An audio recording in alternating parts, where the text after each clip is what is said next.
Peak Fiction, Kino. Oh boy.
Hello everyone, happy Monday.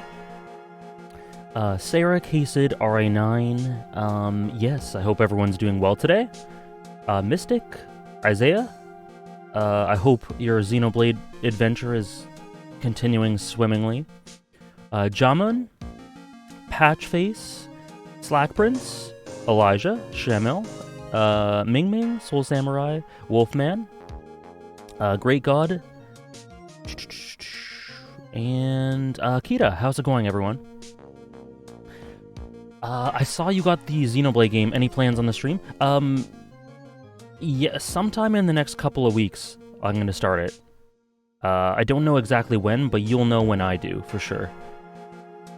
Sorry, one sec. I'll just get the camera up in a second.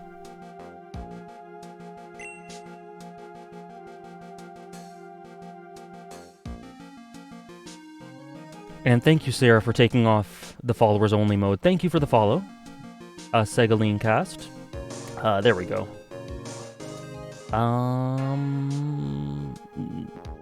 No worries, Wolfman. Whatever amount you're able to stay in, always appreciated. Gilgamesh, how are you?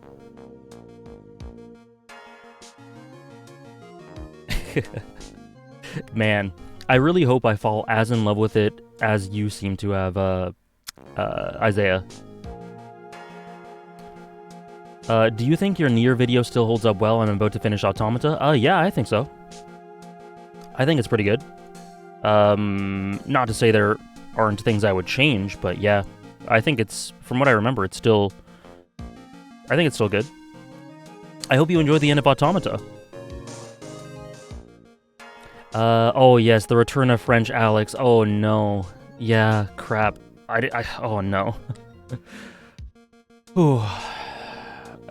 I'm so sorry in advance to any and all Europeans, specifically the French, and any other accents that my French accent may morph into.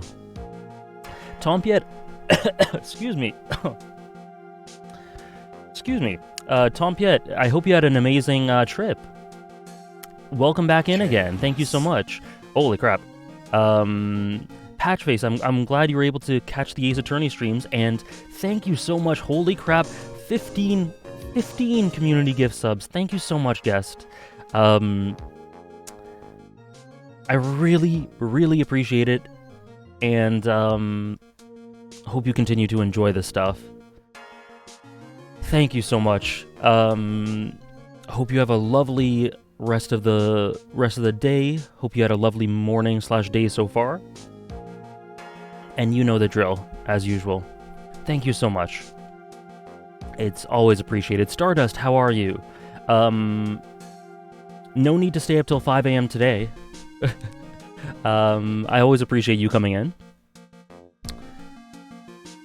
Yeah, Elijah, Godot is so great. And I really like Luke Atme as well. Like, Luke Atme and his whole spiral at the end of Case 2, amazing. I want to see him again.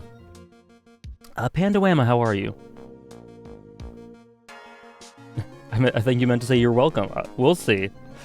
We'll see how it goes.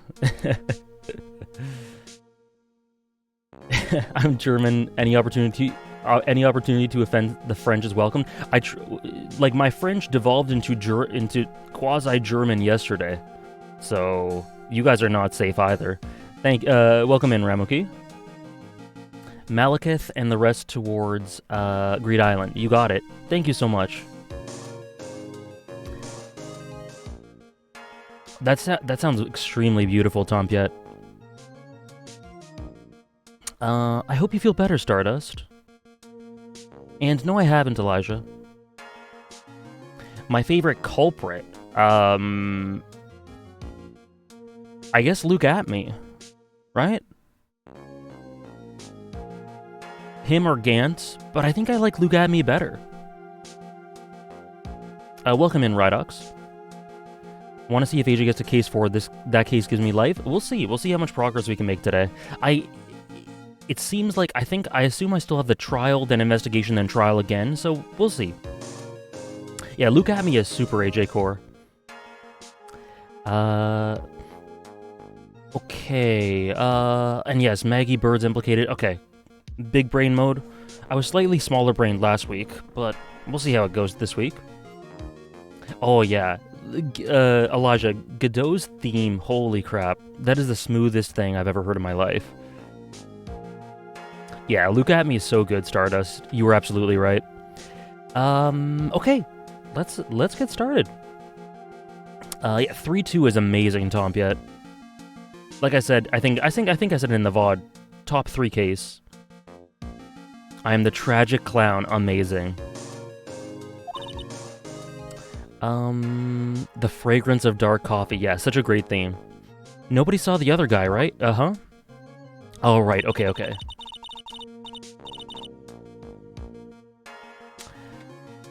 That's strange, Pandawam. I really wonder why they thought I was French. But he was there when I took the coffee over, sir. Scout's honor. Maggie. Ah, yes, OTP. Detective Gumshoe. Are you feeling alright? How are you feeling? Are you doing alright? How are you feeling? As if you need to ask either question, sir. Don't let him get you down, Maggie, and don't forget to eat well, okay? Roger. And you. Yes? You'd better square this case away. Got it, pal? Maggie's innocent, you hear? If you screw up, then I'll be doing some squaring away myself. Squaring away some paperwork for your arrest. I think he's serious. Hey, detective, you're on our side for once, right? Yup. Pancholo, how are you? Good morning. So you'll be able to help Maggie out, right? Really? Can you, sir? Of course. I've got the situation under control. By the way, guest, I think the last thing you redeemed was Guardians of the Galaxy. Just wanted to let you know I enjoyed that a lot when I saw it, which was a while back. But I enjoyed it a lot. The tragic clown so desperate to simply be seen by the world, who literally has a magnifying glass constantly over his eye, eloquently blunt genius. I love that he constantly says that thing of I have to create my own enemy, or it has to rise up from within himself. That really plays into the tragic clown angle.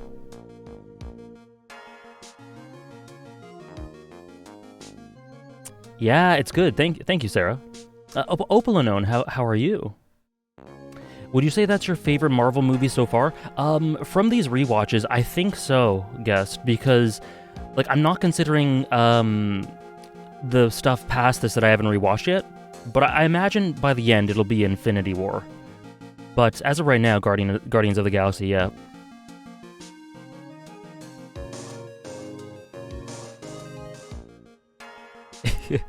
Thank you, Pandawama. Yeah, I am not French indeed, as my accent will attest to. I'm gonna be the first witness on the stand today. If something I say doesn't mesh with the facts, make sure you point it out, alright? Sure. Okay, we're forming a united front today, pal. You get me? That's kinda cool. Have you seen Civil War? Have I? I don't think so. Davinator, how are you? Winter Soldier, yes. Yes, I have. Ukex, so you did play until the trial last week. I did. We just kept going, and it ended up being a long stream, but it was alright. I was having fun. I can't tell you how grateful I am, sir. I've always admired you so much, detective. I know I can count on you. Just moved to Quebec? Perfect. Oh yeah, watching Evo till 4 a.m. Hope you had fun. Looks like it all should go pretty smoothly today, huh? I can only wish.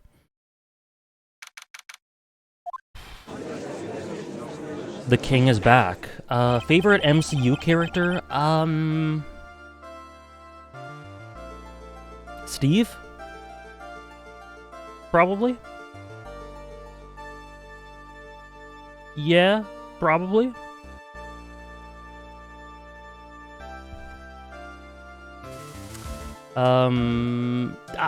To be honest, Tony's in the conversation too. I'm not a huge fan of the characters of MCU movies, personally. So I'm kind of grasping for straws, trying to oh god, this theme, trying to pick a favorite because I don't really think about that.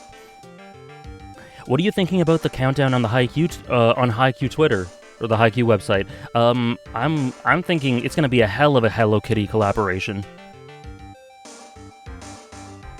Steve, Tony, and Thanos. The rest are okay. Those are my top 3. Yeah.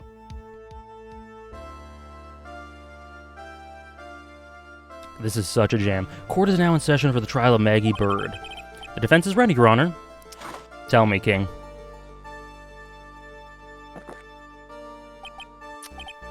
Ah, bitter. Mr. Wright. Yes, Your Honor. Ah, what's wrong? Nothing. It's just whenever I addressed you in the previous trial, your response was, "You talking to me?" It was a little, well, intimidating. No, that wasn't me. That was the phony Phoenix. I still don't know how he got them confused. So our trusty Phoenix Wright is back with us now, is he? I don't think so, Pandawama. If that countdown is for Haikyuu Season 5, you already know how much I'm gonna lose it. We already had that weird semi-leak that may or may not end up indicating something. So, and people who are supposedly in the know leakers are hinting at it, apparently. I don't know. Who knows? Hey, Syzygy of Puns. How are you? Jin Eof is just that good of an actor. I guess so. Kaigyu, how are you?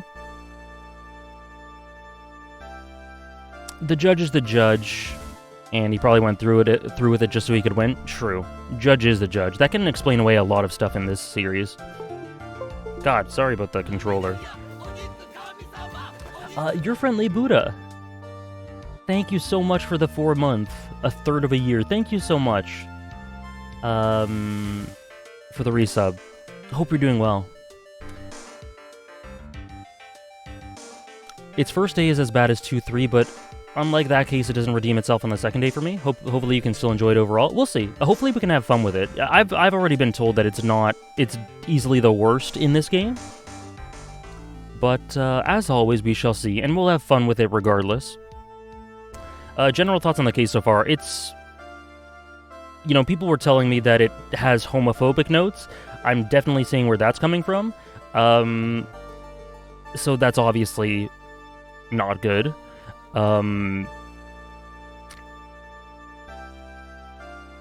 There's some interesting elements, and it has Godot.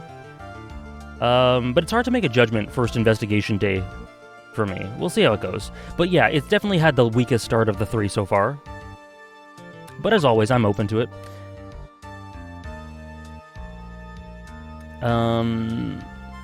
Kaigyu, I would say, I don't want to recommend which one you should do for a first-time experience because everyone's different, but I will say that I started with the anime and I definitely don't regret it. And if you want to switch to the manga, I think doing so after Season 4, Part 1 is the best time to do so, kind of like what Sarah said.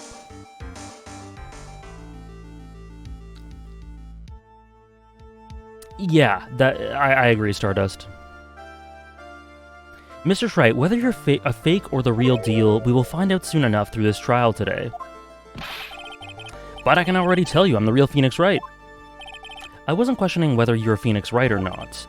I was questioning, whether you had studied law or not.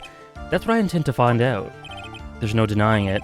Behind that mask is a man who really hates me for one reason or another. As everyone is aware, the court has already given its verdict, on this case once. Therefore, I won't stand for irrelevant testimony during the retrial, nor will I stand for a simple repetition of the evidence presented in the last trial. Is that gameplay stuff? I don't know. Phoenix studying law? I'm not planning on repeating anything that phony me said, trust me. Now then, Mr. Godot, please summon your first witness. So, Gumshoe?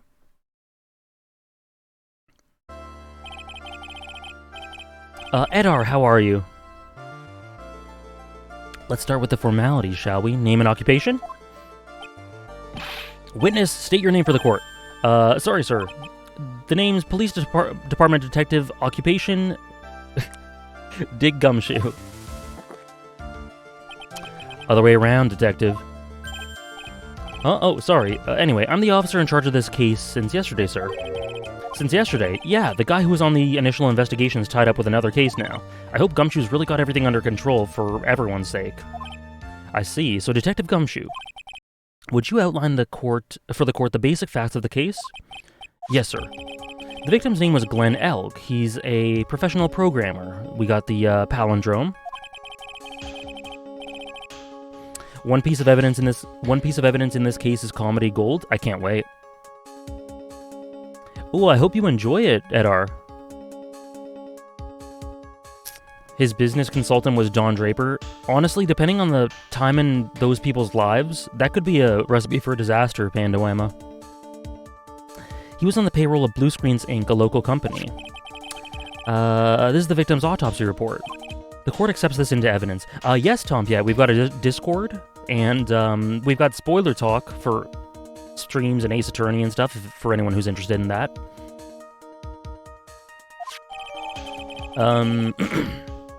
Died of potassium cyanide poisoning. Time of death was between 1:30 and 2:30. And here are the floor plans of the restaurant.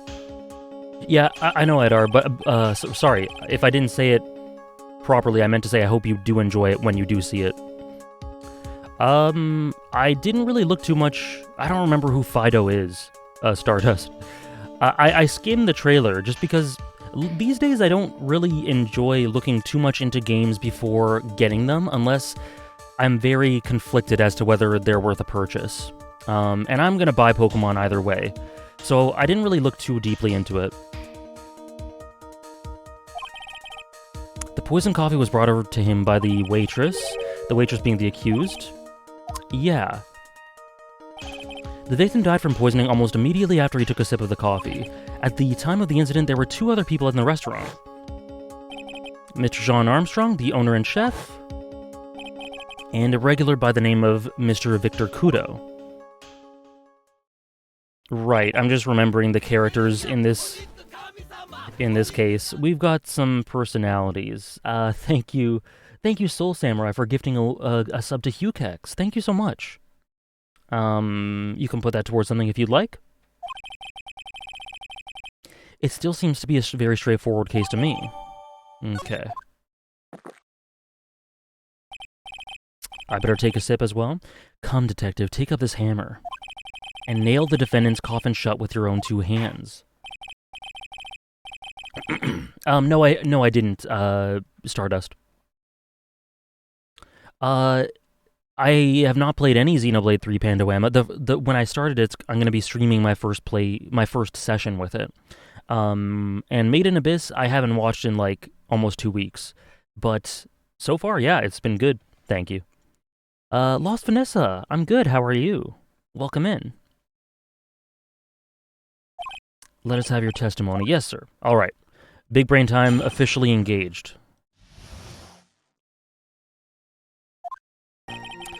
When the incident took place, the victim was alone at his table, sir.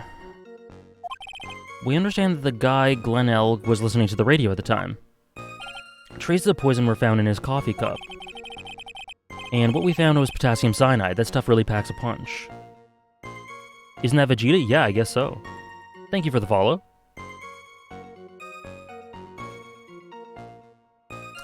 If I ever do choose to. Yeah, I don't know if I will, but the Gen 4 connection definitely entices me. It looks like Miss Bird might have had, well, some kind of a motive.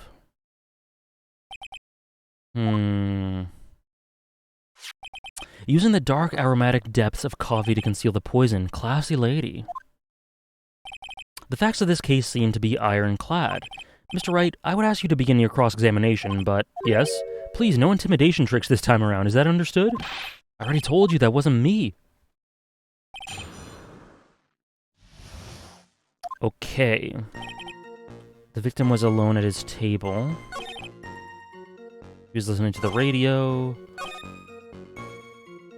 Potassium cyanide, that was the cause of death. Some kind of a motive, being very vague there, but let's just press this stuff. Can I stop you for just a minute? What is it? Did I say something that contradicts the evidence? He's so desperate for that to be true, he's practically crying. Your testimony just now doesn't match the testimony given by Miss Bird. She claims that there was another man at the victim's table. Yeah, that's what she said. And what killer wouldn't say that when faced with a homicide conviction? Hey, sadly, her testimony isn't supported by her owner or by the owner or the other customer. Isn't that right, Detective Gumshoe? Yeah, it's true. Their two testimonies tie up on that. They both said that there was no other guy at the table. What should I do? Should I press hard? Yeah, press harder. I guess so, Maxern. Pandoema, you assume too much violence from me. I have not punched a person in the face in my entire life. I would not do it to your little 13-year-old cousin for mixing me up with another YouTuber. Do not worry. Maybe the other witnesses just missed him. Perhaps their view of the victim's table was obscured in some way. That argument is as weak as the coffee at Très Bien, trite. I have here in my possession a ticket. A ticket? Looks more like a photo to me. Yes, a one-way ticket to Guiltyville, population the defendant. Nice. This is a photograph taken from near the entrance to the kitchen. This is the scene as witnessed by the chef moments after the poisoning took place, correct? I think the court will agree that with such a clear view of the scene of the crime... How, Mr. Trite, could anyone have overlooked a second person at the table?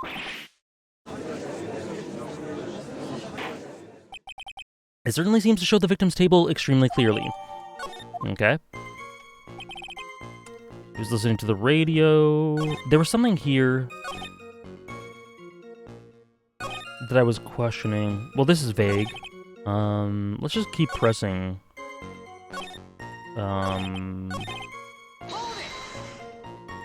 Are spoilers for every game in the Ace Attorney series allowed in the spoiler channel or just a trilogy? Every game, Tompiet. Every game's fine. But there is a curtain. Yeah, that's true, Lost Vanessa.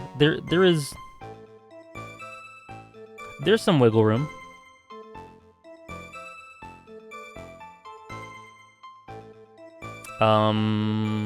Very clear view. Yeah. He was listening to his radio, you say? Yeah, he had a portable radio in his chest pocket. Maggie told us that too, didn't she? Something about how one of them had some sort of earpiece. What should I do? Should I press harder? I guess?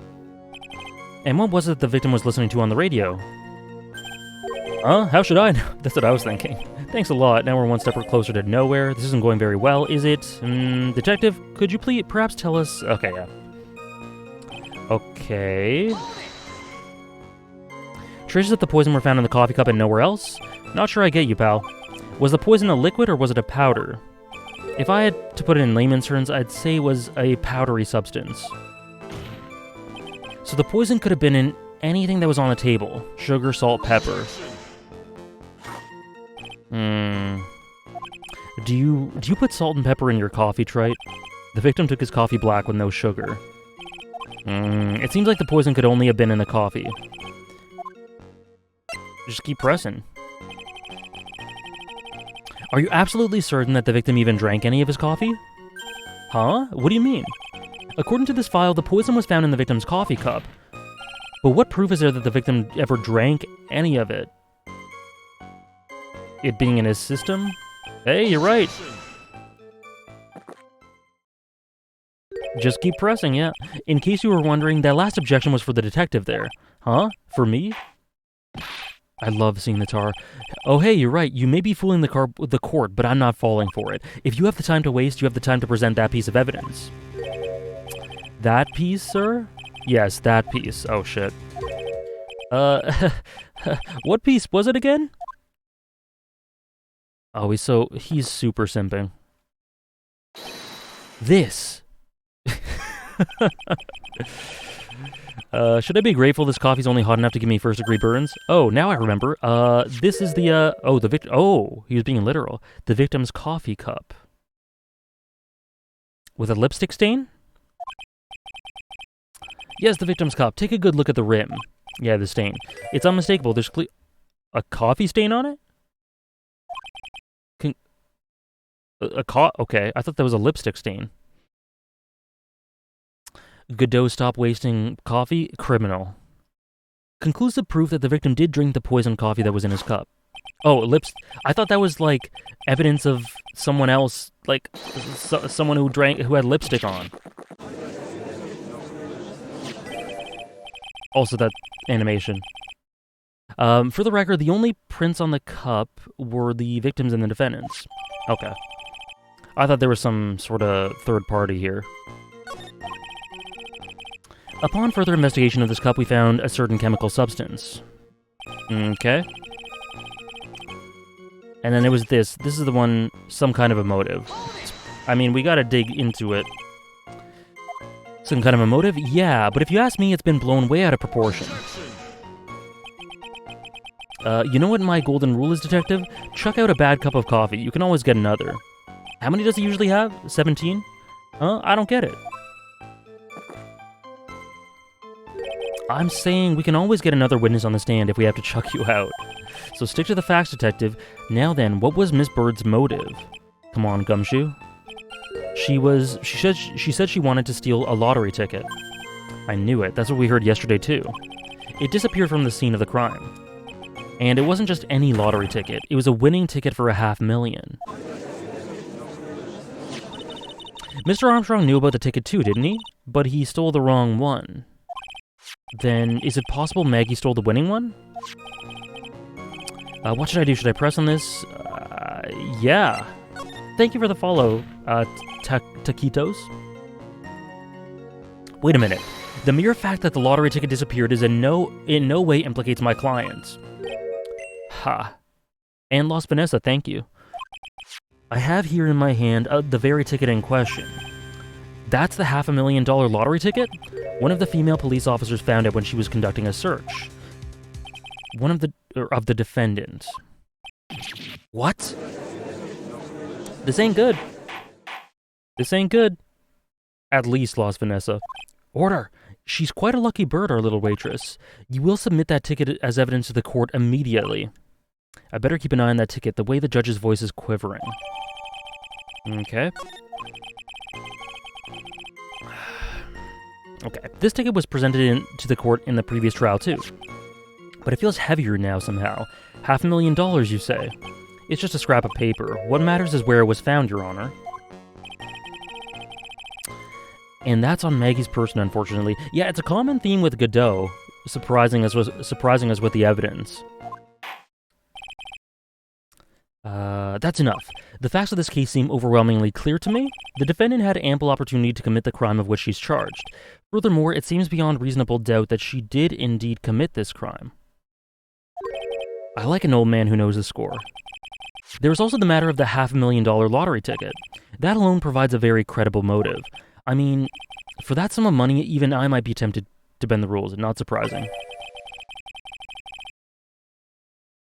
I don't mind an old man who's weak to the siren call of money. Not good, Nick. The evidence against Maggie is starting to pile up fast.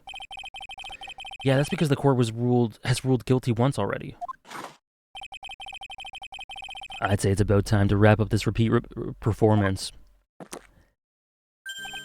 with one final decisive piece of evidence. There's no way it ends right. There's no way this trial ends so soon. Obviously, there's going to be a day 2, but he's got more evidence against Maggie? Yeah, the judge admitting himself to potentially being a criminal if the chance presented himself. The judge incriminated himself multiple ways throughout this series. And this is one of the least serious. Spirit Noodle, how are you? Hope you had a good weekend. This is the apron the delightful Miss Bird was wearing at the time. Wow, that's not the cleanest apron I've ever seen. That stain looks like it can't be blood, can it? Ha, it seems like the star of our play was a little flustered. And somehow spilled coffee on herself. The coffee? That's not exactly the first thing that caught my eye. That line in 2-3 never happened? Right. Sorry, my mistake. The coffee stain... Nothing in 2-3 happened except for Acro. The coffee stain isn't the most interesting thing about this apron. No, there's something else that stands out even more. Something else? I presume you mean... Of course, I'm referring to the pocket. The pocket. The pocket. A search carried out right after the incident uncovered this.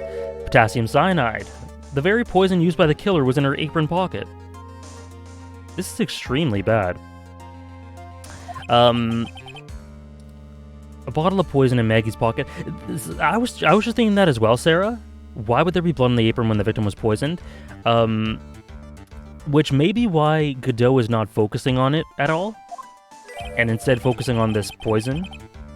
And Maggie's prints were the only ones on it. What? The logic in AA isn't really good. The logic in AA is... It bends itself all over the place, and I love it for it. The court will accept these items into evidence. Okay. There's something still bothering me, Mr. Godot. Why have you not explained the bloodstain to the court? Is he gonna say what Sarah said? If so, bloodstain? What bloodstain would that be? Don't play games, prosecutor. The colored stain... the blood-colored stain that it smeared all over the apron. That's ridiculous. No one told me anything about the blood stain.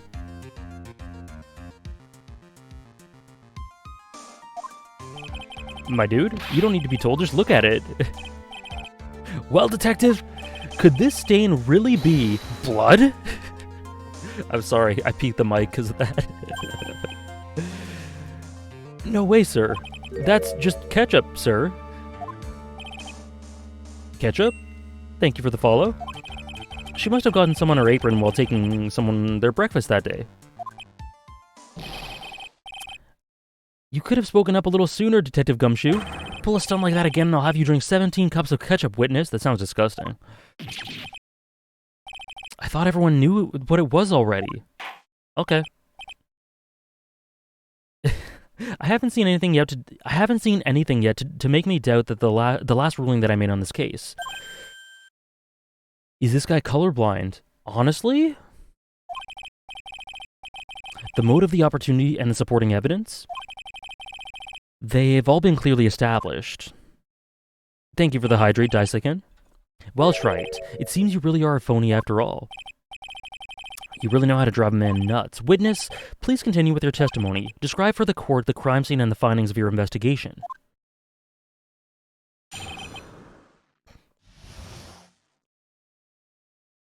Yeah, that's interesting, Wolfman.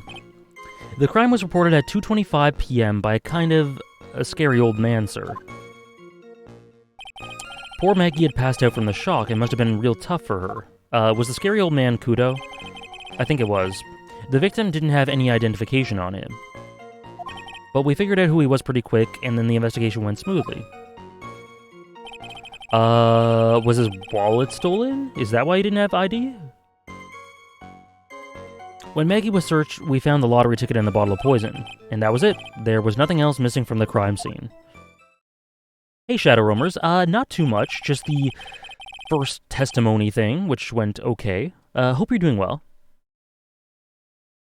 You identified the victim and secured your prime suspect. Very good.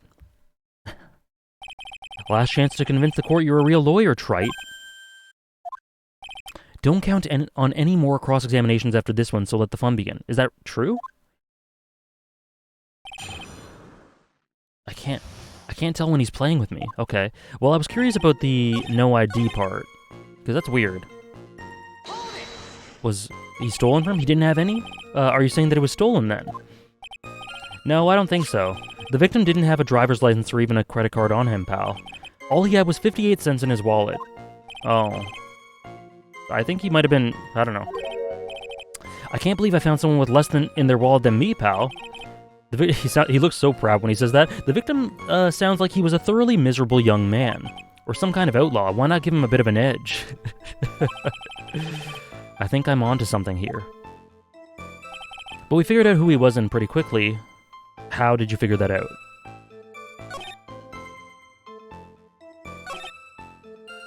So I kind of want to press that one, but I also want to know how they figured that out.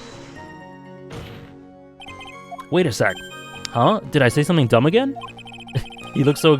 I love how he's so clearly trying to be proven wrong. Did I say something dumb again? Excited about it? Let me paraphrase what you just testified to the court. The victim didn't have any form of ID on him. That's basically what you said, yes? Yeah, basically. In that case, how are you able to identify the victim so quickly? Oh, that. He's so let down, he's got the whole sagging shoulders and puppy eyes thing going. There was a prescription bag on the victim's table along with the lottery ticket. It seems Mr. Glenn Elg visited his doctor before he went to Très Bien. Très Bien. We got the victim's name from the medical records of the doc who prescribed the meds. Wasn't Maggie unconscious? How could she have taken the ticket with her? Either she... Something funky's going on with Maggie. So, I think there's gaps that need to be filled in terms of her motivation and her motivation and the events that actually happened in between the gaps. I don't know. I finished Bake and Kizu Monogatari and I'm working through Nisei. Now, I didn't think it could get any weirder, but oh yeah, Nisei is one of the main entries with the stuff that turns people off the most. I hope you enjoyed Bake and Kizu, though, because I love both of them. Kizu even more so. But, you know, I'm a Shinobu guy, so of course I love Kizu. Every time is all over the place. It is. It is. That's a reliable enough source for the court. What should I do? Should I leave this alone or ask more? I think his health insurance? No, let's ask about prescription. So what sort of medicine was in the bag? Well, actually, the bag we found was empty. Huh? Yeah, completely empty. It was completely empty. Okay. Shinobu's growing on me in Nisei? Nice. Shinobu's one of my favorite things in Nisei. Shinobu and one other character. Based fellow Shinobu sim. Shinobu is in the conversation for my favorite female character ever. I love her. So you already told how the French localization makes Armstrong Italian, but did you know that it's also the only localization in a European language which changes the characters' names from the English one? Try to guess who Benjamin Hunter is. Benjamin Hunter?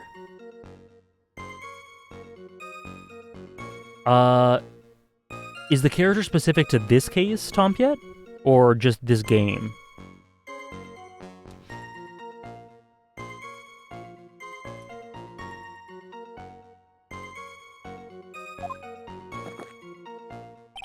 You're entering an empty paper bag as evidence? Desperate are you, trite? Now, what happened with the investigation after that, detective? Okay, we found the lottery ticket in the bottle of poison. And that was it. Well, let me check. Bag is empty. Potassium cyanide. They appeared in the first and second game. Okay, Benjamin Hunter. Benjamin Hunter.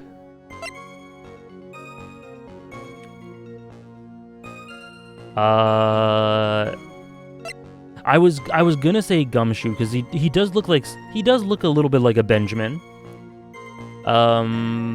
But okay, I'll let you answer if it's Gumshoe first. If it's not, I have a guess.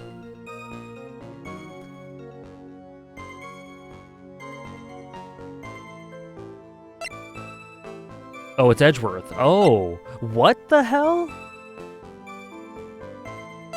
It's okay. Benjamin Hunter. Oh, my goat. I'm gonna call him that now. My goat, Benjamin Hunter. Phoenix Wright and Benjamin Hunter. OTP. Benji. Okay.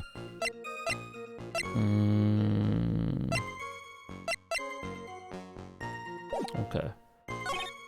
When Maggie was searched, we found the lottery ticket in the bottle of poison. There was nothing else missing. Gumshoe is dick-tective.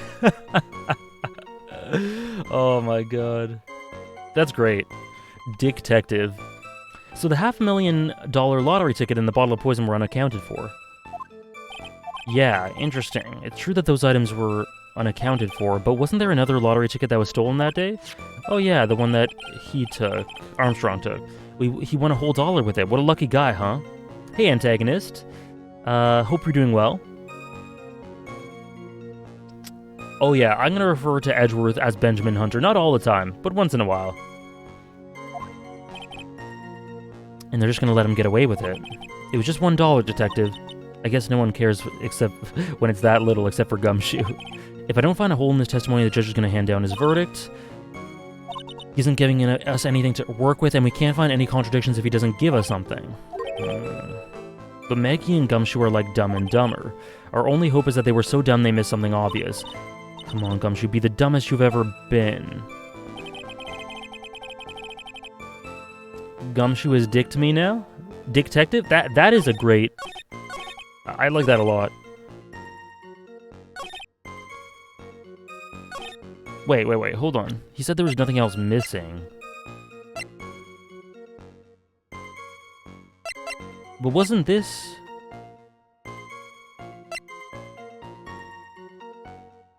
I'm gonna see if any more characters have a cursed name in French. Perfect. Nothing else was missing.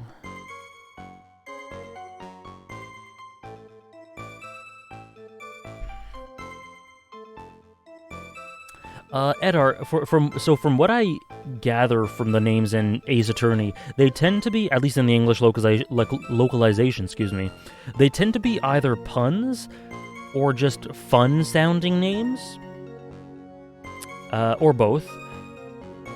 And Dick Gumshoe, I think, leans on the second, on the latter, unless there's a pun in there that I am not thinking of.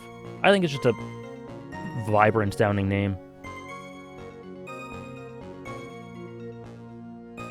Luke Atme, yeah, Luke Atme is an amazing name. So I was thinking, wasn't this at the scene as well? Because he says that was it, there was nothing else missing. Oh no, sorry. I didn't say that right. The missing thing was that this was empty. Right? I think that's a contradiction, right? Or it's like a indirect, it's a vague contradiction. Maybe this is too flimsy, but we'll try it. We'll try it. I think both Dick and Gumshoe are ways to say detective in other languages, but I don't know which languages it comes for anymore. Oh, okay. Oh, yeah, no need to be sorry. I didn't know that at all. Gumshoe is a way to say detective. I didn't know that. I had no idea.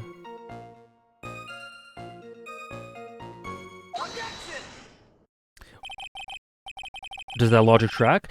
Detective Gumshoe, I should point out something to you. There is one small contradiction in your testimony. Oh, finally! I'm getting all anxious just waiting, so hurry up, will you? You testified that nothing was missing from the crime scene. However, the prescription bag you mentioned was empty. Okay, yeah, cool. Did the officers remove or recover the medicine from the scene of the crime later? No, they didn't. The victim was given a prescription right before going to Très Bien. Where then did the medicine disappear to? You are too cool, pal. It's a British thing? Indeed. Due consideration wasn't given to the victim's prescription in the previous trial. Witness, why do you always overlook such vital pieces of evidence? I guess that's the most careless thing I've done so far, huh? A nice dynamic of this case is Gumshoe being so open and willing to be told that he's incompetent. The victim was killed by poison. Paul Atchison? Luke's Japanese name is Aiga Hoshidake, which literally means I just want love. Hmm. And the victim's medicine mysteriously disappeared. The victim's own prescription could have been the lethal poison itself. Phoenix got the big brain today. Order! Well, Mr. Godot, what do you have to say to that? That's all. Ha! That's all. What? Read for the court the name of the clinic on the prescription bag, if you will. What's the clinic's name got to do with anything? New Ear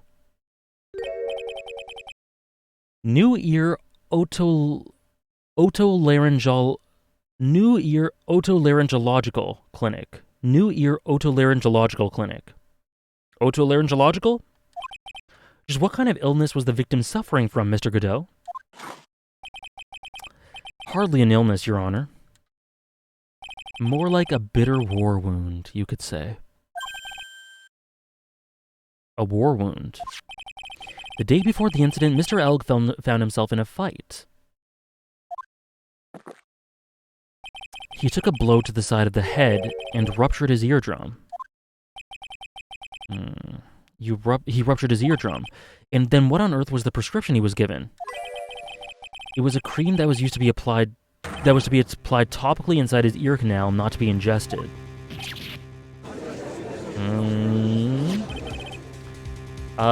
Sometimes I feel like the judge is really just live reacting and waiting till the final peak to end the case.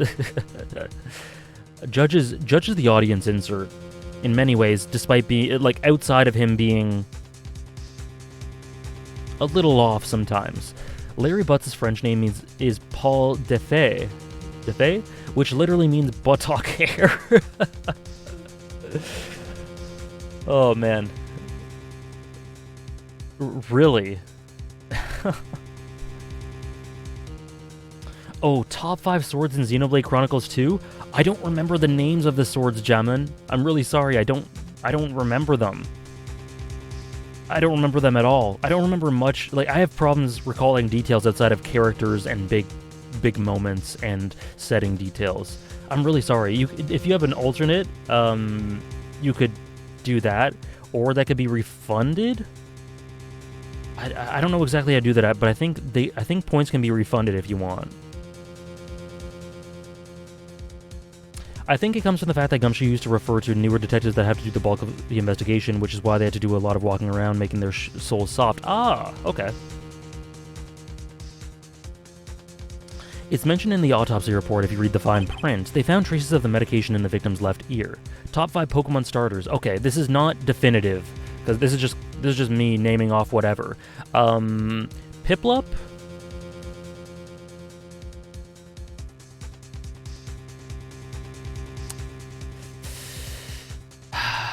Piplup?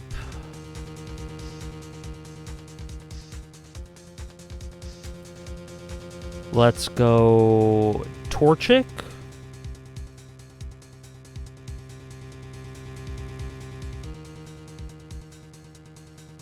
Charmander?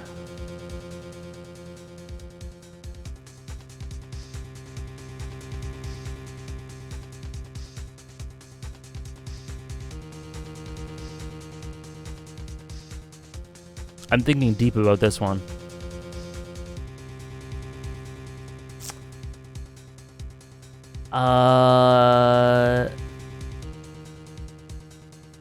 I'm guessing it's only the base form. If it's the evolved starters, my answer would be different.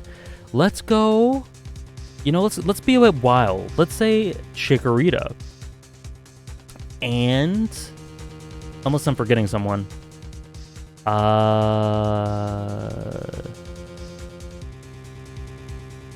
Oh, actually, maybe Fennekin instead of Charmander.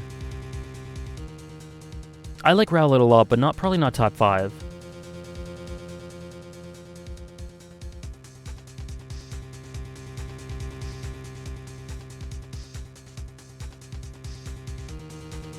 And thank you, Mintide. I need one more. I was thinking Mudkip, yeah, but I don't know if I'm forgetting anyone. Rowlet's in the conversation, but probably just outside it. Okay, let's go Mudkip. Let's go Mudkip. Yeah, I think so. Favorite Unova starter? Let me think about that for a second. Which of the new starters do you think you will take if you plan on playing the new games when they come out? The apple pie alligator thing, Mintide.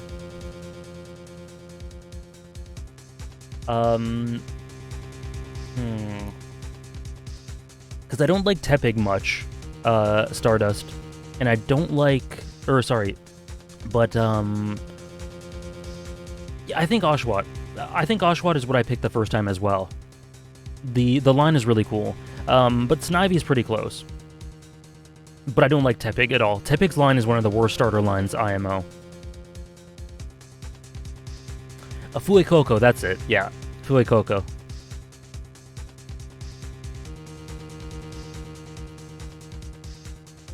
Yeah, Snivy's sick, and Superior I think is underrated. But Oshawott is the one I picked first. I have the most emotional connection to it, and I think it's just a cool line. They found traces of the medication in the victim's left ear. Yes, here it is in the very, very fine print. It seems Mr. L correctly applied some of his medication while he was at Très Bien. Tepig itself is cute, though. I guess. Yeah, Tepig's alright. Tepig itself is alright. Not really... It doesn't really distinguish itself in terms of design as a starter, which makes it one of the lower ones for me. But its evolutions are just bad, IMO.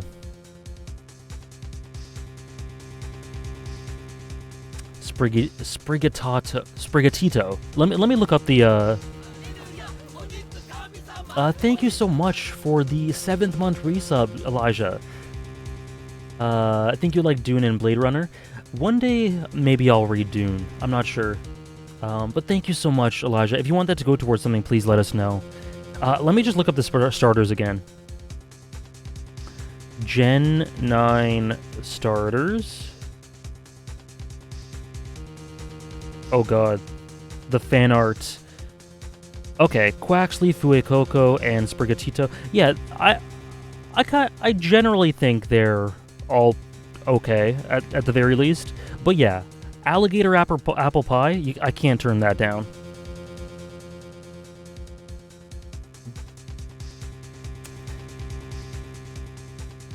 That is cool, Stardust. The Tepig line has some of the best name puns, though. Embor is a pretty good name, for sure. Too bad I just dislike the design pretty strongly.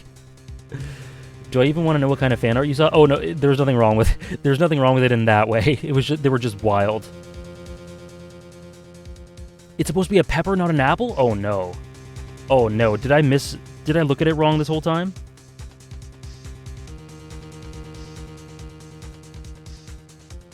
I might have to rethink it then.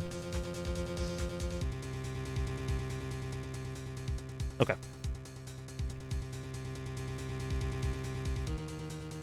A chili pepper? Oh, okay. Might have to rethink then. Therefore, it would be absurd to believe that he would have eaten his medication. It seems that this medication is irrelevant to the case after all. No, Nick. If you don't think of something quick, it'll be all over. What do you have against peppers? Nothing, but like apple pie crocodile is just... Or alligator? Listen, when it comes to Farnese video, thank you again, Elijah. I really appreciate it. When it comes to actual food, I don't like apple pie. I really dislike how it tastes. So, and I like peppers.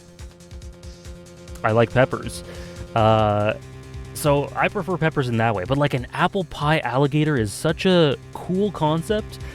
I think it loses a bit of the novelty if it's a chili pepper crocodile. But we'll see. Apple pie is the most goated pie. It's never been my thing. Appleton's great. What would Edgeworth's favorite character be? You mean Benjamin Hunter? I don't know I guess if you just came in, Hannah, we were just talking about Edgeworth's localization in, I think it was French. Was it French? Either way, his name in a different localization is Benjamin Hunter. Now that your mind's been blown, Edgeworth's Pokemon? Edgeworth Pokemon is like...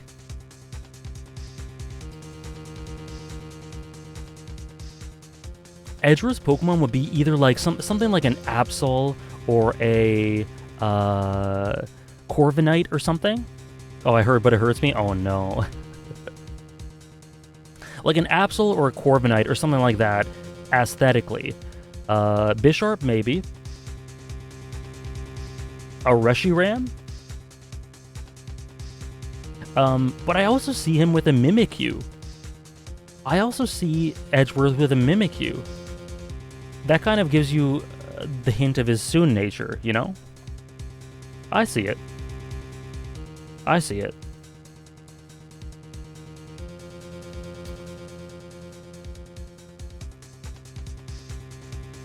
Key Lime. Yeah, I like Key Lime a lot, antagonist. Now you're making me hungry. His entire identity is discovering and the fixation of the courtroom. I was thinking aesthetically and personality-wise more so than that, Stardust. You're more big brain than me this morning, but yeah, that works too. Thank you, Hannah.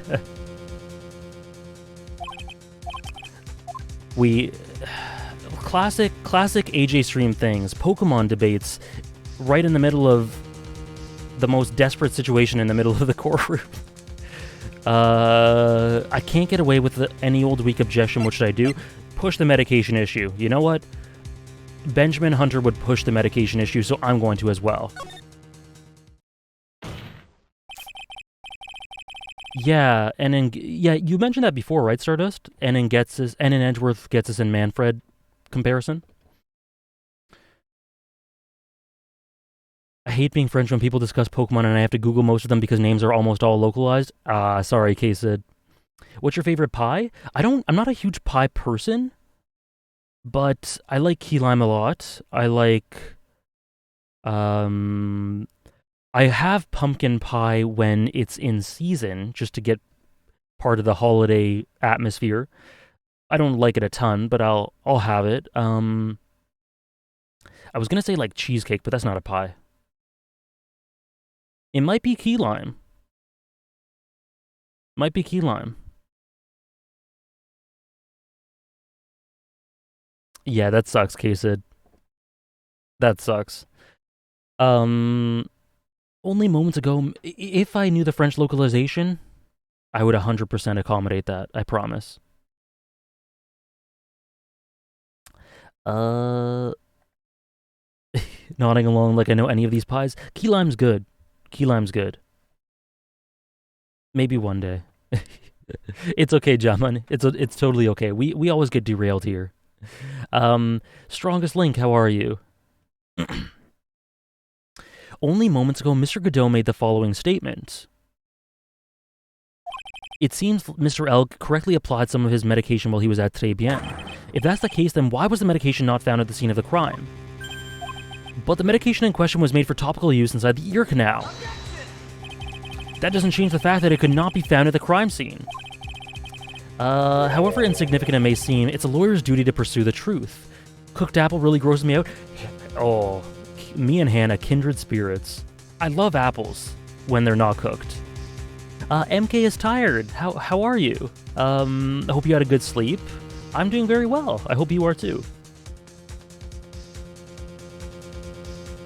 Good morning, Strongest Link.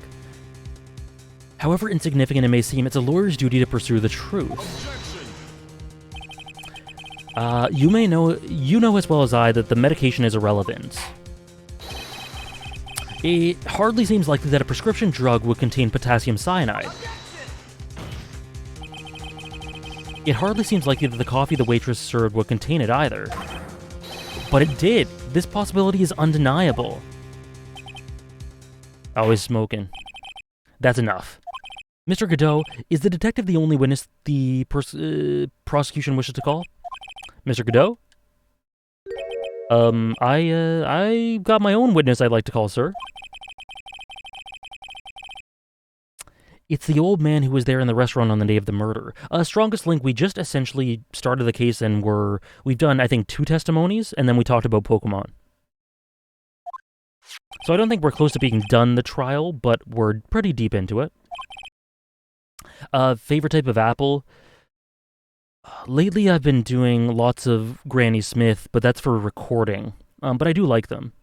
Probably, I'm not really picky, but probably Royal Gala. Very well, the matter of the disappearing medication seems little more than trivial at best. However, it wasn't explored at all in the previous trial, and that is something that bothers me. Good job, Nick. The courtroom will adjourn in 10 minutes, after which we will hear the prosecution's next witness. Ha! I suppose this means I'll just have to finish you off in my last 6 cups. Court is adjourned for recess. Oh yeah, I really dislike soft apples. I can't handle soft apples or bruised ones. I'm like a fruit elitist. If I'm having a banana and there's a mark, I have to cut it out. I can't eat it. Same with apples. Yeah, the witness called another witness. Phew, that was close. Tell me about it. I nearly died in there. Did you? That's my line, sir. No, it's my line. I think I really did die a little bit. Looks like we all nearly died in there. I can't believe Detective Gumshoe. How could he betray us like that? Huh? He said he'd help me, but he totally set me up. Not the fruit elitism, sorry. I traded my anime elitism for fruit elitism.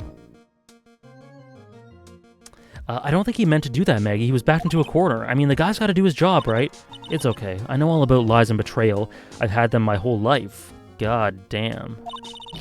But it really hurt this time. It felt like someone punched me hard in the stomach. I hate that guy. I don't ever want to see him... Oh, damn.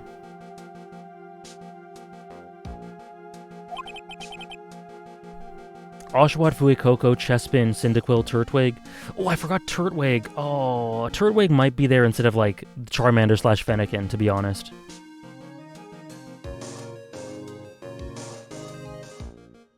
Poor Gumshoe. So the next witness is going to be that old guy from the park, right? Yeah, Mr. Kudo. Lover of waitress outfits and projectile seeds.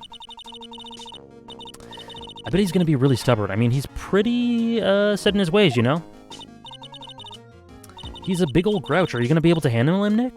Yeah, I can take whatever he throws at me, even those never-ending bird seeds.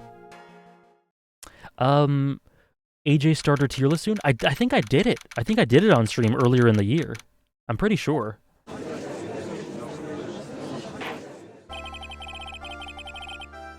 But I could do it again. I could do it again once the new games come out. I can't eat bananas at all because of the texture. I like the taste and other things, but I can't eat them as they are. Fair. Yes, I know some people like that, yeah. Legendary tier list? Oh, I don't think I've done that. I would do that for sure.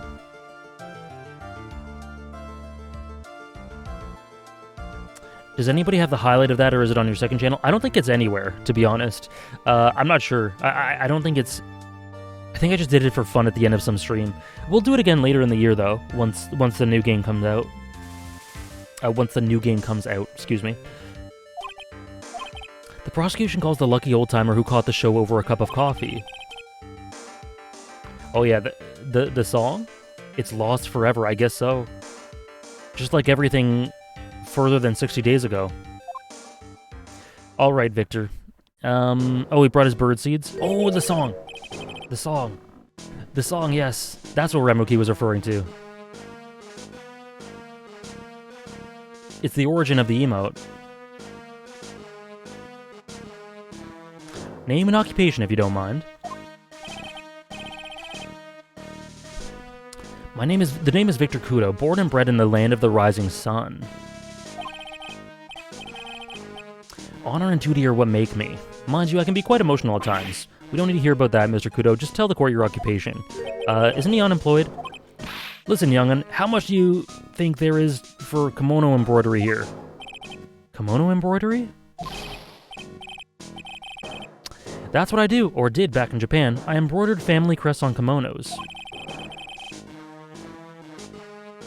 This might actually replace Hisoka as the best AJ emote. I'm glad to hear it. It's a good one. And we have Stardust to thank for it. Yeah, I definitely do Stardust. My ancestors were embroidering kimonos before this country even existed. A real craftsman, they're a dying breed. Maybe he could embroider my costume sometime. Anyway, like I said, there's not much demand for that kind of thing here, so we had to look at the ads. At a burger joint pretending to smile. That burger joint would have been better off putting him in the kitchen. Now then, witness, were you in the restaurant at the time of the incident? Oh yes, I was eating some seeds over a cup of Javicino. Seeds? What do you think these are, I see. So you say you saw everything that happened, Gramps. Did I? Oh yes, I did. I saw it all. Then please tell the court. Sure, I'll tell you. I'll tell you every last detail. He's really getting into this. Okay, third testimony of the day, big brain time. It doesn't show up as a GIF on mobile. Oh, that's too bad. JCap asks, is One Piece in your top 100 after Alabasta? I can't give away my updated top 100. You know, as I've been experiencing and rewatching and rereading some of my favorite stuff and getting new favorites and stuff like that, I've been updating my top 100 list. But the wholesale changes you'll only be able to see once I do the next stream series for it. So I can't ruin the surprise. Secret top 100, big time, yeah. The series for those will be shorter. Like, I won't spend as much time explaining each entry, because I've explained a lot of them already. But that'll be fun. That'll be fun. The young man was reading the sports paper.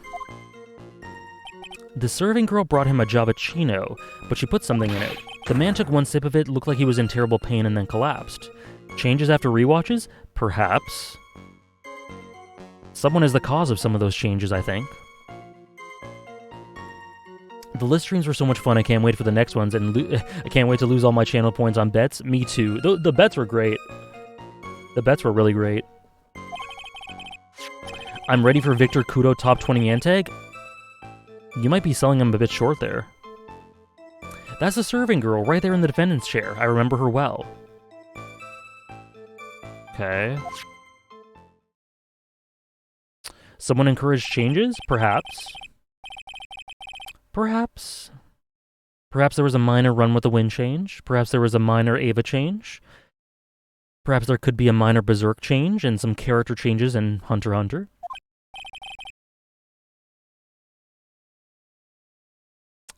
You're as bad as the rest of them. All these newfangled words. What's wrong with the old-fashioned ones, huh? Newfangled? All this talk of radios and glasses. It's wireless and spectacles, I tell you. Excuse me? Listen to me, everyone. Don't forget the old values. Don't let the good old days slip away. Tell him, King. No, he's not a king. I'm joking. He's not a king. I think it's time to begin the cross-examination, Mr. Wright. Yes, Your Honor.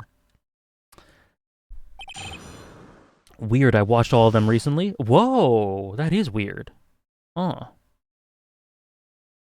AJ Bets made me realize that gambling wasn't for me. Yeah, I think a lot of people realize that. It was so nice seeing your appreciation on those lists for characters from stories that aren't even high favorites from you. That's one of my favorite things about it. Like, I love being able to put ones in there, even if the story doesn't make it as a favorite. There are definitely characters that stand out from stories that I don't adore, you know? I'm gonna get impatient. Need to know all the new placements. Gone top 3 now? At last? We'll see. I will do a Hunter x Hunter tier list at the end of the streams, so you'll know that pretty soon. Tell him, King. Wait, he's not a king. Yeah. I had to correct myself immediately. This guy is not a king. Okay, he was reading the paper. She put something in it. Mr. Kudo, that is a very grave accusation. Are you sure about what you saw? Victor Kudo never makes mistakes. I dot every T and cross every I. That's not how that saying goes. Okay. I bet his eyes are only really fine when he's scoping out a waitress. Yikes.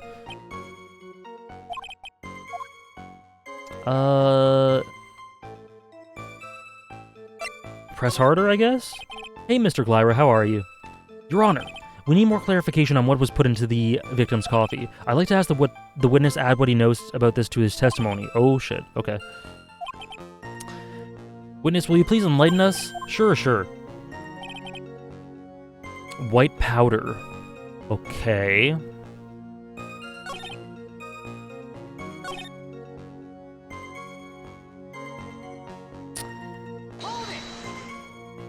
You said I remember her well in reference to the waitress. We should add a quote command for all the legendary agent quotes. If I can find a way to compile them, I am down. Does she have any particular features that you can identify her by? Oh no, why'd you ask that?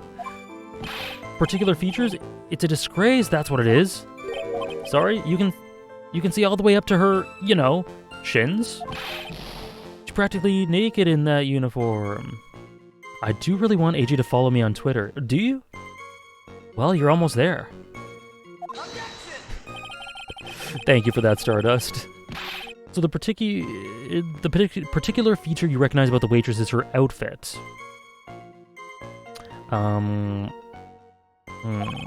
But anyone could wear just such a uniform.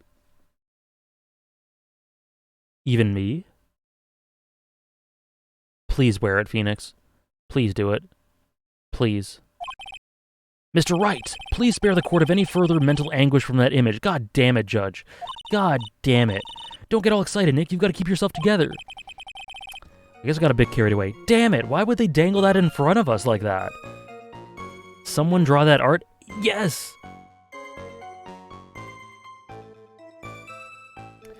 Oh, yeah, Kay said I'll put a... Hold on to them, and I'll put a flex option in there for like 101k or something. There are other things I recognize about her, too. He seems pretty sure of himself. What should I do? Press harder. Sure, you saw a waitress take the coffee over to the victim.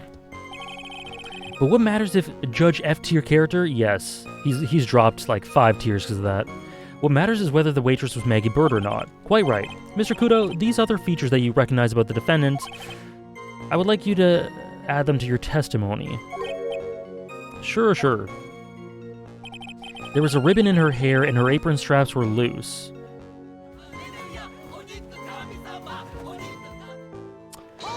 Munzie, just popping in. Thank you so much for the 3-month resub. I really appreciate it. Just popping in to say hi. Big fan of your One Piece videos and streams. Hope Pel's fake out death didn't ruin Alabasta too much for you. Have a good one. Thank you. It definitely didn't. It definitely did not. Yeah, definitely not. Alabasta's still my favorite arc, for sure. Thank you so much. If you want that to go towards something, please just let us know. Oh, Stardust got 2 clips in quick succession because of that.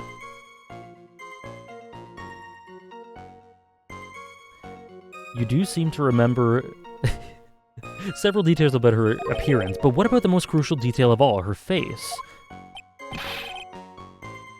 As if I wouldn't remember that. The witness noticed the straps on the accused apron. He's unlikely to make a mistake about her face. That's right, I can even tell you the color of the ribbon in her hair. It was red. So you see, there's nothing wrong with the witness's eyesight. There's no doubt he remembers the waitress pretty well. What should I do? The straps? The back? I leave it? I mean, with these ones, you tend to be able to use all 3 options eventually. Or 2 in this case. I don't remember that. I feel like I blocked out all memories of Judge being that way. Good. I wish I could. Well, I did, and then it gets brought up every now and then. Okay. Waitress is back, I guess? Let's try that. The identifying features you described were all things you could see from the back. Oh, that's true. I didn't think about that. So what? Is it possible that you didn't see your face? Yeah, you never saw the front? Objection. He's got you there, Gramps. People normally talk about facial features when they're asked to describe someone. But this witness's testimony is nothing but straps and ribbons. This is harassment. I tell you, I'm not obsessed with straps or ribbons. I'm just telling you what I saw. Mr. Kudo, the court requests that you add details about any identifying features. Features you observe from the front, that is, to your testimony. Sure. Okay. There wasn't anything that caught my interest about her when I saw her from the front. There was a ribbon in her hair. Okay, so we got 2 new ones. Let's try both of them. You do seem to remember several details about her importance, but what about... Oh, well... Oh, I guess I already pressed that. Whoops, whoops, whoops, whoops. There wasn't anything that caught my interest about her when I saw her from the front. There wasn't? You didn't find anything to be distinct, but you did clearly see the witness's face, yes?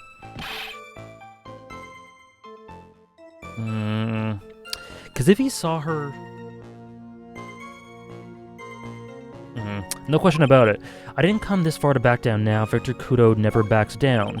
That's not the answer I was looking for, but okay. Okay. Okay, we need proof. Proof that the old guy didn't see the waitress clearly from the front.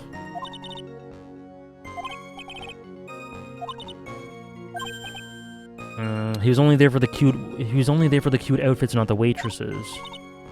Did I just say something clever? Okay. Okay, we have to prove that he... Something about an inconsistency here. Why was he looking at her back? Who knows? Who knows, Mintide?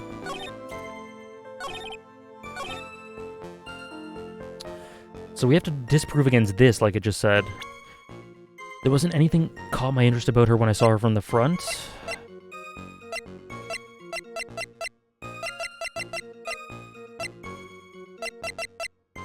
Oh, wait. Whoa, actually, hold on. So he knew it was the uniform. Juan Corrida was changed to Juan Rivera in Spanish because Corrida means orgasm in Spanish slang. Understandable. Thank you for these tidbits, Tom Piet. I can't wait till we see Benjamin Hunter again. Okay, so this strikes me because the apron is a goddamn mess here. And it's stained with coffee, it's stained with ketchup. Like, he would have noticed this if he saw her from the front, right? This is noteworthy. That's very bold.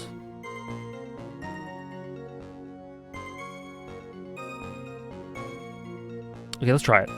Ooh, the no music. Mr. Kudo. I would like you to please take a look at this.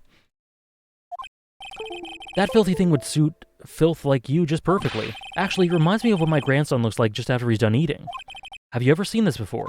Of course I haven't. You think I'd forget something as dirty as that? Okay, perfect.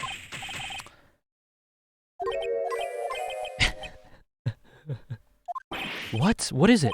Ever since I said you half-witted clot, there's been an eerie silence in here.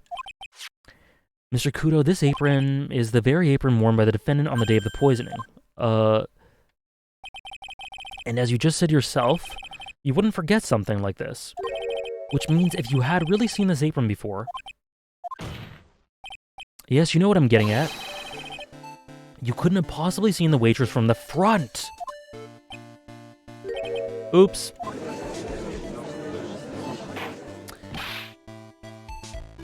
I know we say it many times, but the decision to pause the music when you get a contradiction right is the best design decision the Ace Attorney team made. It's a really good one. At least a really satisfying moments. And yeah, like MK is Tired says, there's no greater feeling than when the music stops. I really love that. AJ Loki has a pirate crew with quite a lot of people recurring in chat. Now I think I'll know what to do with my next points. As a pirate crew. Oh. Vic Notino, how are you? What'll you do with your next points? Witness, you can't just oops your way out of this. Ha. Well, looks like we finally have a genuine trial on our hands. No, Vic Notino, you can check my schedule on the schedule tab on Twitch. One Piece streams are only Sundays and some Fridays. And also the schedule that K-Sid just linked. Right there. Listen, Trite, here are the facts. On the day of the incident, there was only one waitress in the restaurant. That being the defendant, Maggie Bird. Exactly. And when that one waitress put the poison into the coffee cup, this old guy was watching. I hope you understand the gravity of the situation, Mr. Kudo. The fate of the defendant may rest on what you say you remember seeing. Just tell the court exactly what you saw. You can rely on me, Captain. My noggin's in perfect working order. I can't remember a single occasion when I forgot a burger, what burger a customer wanted. You can't remember? Probably more like he's messed up so many times he's blocking it all out. Very well, let's test just how good your memory and attention to detail is, Mr. Kudo. Tell us what you remember about the victim.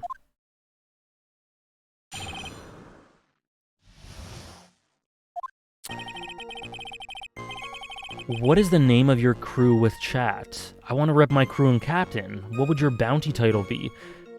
I don't know. There's a lot to lay on me at once, antagonist. I haven't thought about that.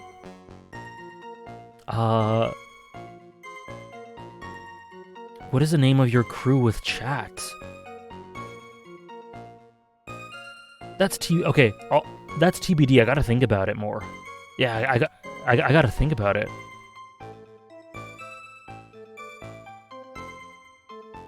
It's gotta have some integration. It's gotta have some integration with hunters, right? Yeah, you're asking a guy who came up with the AJP's hashtag. That's the extent of my creativity when it comes to nomenclature. The Kino Pirates, the Dark Continent Pirates, the Peak Crew, the Thinkers Crew. There are possibilities. We could integrate it with the Phantom Troop for the spider badges we have. We have Discord roles that correlate to Hunter x Hunter characters. I'll think about it. Rubber Nen Pirates. That's just a bunch of Hisokas. He was another of those pesky young types wearing a broken pair of spectacles. He had a newspaper in his right hand, and the noisy brat kept rustling his pages. Detours enjoyers. That's pretty poetic. The young man was listening to the wireless, I remember that well. Then the serving girl in question brought over the Javachino. The little fidget picked up the cup with his free hand and took a sip. The testimony we have just heard was to test how credible the witness's memory is. It seems to me that he remembers the victim in a great deal of detail. He could have just made it up. People lie. I hate those you-know-what types who are so vague about everything. How are we going to handle this? We only need to do one thing. Just need to prove that the old man's memory is shot. Okay, trip him up, you mean? Isn't that kind of cruel? I'm fine with being cruel to this guy. I suppose, but it's what I do best. A self-aware king. People lie in Ace Attorney? That is the slogan. We've got a ready-made slogan, Davinator. Usopp Fan Club? Perfect. Usopp lovers welcome. Sage of Prose? That's very lyrical. Okay. So he had a newspaper in his right hand, and then he picked up the coffee with his left hand.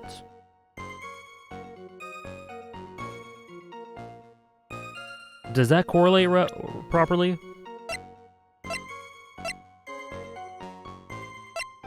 Is there a picture?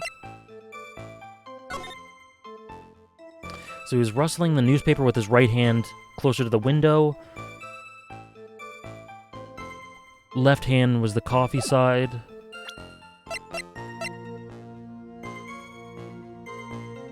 That would be great, MK is tired. It would trip me up. Like very upfront about the fact that they're just completely sincere. Oh, Usopp as an Ace Attorney witness? Oh, I would pay great money for that.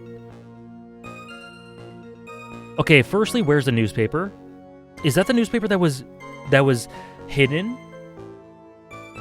And secondly, I don't know. Was he using his left hand for the coffee? Yeah, there are a lot of witnesses that don't lie, but yeah, they just say dumb things. Yeah, Gumshoe didn't lie.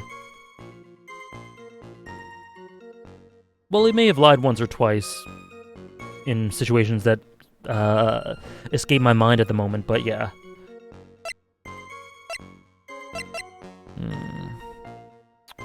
Free hand. So he got it with his left hand. He was listening to the radio. I think that's true. I think we heard that. Wearing broken spectacles. That was probably his Vegeta thing. I think this is the one. Is there anything that contradicts anything he just said? Maybe the newspaper with the right hand? Sports paper.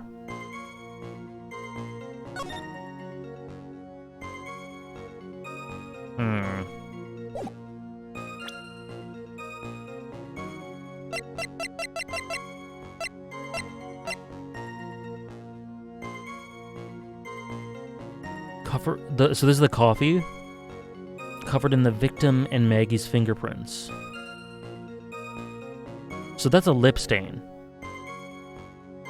It doesn't correlate. It doesn't correlate at all. The way that coffee stain is, he would have to grab it with his right hand and go like this. Otherwise, the grip would be on the other side. I think that's wrong.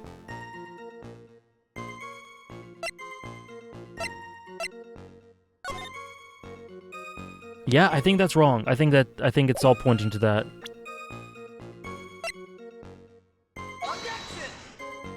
Oh shit. Oh shit, no. Oh no. Oh no.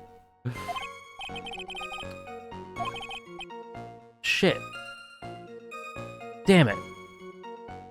No, no. No. No. What? Did I press the wrong statement? Or did I present the wrong statement? I don't... Or... That looks like a contradiction, does it not?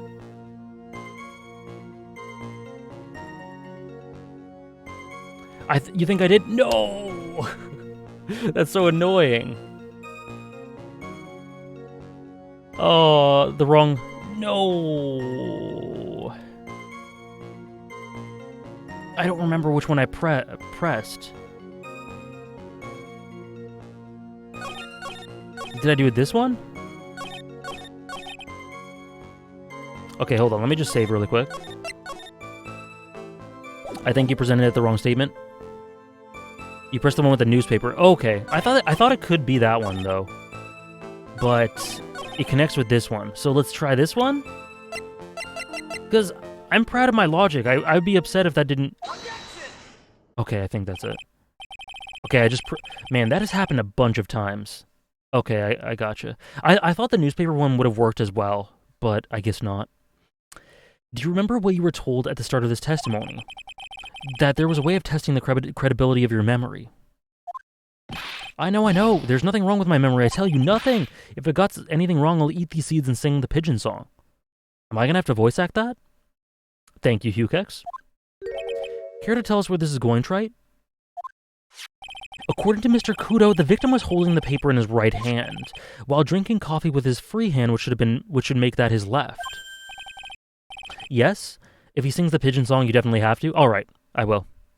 What is this, kindergarten? But I would like the court to please take a look at this. That's the cup the victim used, correct? Yes, and on the rim, you'll notice the mark left by the victim's lips. Yeah. There's a stain left by the coffee. If you consider where that stain is, you'll clearly see that the victim was holding the cup in his right hand. I guess so, antagonist. I am literally Poof. I am the ultimate acquired taste. The court is waiting for your epic performance, Mr. Kudo. Oh shit. Sing the pigeon song! Sing the pigeon song!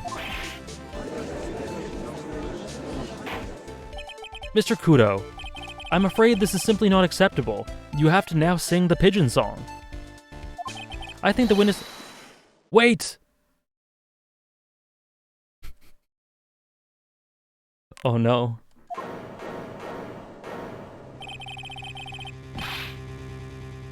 If you think I'm gonna stand here and listen to you tell me I'm mad, you're wrong. I don't care about that dirty coffee cup. I know what I saw. You still insist on your testimony? That young brat was holding the cup in his left hand. Oh yes, no question. I'm a good law-abiding citizen, I am. This is a weird pigeon song. It's that dead young hot bot and you spiky-haired yahoo who are at fault. He's not singing the song. Who, me? Thank you, old man. We've heard quite enough from you already. Don't call me old man, old man. Been around for 68 years I have. You can't ignore me. Listen to what I've got to say. I'm sorry, Mr. Kudo, but if he won't sing, you sing for him? Nah, he's got to sing. I got to know the lyrics. He promised. It's his fault. Mr. Godot.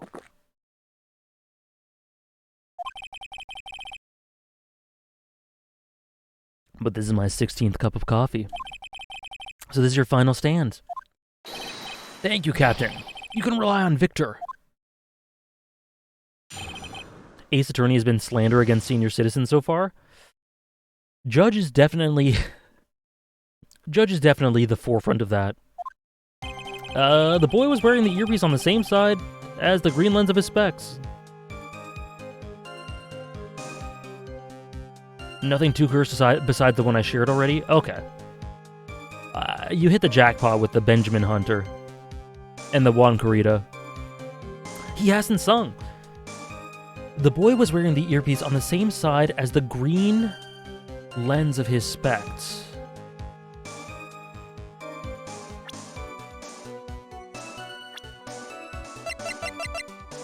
Wearing the earpiece on the same side. Okay, so the left? Okay. He kept fiddling with it all the time. He was fiddling with it just before he picked up the cup, too. And then he used the same hand to pick up the cup, his left hand. Fair, Tompiet. Okay. It wasn't a monocle, Your Honor. It was a small computer monitor often used by programmers. Benjamin Hunter is Edgeworth in a certain localization. Like a television screen? The inside of the lens is a screen that displays computer data. It's called HMD, a common tool in the victim's line of work. HDTV, DVD, CD, all these newfangled letters drive me mad, but they don't matter. I know what I saw and I'm telling the truth. Okay. Doesn't seem like he's lying. But there have been occasions of that where you can be disproven regardless. Okay, so he's wearing the earpiece on the same side as the green lens of his specs. Kept fiddling with it. He's fiddling with it just be...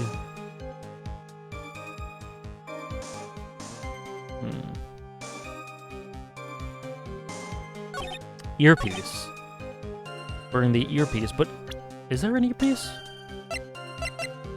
Does that part connected to the monocle or the monitor count as the earpiece?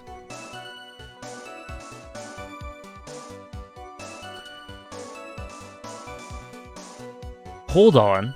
Well, he was fiddling with his earpiece, and his left eardrum was ruptured.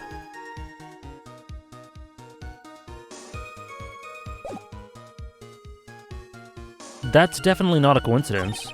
Kept fiddling with it. He was fiddling with it just before he picked up the cup, too.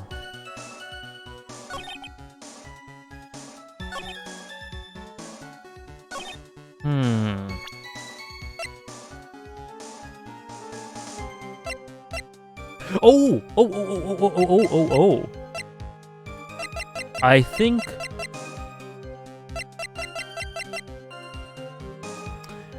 So I don't see an earpiece on the victim's character design, but...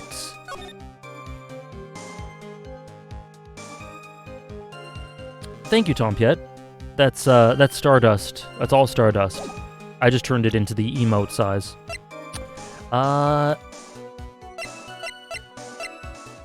God, this is such a banger. Okay, I think I made... So I think... I don't see an earpiece. Maybe that's just a limitation of the character design or something that I'm not supposed to look into, but... An earpiece? I think that was actually him just putting in the medicine. Because they said that the medicine gets put in...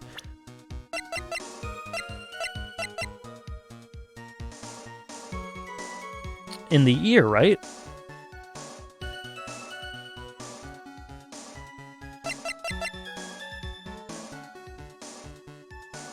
Okay, Stardust. I'll try to remember. Or, okay, Sam. I'll try to remember. Sounds good.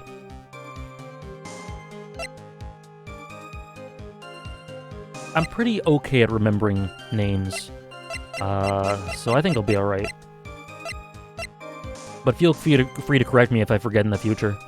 Okay, I think, but I don't know if that's a contradiction. Like, cause... Does it really contradict? I think I'm just putting pieces together. He was fiddling with it just before he picked up the cup too, because it's not, I don't think it's an earpiece. That's just a misunderstanding. But, like, I don't get I don't understand how this gets us to a contradiction. Because how does that change anything about the hand he picked it up with, according to his view?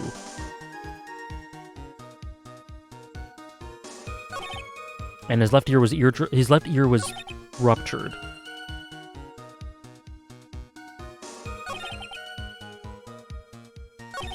Let's press that. Which hand did he touch it with? He just said left. You're one of those people, aren't you? You use your left hand to get things out of your right pocket.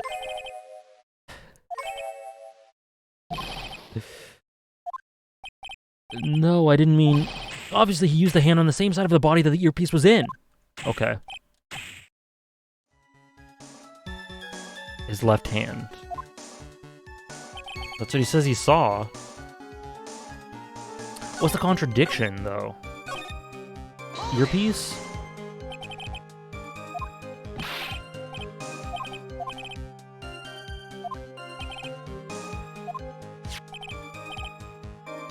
Okay. Okay.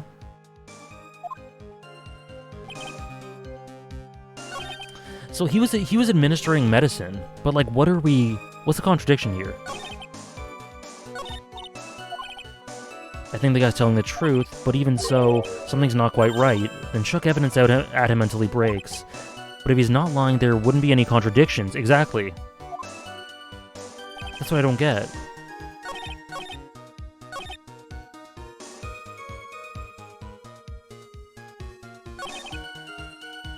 I have no idea what the contradiction is either. Like, I made a connection, but...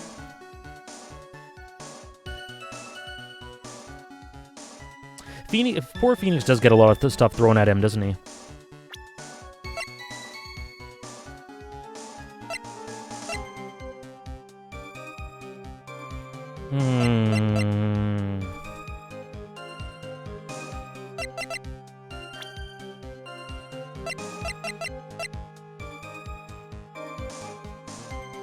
The victim was a programmer who wore an HMD over left eye.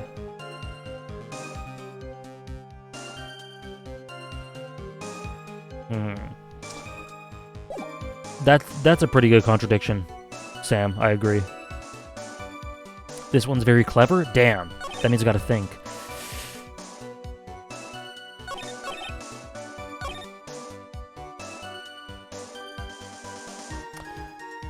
Wearing an earpiece on the same side as the lens of his specs.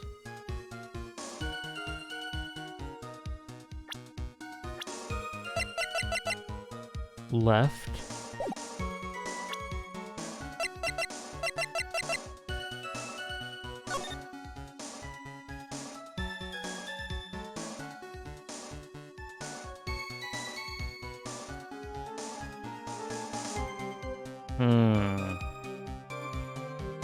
Yeah, I actually gotta think. Wearing the earpiece on the same side as the green lens of his specs. This might be the hardest case in the trilogy in terms of contradictions. I remember I had to rely on the strategy guide for a bit. Damn! Come on, AJ. Come on, AJ.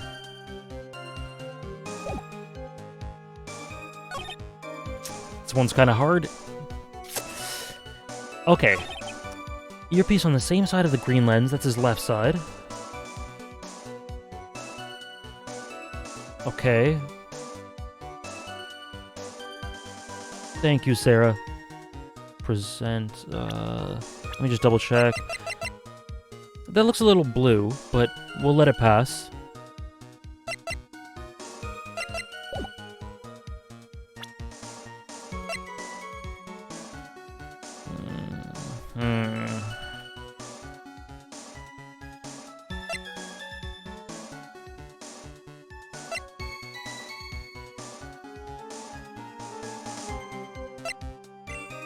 Thank you for the follow.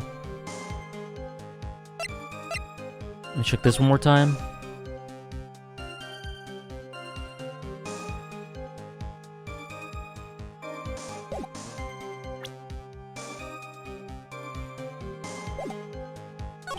Kept fiddling with it. That's administering the medicine. He was fiddling with it just before he picked up the cup, too.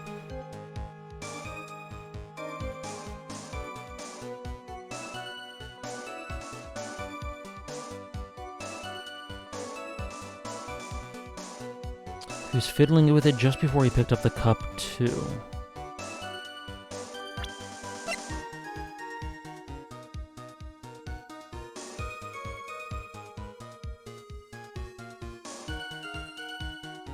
The bag is empty. Is that a contradiction? I don't think so.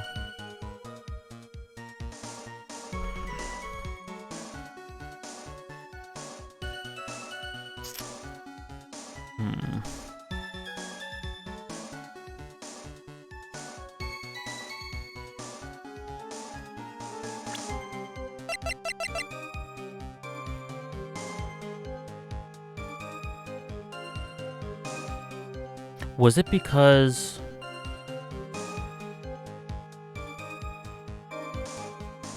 thank you, Emilo. This is tough. Offie Burger, how are you? So maybe he was fiddling around with the HMD? Is the contradiction that it wasn't an earpiece? Is it just that indirect? I might just try that. We still have some health. We've only gotten one wrong so far. Left eardrum was ruptured.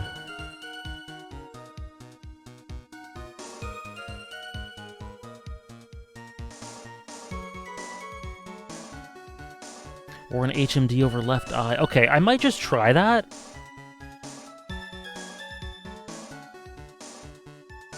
Salt Monday as well, yeah.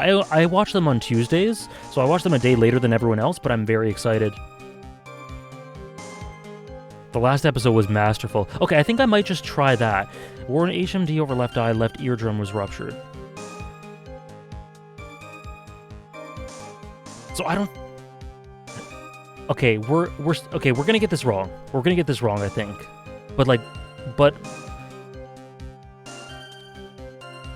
are we trying to prove that he's telling the truth and that he doesn't have left and rights confused? That's what I'm wondering. Like, we're trying to...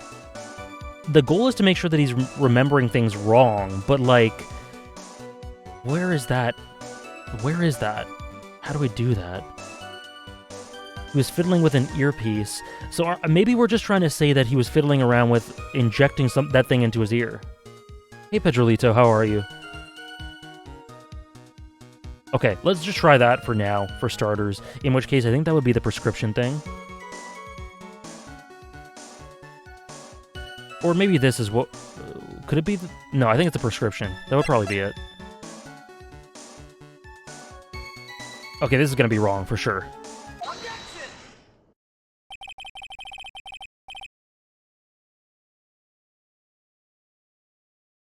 That's exactly what I was thinking. I'm not sure what the relevance of this is, but... Mr. Kudo, there is something very strange about your observations of the victim. I just wanted to say that I remember playing the OG trilogy on my DS while in bed covered up in cases like this, and where I didn't know what to do, I would always fall asleep. That's beautiful. Video games are magic, by the way. Lovely name. I love memories like that from when you were younger and playing things in bed. I have stuff like that with Pokemon, Animal Crossing, Zelda. Okay, what is strange? Was it just flimsy and weird stuff? I'm guessing it wasn't, because you guys were saying it's clever. What? You say he was wearing the earpiece on the same side as the HMD.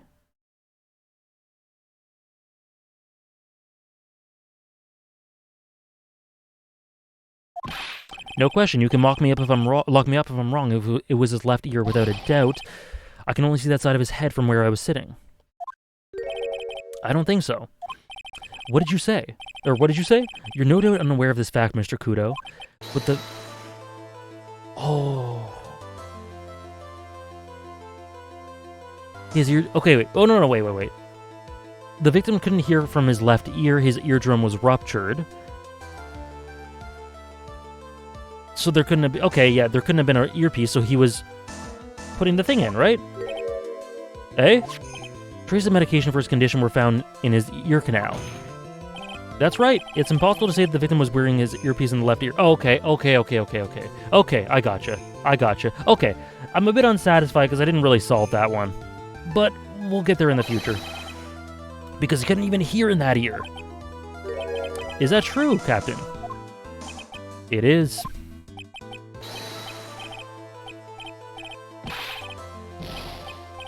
Pigeon, pretty pigeon. Was that the song? Was that the song? That was a short song.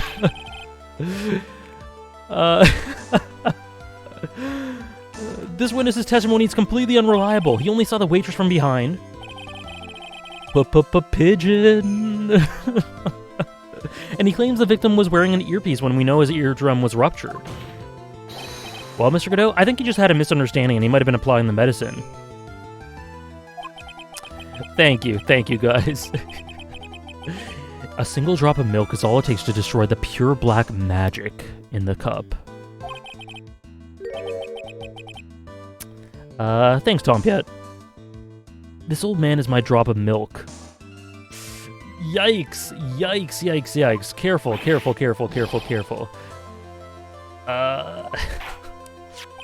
This is the victim's coffee cup in which the potassium cyanide was found. The mark on the rim clearly shows that the victim picked it up with his right hand. I'll never back down. I know I'm right. The lad drank his Javachino with his left hand. Let me put you out of your misery. Clearly the victim used both hands. He took a sip with the cup in his right hand and then switched to his left. That's what the old man saw. Does he at least use any sugar? I don't think so. You've seen that, Tar. Impossible. The witness had already testified on numerous occasions that the victim died immediately after taking just one sip of the coffee. Okay. Which hand did the victim use to pick up his coffee? The hand is irrelevant, Your Honor. The facts still stand. With one hand or the other, Mr. Elg drank the poisoned coffee like this.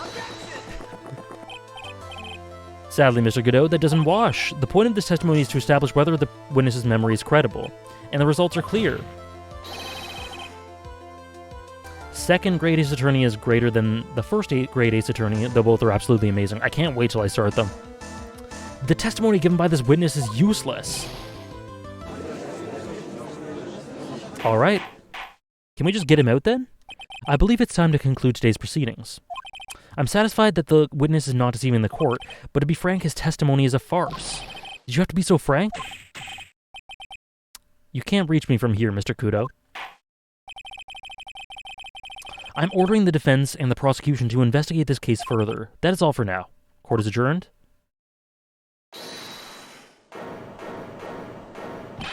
Wait!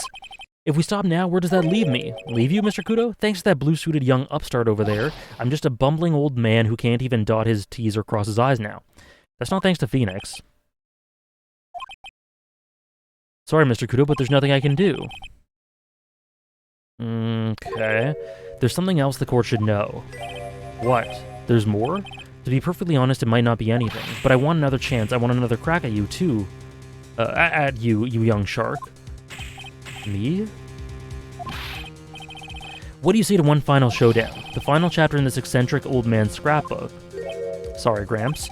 I've already had my 17th cup of coffee. What have you got to lose, Captain? I'll give you all the Javachino you want if you come to my house after the trial. I may be 68 years old, but Victor Kudo is still a man. That's enough, witness. I believe it will be quicker for the court to just hear your testimony. You bet? Much quicker. Okay. One last testimony?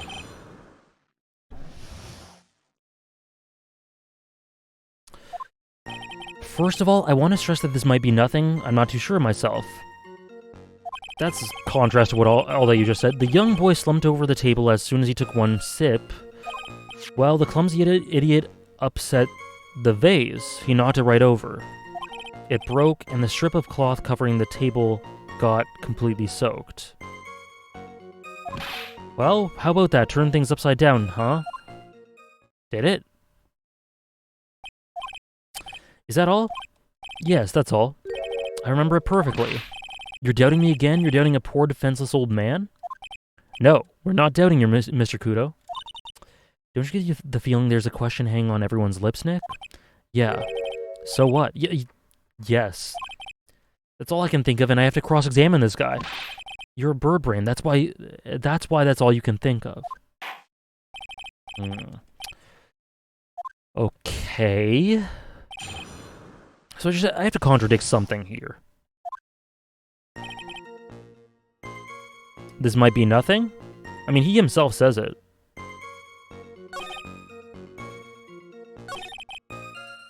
Upset. I don't even remember a vase. I don't remember that at all.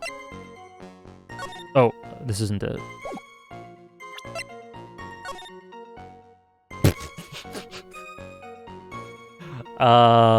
Sir? Sir? Are you sure about that? Are you sure that the vase was knocked over? Sir? Let me just...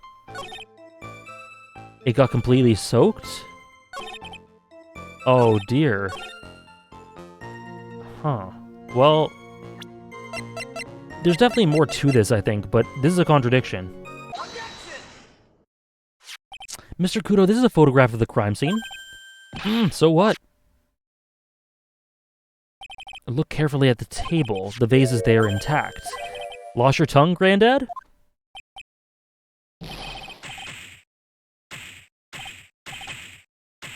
Yeah, Phoenix just destroyed this guy's life. Enough! If you oh! Don't throw anymore, is what he said. What is it now? I just remembered something. Yes, go on. The broken vase, it was on my table. What a mess this man is.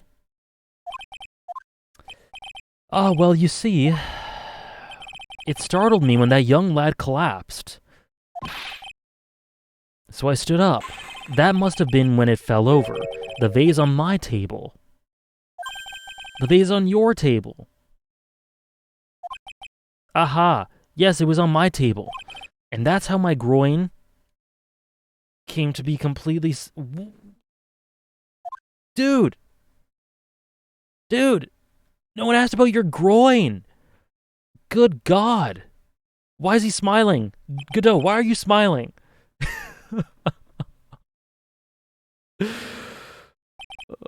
Why was Godot smiling at this?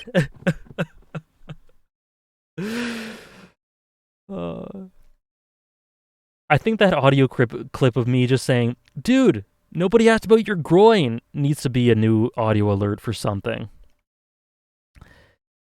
You've certainly earned your kudos for today. I'd like to ask a question now. Have I been any use at all? Perhaps that's something you should reflect on yourself, Mr. Kudo. How many times do we have to teach you this lesson, old man? I love SpongeBob. Godot waiting for the coffee, but it didn't come because he already has 17 cups. Ah, the lore. I've got more to say. Yeah, I remember something else. Bailiff, escort the witness out of the courtroom. Wait, listen to me. Thank you, Judge. It is a little sad to see certain lines there, like wanting to be useful and, no, I remember right, I promise, etc. But the character himself overall is just like, come on, dude. Good riddance, yeah. We seem to have been considerably sidetracked, and I'm still not in a position to deliver a verdict. The defendant has not been positively identified as the waitress in question. Additionally, there are two disparities in the testimony we've heard thus far. The mark on the coffee cup, yeah, that shows that he drank, yeah, from his right, even though it was at his left, and the earpiece, which is inserted into his left ear, out of which he couldn't hear. Wow, Nick, you did it! I therefore require both the defense and the prosecution to further investigate the facts. Yes, Your Honor. There's one more thing before I call today's session to an end. The witness we just heard from, he's most insistent that his testimony should be of use, so he summarized it accordingly into this statement. Wow, well, he will be useful then. Whatever. The prosecution doesn't need any props like that. Godot's really mad, huh? Yeah, I would be too. Very well. Here you are then, Mr. Wright. There are 3 copies, my own, yours, and Mr. Godot's. Yes, Your Honor. That's pretty funny. When the incident occurred, I broke the vase of my seat. I'm sorry. I'm sorry? This isn't a piece of testimony, more like a 5-year-old's apology. What the heck are we supposed to do with 3 copies?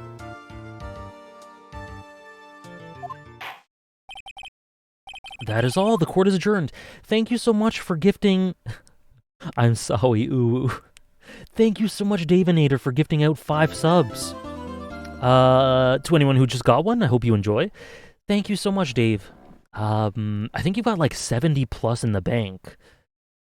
So there's that. You can add to it, or you can put it towards something, but either way, thank you so much. I really appreciate it. Consistently. And I really hope you continue having fun with all the stuff you're experiencing. Thank you, buddy.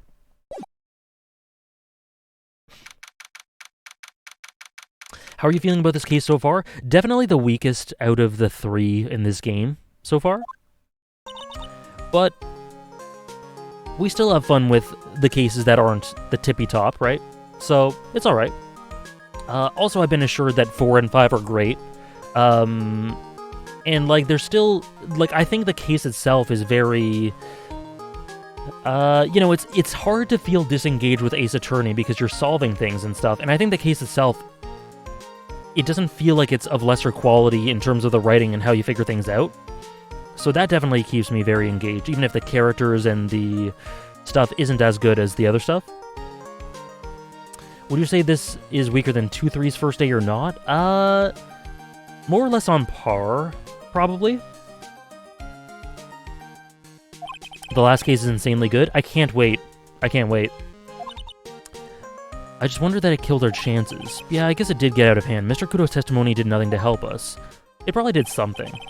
We saw Mia in a maid outfit for this case. Auto B tier just for that. We don't even know the identity of the waitress who laced the coffee. All we know is that what old man Kudo saw, the apron, straps, and the ribbon. And that the victim was wearing an earpiece when his eardrum was ruptured. Talk about a terrifying case of contradictionitis. Time to play doctor and find ourselves a cure then, right? Yeah, we've got to find one for Maggie or she'll have a terminal case of guilty. Okay.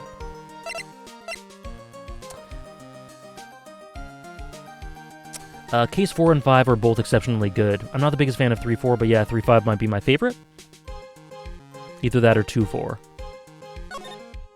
Alright. Well, we gotta solve. 3-5 is better than 2-4. So 3-5. 3-5 has top 1 potential then. I'm excited. Looks like Gumshoe's not here. Never mind that. What's going on? It feels different somehow. You think? Yeah, everyone seems to be on edge. What are you doing? Call in the officers for the briefing, quick. Can't you shut down the station server? Chief, quit playing on the internet. But my email pen pal, Leet Asian Princess...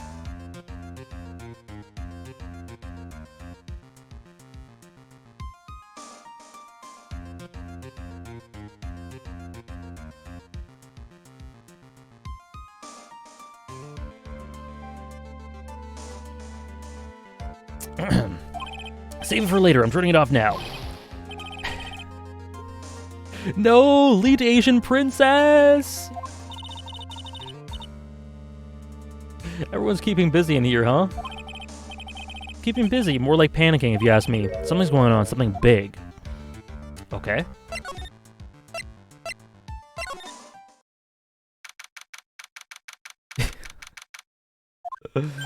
I guess Maggie's still in questioning, but we've got questions to ask her too. Maggie! Keep it down, Maya. This isn't a playground, you know? Okay. Where do we go? Criminal affairs. Très bien. Empty as usual? Yeah, and it's lunchtime too. That's it. Come on, come on, come on. Hey, that sounds like... now just call an 8, pal. Come on, I know you can. He's getting really worked up about something. No, that's the wrong number. Ah, looks like an 8 would have only netted me $5 anyway. What a ripoff. I hope so, MK is tired. What's the problem, Detective Gumshoe? Huh? Oh, it's you. I was just, I was just listening to the radio, pal. To the radio. Hey, Detective Gumshoe's having lunch here. He is. He's having the twin tea sets. Ha. What can I say?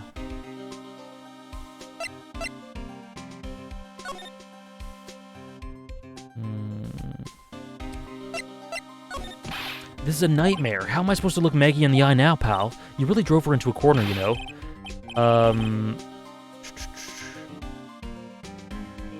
The spoiler command? Is it this? Don't read above? Okay. Why isn't the spoilers command working?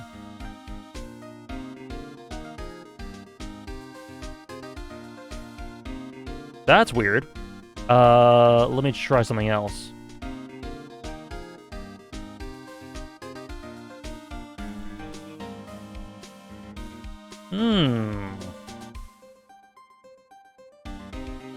Are the commands not working? What the hell? Hold on, let me double check Nightbot.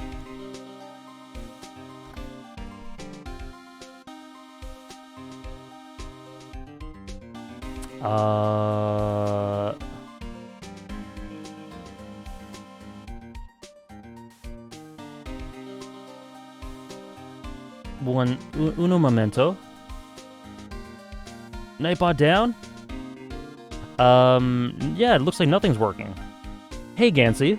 Caught up on the VODs, thanks for playing my video, and I'm glad to see so much love for the excellent 3-2. How are you finding this stupid case? The weakest so far, but I'm definitely still engaged or anything. Nightbot is napping? Yeah, I don't know. Nightbot, what are you doing? It was working earlier in the stream. Test.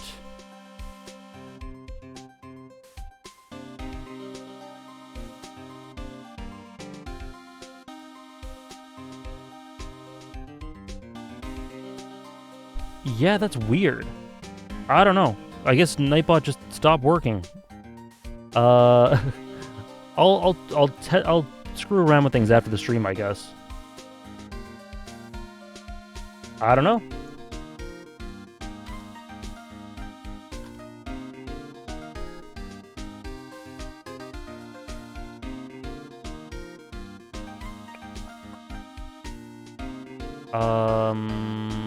We'll see. Maybe it just glitched around. I'll defend this case forever. It's great. I'm glad you like it. Like, I'm not saying it's awful or anything. It's just, out of the 3 so far, it's probably the weakest. Sorry, there weren't any holes in it for once. The Nightbot's finally unionized? Oh no. Yeah, what happened? Like, usually your testimonies are like Swiss cheese. Swiss cheese? Would you prefer crumbly, like, aged Parmesan? Anyway, this case has been ruled on. There shouldn't be any holes to find. So, did Maggie say anything to you about me? I mean, how did she put it again? I can't believe him. I hate him. Yeah. Yeah. Something like that. Wow. Wow.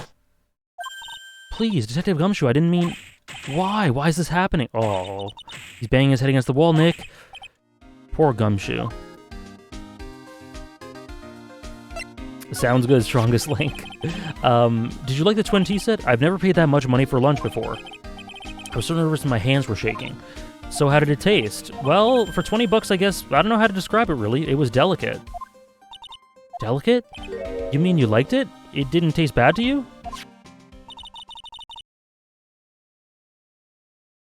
What's the matter with him? Looks like he's thinking. That's it. I've been trying to think of the right word to describe the taste, and I just realized it's bad. That's it. It tasted bad. It's just kind of hard to admit it to yourself when you pay 20 bucks for it, you know? I know that feel big time. Maybe you should have found out about the price after you finished eating. You invest your time into something, you're more likely to want it to be good even if you think it's bad. Time or money. Hey Nick, maybe that's why Glenn L came here. Maybe he heard about the Super Fierce Twin Tea set. If by fierce you mean fearsome, speaking of Glenn L, that does remind me. We still hardly know anything about the guy. Me with Gintama? Who said that? Oh no. Oh no. So what were you all excited about earlier? Huh? That's right, you said you were listening to the radio or something. Oh, that was nothing. I wasn't excited. Come on, Detective Gumshoe, you can tell little old me. What were you listening to? Nothing, really. It was just the, daily exercise show. Oh, okay. A Cyclock? This lunch special's lobster sure is great. Why are there tears in your eyes? That could be either humorous or sad. Okay, I doubt we can unlock that yet. Let's just look at the Detention Center? No. Très bien. I once ordered an iced coffee for $10 and it was awful. Yeah. You try to be more forgiving to justify that sort of thing, but you know deep in your heart.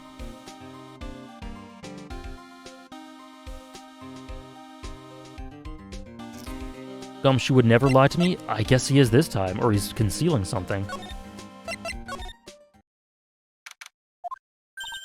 Huh? Mr. Armstrong's talking to someone. Oh, it's her! I forgot about her. Was she the waitress?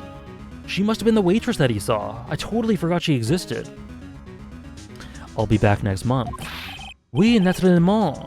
I will be waiting for you. If you haven't got it by then, I'm afraid it might get a little hot around here. No, I will have everything ready. I promise. I'm so sorry once again for my French accent. I love fire, you know. I love the way it crackles. Hee hee hee. No, no, no, stop it, I beg you. Then don't let me down. I'll be watching you. Man, no, this is not necessary. You can trust me, mademoiselle. Let French AJ live? Oh, he's living. He's just chaotic. Talk to anyone and I'll drive a knife straight through your heart. Oh no, you do not have to worry. You know, you worry far too much. Maybe this will help you relax. It is the oil of sandalwood. Oh, the Irish? Oh no, Oh, Gansey, I don't know about that one. I do love raw meat from time to time. Oh dear. What did you say about her earlier, Sarah? Queen.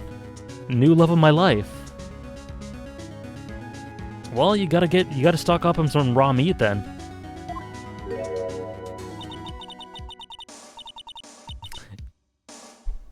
I'll be taking my leave. Goodbye for now. You sure Kalos not your favorite region? You know, thinking about it now. La Chivers. Italian AJ? Oh dear. I must rub some of my oil all over my body before I become the nervous wreck. There, oh oui, that feels good. Oh la la, excusez-moi, monsieur. Aussie AJ. Once I start getting into Aussie voices, I think they're okay. They're among my better ones. But like right now, I wouldn't even know how to start doing it. Like the accents get all messed up in my mind, and I don't even remember what it sounds like. Oui, that feels good. Yeah, Nightbot isn't working. I don't know. I guess it's down or something. I'm really glad to hear that, Offie Burger. I've been hoping for a log for forever. My eyes! Your eyes. If you have trouble with your eyes, you need this, the oil of sandalwood. Isn't this just the leftovers of what you were using? Oh, the song! Thank you, K-Sid. You can clip anything, Mr. Wolfos. Thank you, Daisuken. I'm glad you enjoyed it, Jamon. You don't exactly have many customers, do you, Mr. Armstrong?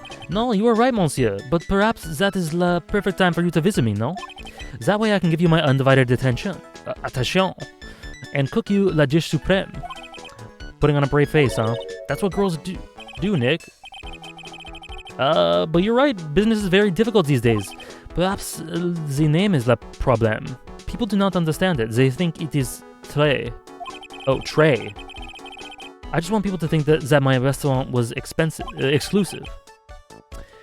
But I don't know if that said expensive or exclusive. It mixed it up in my brain.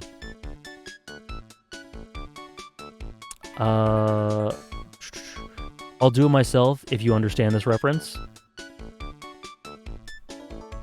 What reference was that? Sorry, I guess I didn't. Exclusive? Thank you. I guess I didn't, Davinator, I'm sorry. If that's the kind of thing that can make a girl cry. Have you Yeah, so what... Can someone explain to me what is trying to be gotten across with regards to Mr. Armstrong's gender identity? Like, what is... I think I remember them saying that something about them feeling, them identifying like as a woman. I don't know. It's all over the place. I don't know how to do it, how to approach it. No one will take it from me. So who was that woman you were just talking to? Oh la la, you saw that? Well, yeah, sorry. So who was she? She looked so polite and graceful. I don't think the writers know either. Okay. It's not a very clear message. It's just poorly aged humor and translation combo from early 2000s. Okay. I'll just use them. I'll use they, them. Yeah, it's very not handled well. Okay. I think it was I am a little girl at heart or something. Okay, that's what I'm thinking of. I'll use they, them, just because I don't really know. And they're kind of clumsy with it. And she likes raw meat and fires, right? Yeah, she did say that.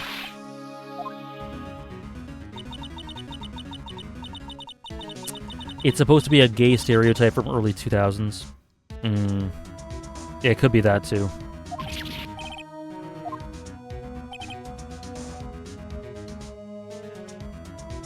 No, I think it's pretty clear what kind of conversation they were having.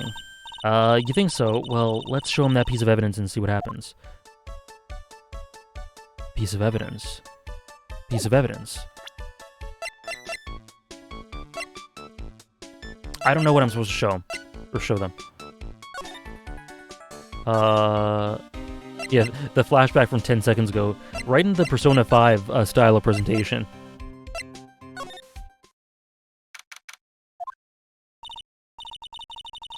She gives me early Farnese vibes with her fire talk. Yes!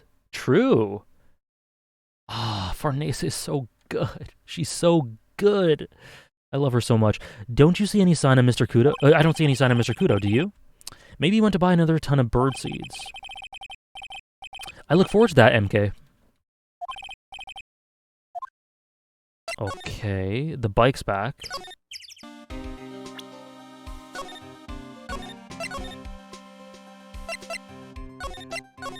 Okay, let's try out...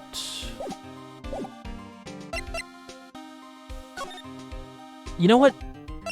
I don't know where to go. Well, I have to show him a piece of evidence. Let's just try this out. I just saved. Let's do it.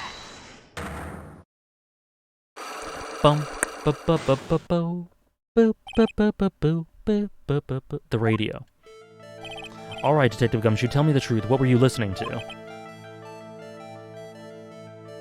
No way, pal. Now that you've made a big thing out of it, I'm not going to tell you. We'll see about that, pal. Considering all the noise you were making while you were listening...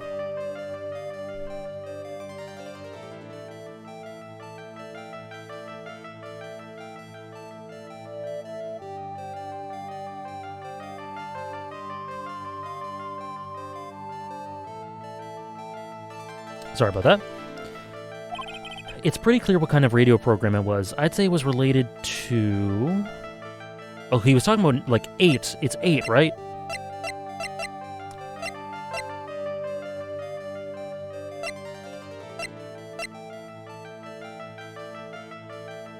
Oh, maybe it's this? Lottery ticket?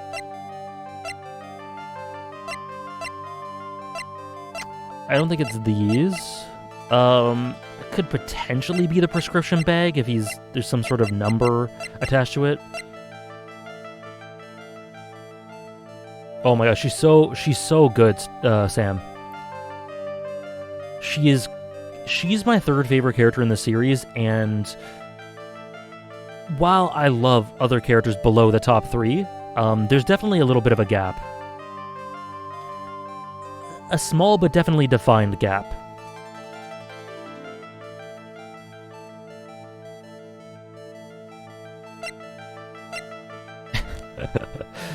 I love that strongest link. Okay, I think it might be the lottery. Wait, what does this say, by the way? Oh, that's the apology. Let's try it. We only lose one. Farnese, love of my life. She's so good. Oh, she's so amazing. You were listening to the lottery results, weren't you? You thought you'd try to win big just like Glen Elg did. It's like you can see right through me. Oh, that's it? Oh, I thought it would be harder. I've cracked him already? His will isn't super strong, I guess. That's why I said it was nothing. She's so high at third, and sadly the two above are, like, untouchable. Yeah, it's tough competition in top 2, but Farnese is such a queen. And that's very respectable to Offie. I adore her. Me nodding my head because I haven't read Berserk. Yeah, we'll stay away from spoilers for sure. But just be the prevailing point here is people sometimes say that Berserk is top heavy in terms of its cast, which it kind of still is. But people sometimes over exaggerate and say like outside of Guts and Griffith the cast is nothing or not any good. That is totally not correct. You met Farney and Franzi right at the same time. Oh. That's the double dose of F-Peak. The radio. I'm usually pretty lucky, so I figured I'd give it a try. What's with everyone in the lottery? So how did it go? I won 50 cents. It'd be better to win nothing at all than half a lousy buck. I was so mad. I know the feeling. I bought the same kind of ticket as Mr. Elk, see? And they've got this special radio show where they announce the winning numbers. They even do the drawings live on the air. It's intense, pal. I bet that's what Mr. Elk was listening to on the day he was killed. Yeah, what time is it now? Just after 1:30. And are the lottery results always broadcast at the same time? Guys. Okay, Hannah, don't look at chat right now.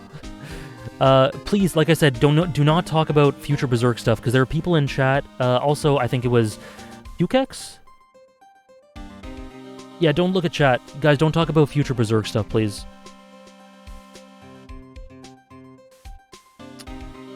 Let me just quickly...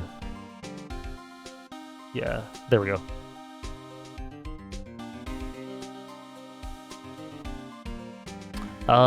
Look, I got this flyer. Thank you, Sarah. I was gonna delete it myself, but you beat me to it. Yeah, guys, just please don't talk about future Berserk stuff, because there are people who either haven't read it or haven't read into the latter half or so. I got this flyer when I bought the ticket. Okay. I want to try it, Nick. Then buy a ticket, Maya, with your own money. Okay.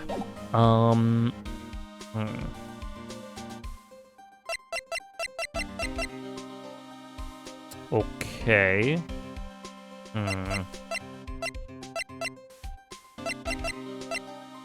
So we just got the flyer.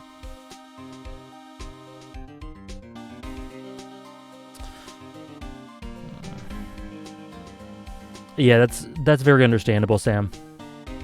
By the way, I was wondering something. Are your analysis streams a good way to experience something for the first time, or are you going to reference stuff that happens later in the series? Are we going to be spoiler-free, or will chat be allowed to talk about spoilers? Yes, we'll do it like we did the Hunter x Hunter ones, which I don't know if you were in them early on. You might not have been. which is just, we'll talk about that arc in question, and unless we're stuck on an arc for, like, weeks, like we've been doing with a certain arc in Hunter x Hunter, we won't talk about future stuff. So it tends to be, as long as you read or watched or experienced the subject matter we're talking about in the stream, we won't go further than that. It's okay, Rydux. No worries. Okay.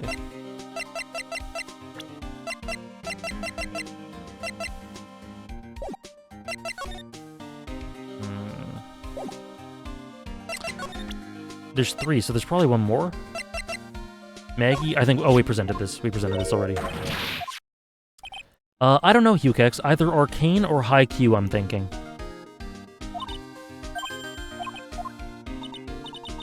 Yeah, okay. But hopefully that explanation makes sense either way. Did that make sense, Tompiet?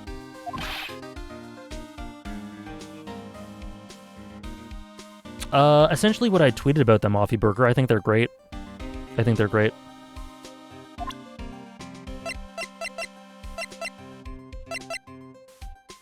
Did we present... Oh, yeah, I think we presented him, too. Yeah. We did this. Did we present everyone? Him? You know, in all my years, I've never seen a witness who was that confused before. Yeah, you look pretty confused by his testimony. Nothing against old guys, I like them and all, but he sounded like he was pretty sure about what he saw.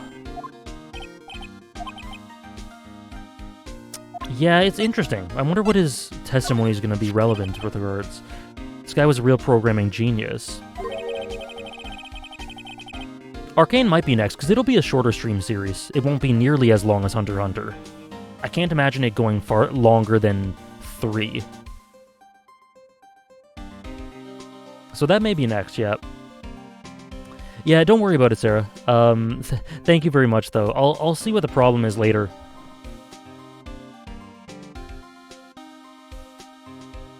Yeah, and if we do Arcane, that'll be Wednesdays.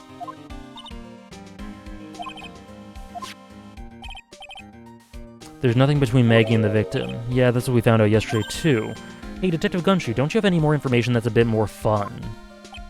I know. Have you paid a visit to where Mr. Oh, worked yet? You might as well. His workplace, where's that? Blue Screens Inc., a computer firm. Sounds like a real stable company. This should be fun. Let's go. Computers aren't really my thing, Maya. We'll be fine. I know all about that high-tech stuff. Cool, Sam. Yeah, we'll do it maybe soon. That might be a good quick series to get through, but it'll be very extensive at the same time, of course. Okay, let us move. Blue Screens Inc. sounds reliable. Yeah, true. Blue screens don't scream reliability to me. Oh. Oh dear.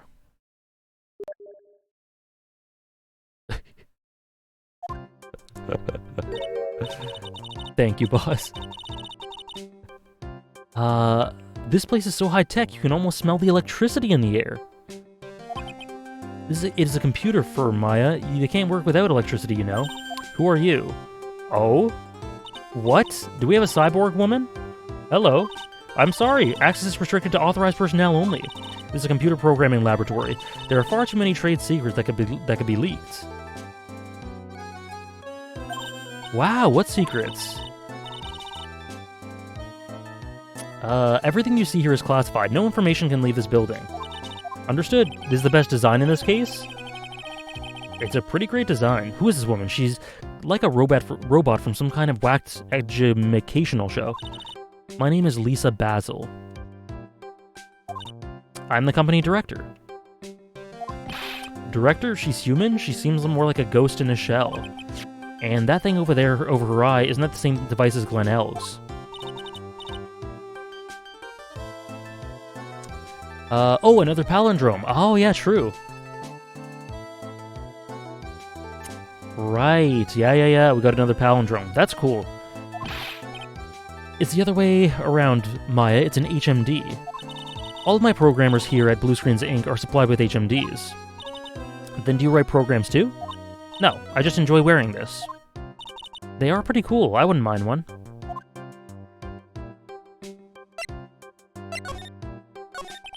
So what exactly is the firm's business? I will try to simplify it so that you can understand. We analyze the data management systems required by certain branches of the industry. Okay, and then deliver optimum operating systems and source-level components to them. You lost me on the corner of analyze and management. It doesn't matter. They analyze stuff. You got that much, right? The software we produce is distributed on CDs. CDs, yeah, compact disc. Digital optical storage media. All the employees here are first-class programmers. Let's ask one of them what they're doing. Excuse me, what are you working on right now? I'm researching the impact of time-slicing common areas on logical access to shared global variables. Okay. Alright. Well, you get the idea. This is the sort of thing we are involved in. Did you good people follow all that? Yeah. Your blank smile just said otherwise, Maya. You know about what happened, right, Miss Basil? You mean about Glenn being poisoned? Yes, I know it's terrible. Can you please tell us anything that might be helpful? I don't think so. A police officer was here earlier, too.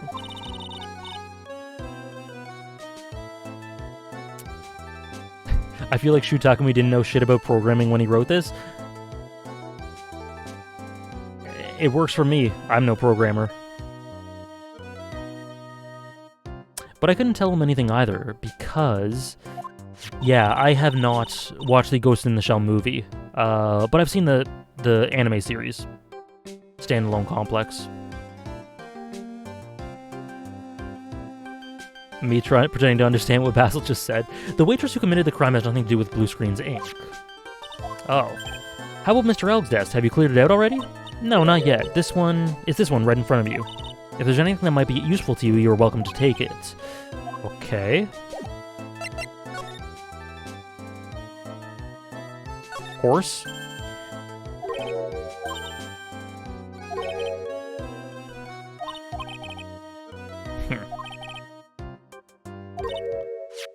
This calendar. What about it? If this is another hint about tidying, you can forget it. Someone's marked December 3rd in red pen. December 3rd? That's the day Mr. Elg was murdered. Is there anything else? Yeah. It says, meet with the tiger. The tiger? Cleanse calendar added to the court record. He's really pounding that keyboard, isn't he? I bet that's where the pro and programmer comes from, huh? I guess I shouldn't be resting on my laurels. Gotta expand my skill set and all that. Yeah, that's a good idea. Maybe I could become Old CD's apprentice. And what about your spirit medium training? Hey, look, Nick, it's a supercomputer. It looks like it's really smart and wise, doesn't it? Computers are only as smart as the humans who use them, Maya. That explains why we don't use the computer in our office. You work there too, Maya. Yeah, but at least please, don't argue about something that's so trivial. Otherwise the computer will laugh at you. She said she'd laugh at us, Nick. She's a human, Maya, not a computer. Those pillars look like they're moving. It's kind of unsettling. They just kind of look twisted or warped or whatever word I'm looking for. The tiger? What was his name again? I forgot.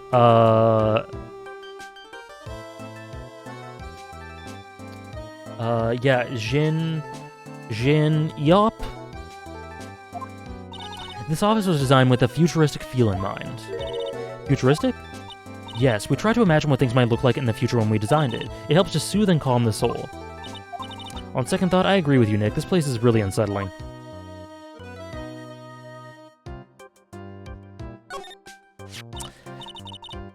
Jin Eof, yeah. Look at this mess. It looks like they're all betting tickets. What kind of betting tickets? For betting on which horse will win a given race, they're horse racing tickets. Oh wow, his drawers are stuffed full of these. Looks like they're all losing tickets, though. Oh. Okay. Because it's Phoenix backwards? Yeah, that is just the name they gave him, but I don't think we got his actual name.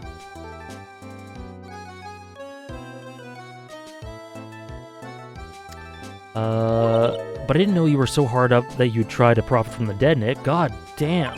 I'm just taking them as evidence, Maya.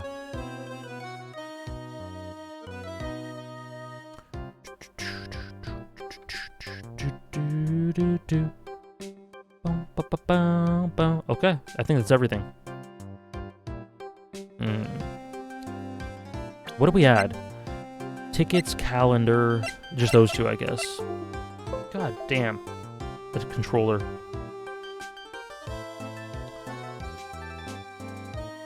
Okay, is there anything else to talk about with Lisa? No. Anything to present?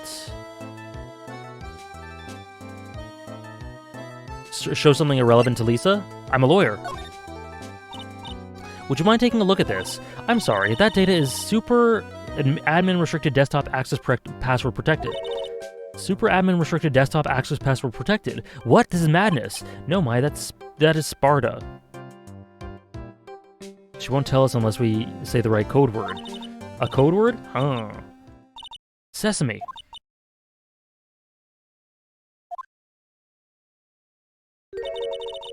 If it's not Sesame, then it must be her mother's maiden name. That's how it always is. There's no point in having a password if it's always the same thing, Maya. I guess she doesn't want to talk about this. Okay. Oh, it's literally telling us what to... Okay, let's do it.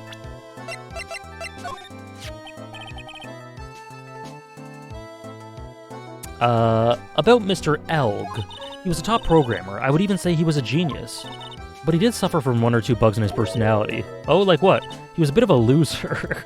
Perhaps that would be the best way to describe it. I am him. Get me to say anything in my YouTube voice? This is Sparta.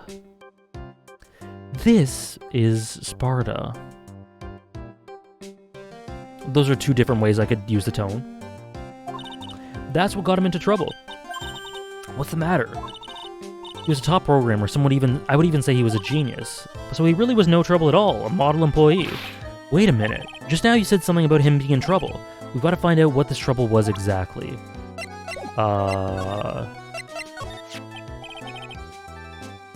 Both are wonderful, thank you. About Mr. Elk, was he in some kind of trouble? What? I can't believe they did it, great God. He was such an asset, too. Why would you think that? I thought you said something about it just now. You said he got himself into trouble because he was a bit of a loser. Oh, crap.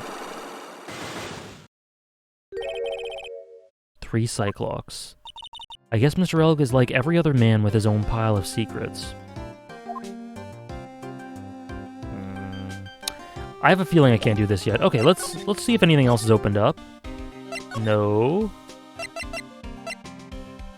Kitchen? No. Oh, we have to show him some evidence, but I don't think we have that yet. Wait, hold on.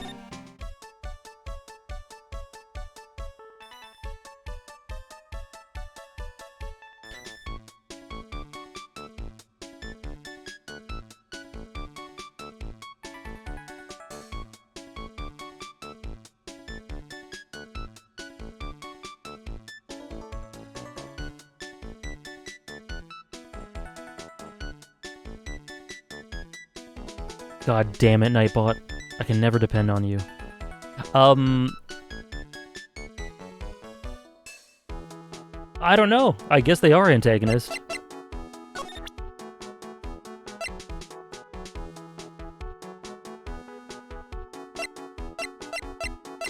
Losing horse race tickets. Meet with a tiger. Oh, yeah, so...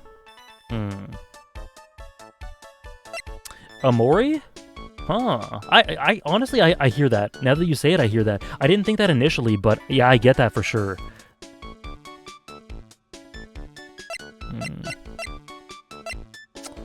Okay.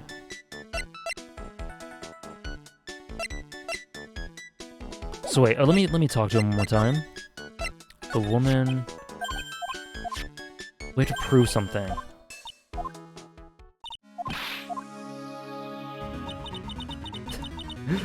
Thank you, Sarah. We got a makeshift Nightbot.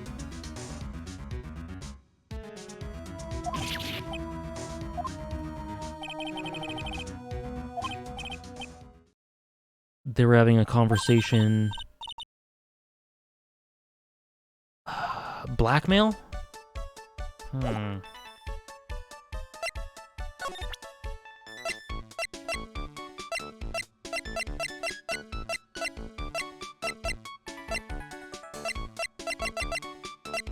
What about... No, not this. What about this?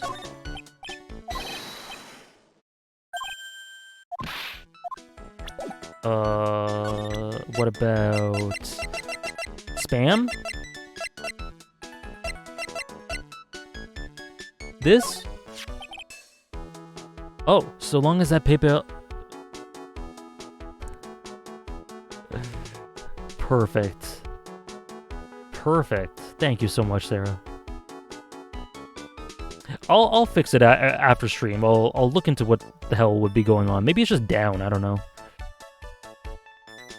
So long as that PayPal exists, I am but a delightful angel with the broken wings. An angel, huh? That doesn't bode well when you think about it. Oui, they kept harassing me month after month. In the end, I had to give in. I agreed to help them. Help them? With what? Mais bien sûr, if I did not owe them the money, I would have refused. But my hands were tied. Please, what did you... Oh, please, what did you agree to help him with? No, I cannot say. If I tell you, that woman, she will slice me up and eat me with la salad garnish. It probably does have that voice, MK. I hope he doesn't mean that he'll literally be sliced up and served with garnish. I'm going to guess that woman has something to do with your loan contract, am I right? Ah! Please, Mr. Armstrong, tell us about that woman. The last 3 cases of this stream? Okay. Perfect. That woman who was here earlier, I take it that she's why has it come to this? I find myself so deep in la debt. It is a sign of la bad world we live in, huh? It's more of a sign of la bad culinary skills. The woman who was there, the scary woman, she is from loan office. Whoa, really? Is that where you borrowed $500,000 from? Oui, tender lender, it is called. Catchy name. Just hearing it makes me want to borrow some money. Please, you must not borrow from them. If you must... no more than $10. He's J. Michael Tatum in the dub? Oh. Sounds like your whole monthly stipend, Mia. Or Maya. Hey, I get a bit more than that. Thank you very much. So Tender Lender is the loan office you borrowed $500,000 from, huh? I wonder if they've got anything to do with this case. Hey Thomas, thank you for the half year resub. No worries at all.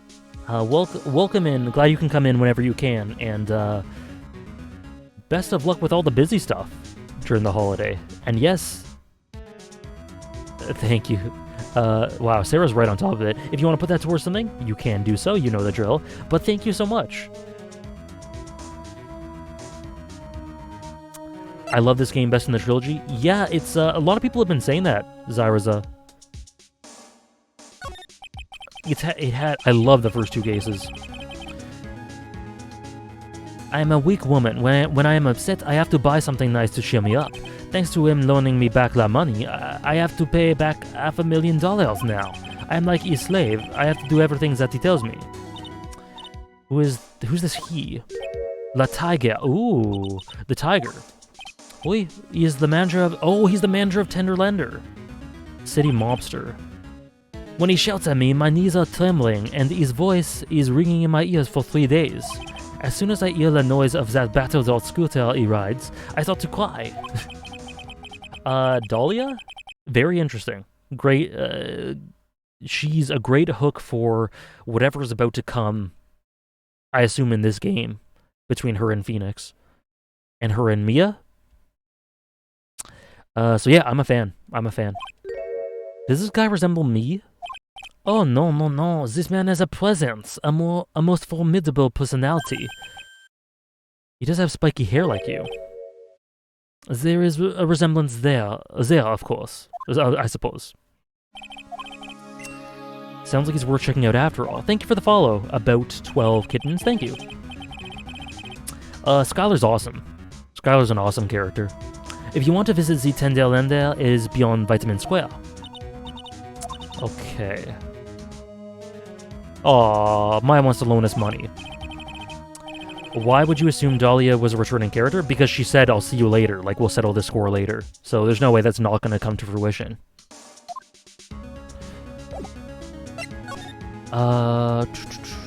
Très bien. Well, I'm going to head to the precinct now. We've got a big meeting starting in a bit. About Maggie's case, you mean? No, that's pretty much wrapped up by now. There's another big case going down at the moment, so she's been pushed aside. Okay, well, we'll see you later then. Yeah, I think like the game planted the seed, so I assume they're gonna follow through with it.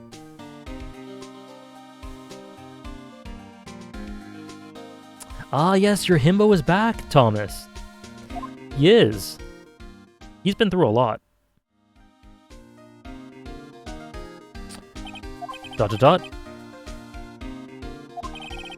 You better get going, detective, or you'll be late. Actually, yeah, Dahlia, so just to clarify, Dahlia was really good in just Case 1. But, the hints for future stuff are really enticing. So, not to say that she wasn't good on her own into Case 1, because she definitely was.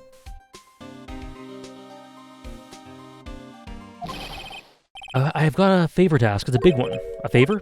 It's for Maggie. I was kind of hoping you'd give this to her for me. What is it? It's a lunchbox. I got up early so I could make it. Kinda cute. I've been real worried about her. She looked like she lost a lot of weight. Detective Gumshoe. How many weenies are in here?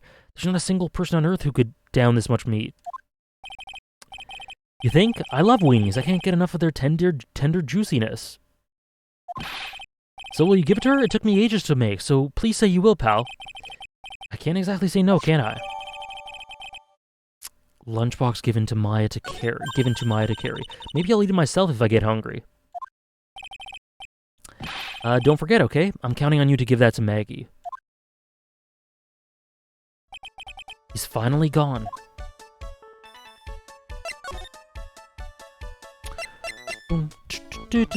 Okay, Vitamin Square. Tenderländer. This place gives off a really strange vibe, don't you think? Or don't it? Doesn't it?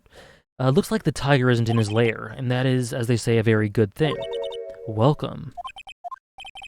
Talk about a creepy voice. It makes your soul want to shrivel up and die.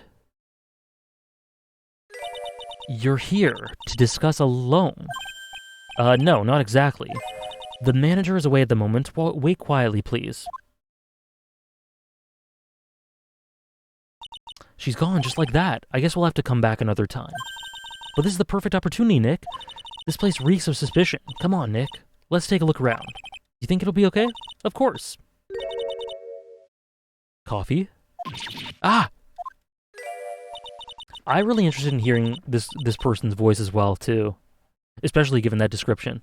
I'll leave it here for you to enjoy quietly. Yes, thank you. Do not touch the desk, please.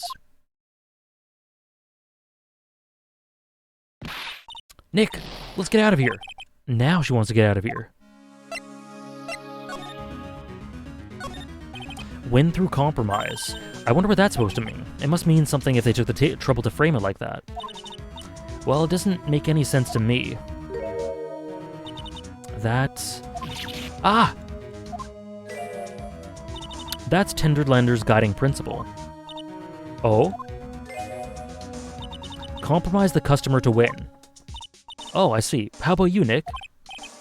Yeah, well, as long as we don't have to compromise my hair, I'd say we're okay. That's one slogan no business owner should ever explain to their customers. Okay. It's a Daruma?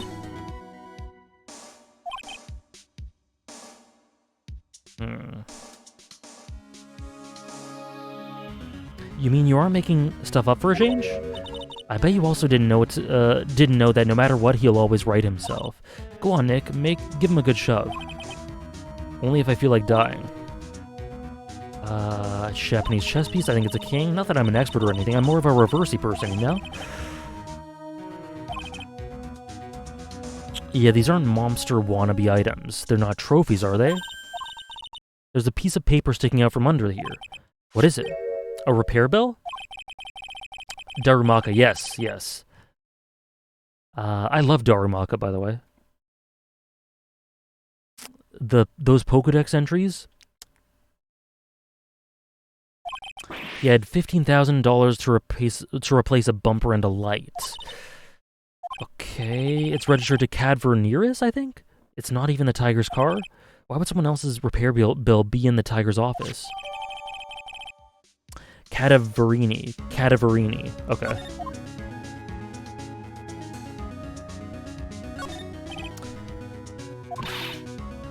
A solid gold desk. Wow, I'm completely dazzled. That's because it's completely dazzling. I can see up my nose in the reflection. That's gotta be really distracting. So the desk isn't practical, no surprise there. Punching bag? I like them as well. Those statues as well, Sam.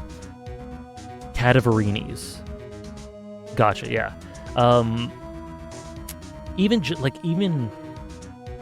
Yeah, the duality between the forms and the amount of weight placed on the other I forget what the other form is called, but you know what I mean. That's a great choice for statues in the place in the Relic Castle. It's a punching bag.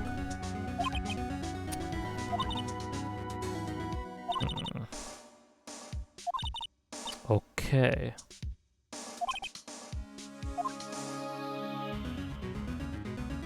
Zen form, yes, thank you. Hey, look at this Parisian-style coat. It's so chic. Looks more like a pimp coat to me. Guess I haven't got an eye for fashion. Thank you, Ming Ming. Look at this. This suit is the same as the color you wear. Nick. The same color as my suit. Yikes. Keep your voice down, Maya. Nick, you gotta take a look at this. Some cake? Ah! I'll just leave it here for you. Yeah, sure, thanks. Just wait here quietly. Otherwise... Sure. You hear that, Nick? Wait quietly, she said. Yeah, sure. I have my eye on you, only so I can take care of you. Understand?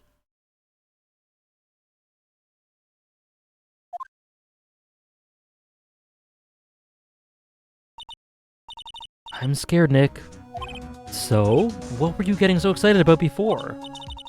Look on the lapel of this suit. That's an attorney's badge. Is it though? Is it though? Yeah, the immaculate disguise. Just look at this. Foolproof. Is the tiger a lawyer? No way, look at this thing. It's made of paper. For some reason, your badge suddenly looks really cheap to me. Cheap to me, Nick. I'm scared too, but that's not the only thing I am when she's in the room. I was waiting for that. She'll take care of you. I believe that guy went through law school. The badge proves it after all. Yeah. Yeah, I'd say. Okay, is that it? Oh, here. There's a CD player on the desk, but the desk is so loud, it's a wonder you can hear it. The lid's open. I wonder what kind of music the tiger's into. Have you finished the coffee? Ah! Yes, thanks. It was lovely. So, you drank it all?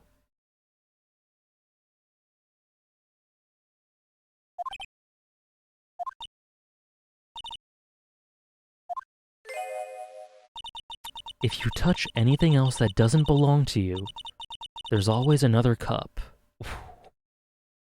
This dialogue. What's with this girl? Woman. That coffee was laced with something, I'm almost sure of it. Nick, my stomach, it's killing me. Volcarona is one of my favorite Pokemon, Sam. It's in my top 20 for sure. Oh wait, maybe it was just the burger I ate for breakfast. I sure hope so. Take a look at the CD while we're still alive and have the chance. What the? It's not the Rocco soundtrack, is it? Claw of the Tiger? Love copyright. It's a demo CD. The artist's name has been handwritten on the disc in pen. Is it MC whatever? MC Bomber. What? This must be the CD Maggie told us about. Yeah, I guess Maya likes her breakfast burgers. She could poison Godot, Wolfman. True. Let's hope that never happens, but I bet it's heavy metal. Let's listen. No way, that woman will make us drink more coffee if we do.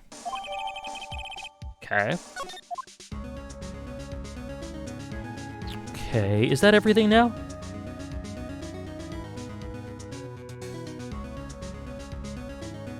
Okay.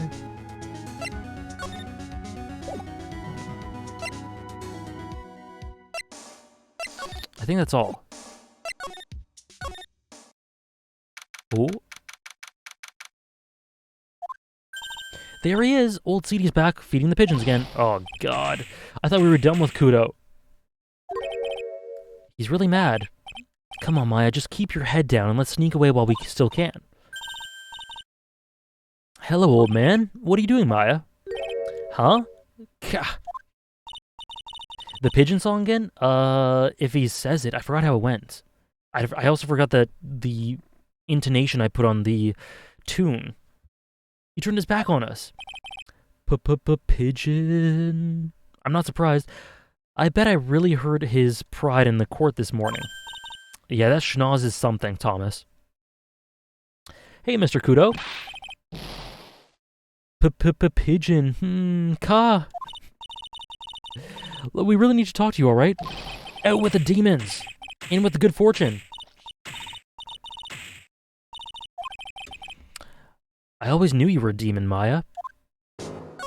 Oops. I'm sorry about what happened in court earlier today. Everyone will be talking about me behind my back now. A dirty old man who was so busy looking at the serving girl's backside that he can't even remember her face. A filthy, depraved animal. Not at all. Are you listening to me, boy? I don't care what you say. I saw that waitress put it in.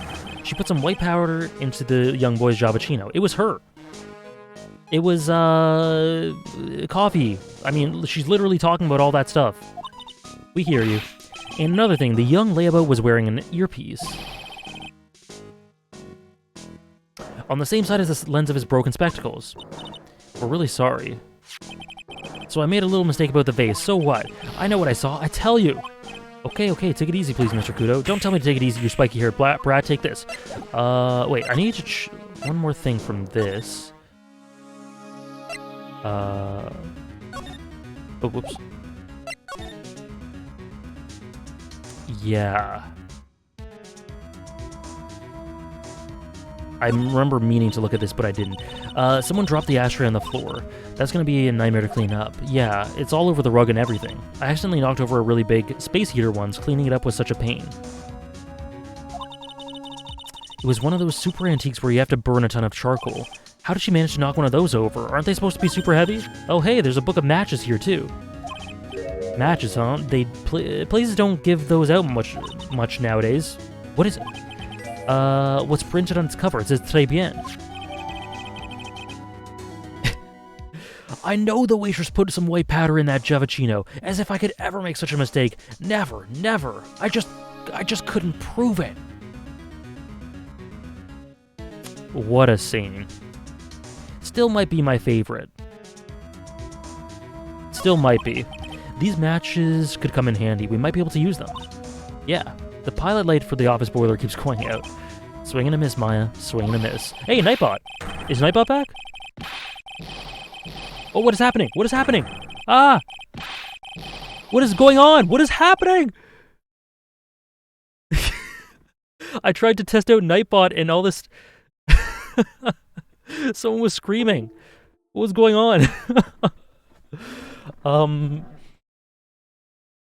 Ah, yes, the Nightbot works. Thank you. That was bizarre. Welcome back, Nightbot. Thank you for filling in, Sarah. Congratulations on your depromotion to a regular chatter again, Sarah. Oh, it's beautiful. It's beautiful. If you're enjoying the stream, consider following the channel, as Nightbot there says. Sorry. Okay, what was the screaming about? Ah! Come out from under the desk, Maya. What are you two snooping around in my office for? Nothing. My precious carpet, you's got ash on my rug. You're gonna wish your ugly feet never came through my door. It wasn't us. It was already like that. Yous wanna argue with me? Is that what you're doing? You think yous can take me on? I'm gonna flatten yous into pancakes and tune yous into my new rugs. I'm so sorry. I'm so sorry. I swear I watched The Sopranos.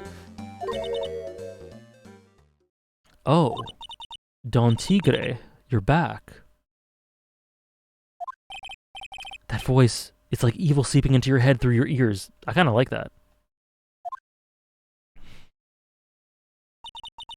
I'm sorry, Don Tigre. I knocked over that ashtray earlier, and... Oh, she's defending us. Has she got a death wish or what? Yeah, Nightbot is just super chatty now. Oh, right.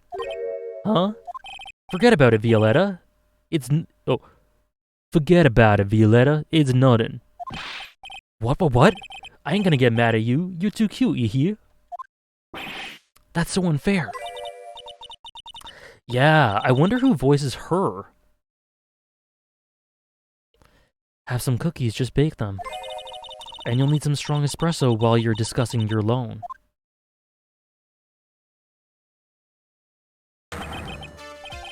Phoenix right. Phoenix versus Yup. Can we do a poll on that? I would, but I think the result's pretty clear. Yes? You's either crazy or just plain stupid to chase after me. I worked so hard, but now you's gotta come and mess up my plan. So it was him. He's my phony. Oh, new song?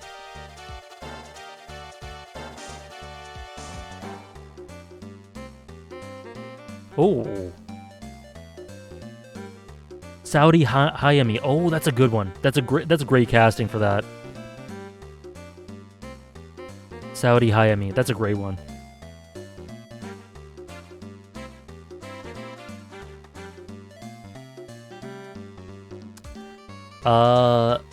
Apparently it goes past that strongest link. People were talking about other casting choices for characters that were only in Trials and Tribulations, but yeah.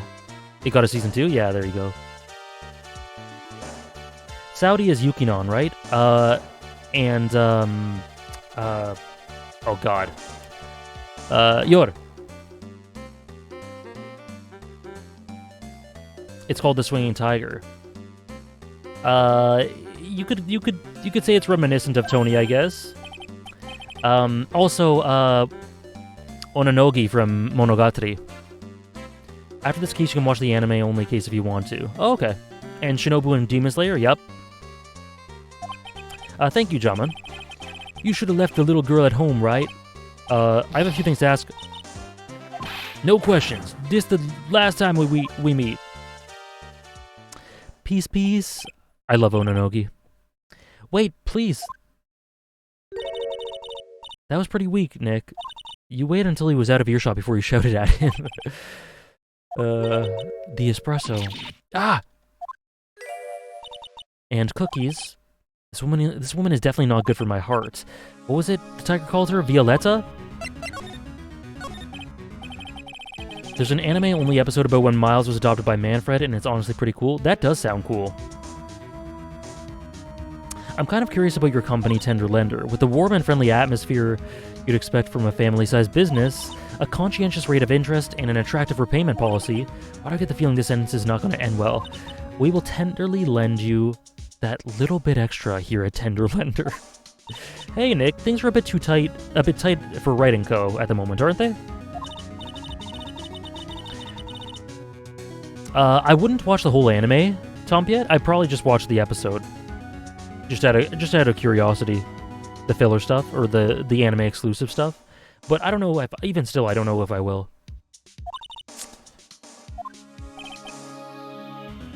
Would I take out a loan here? Not so sure. Tender Leonard is on your side.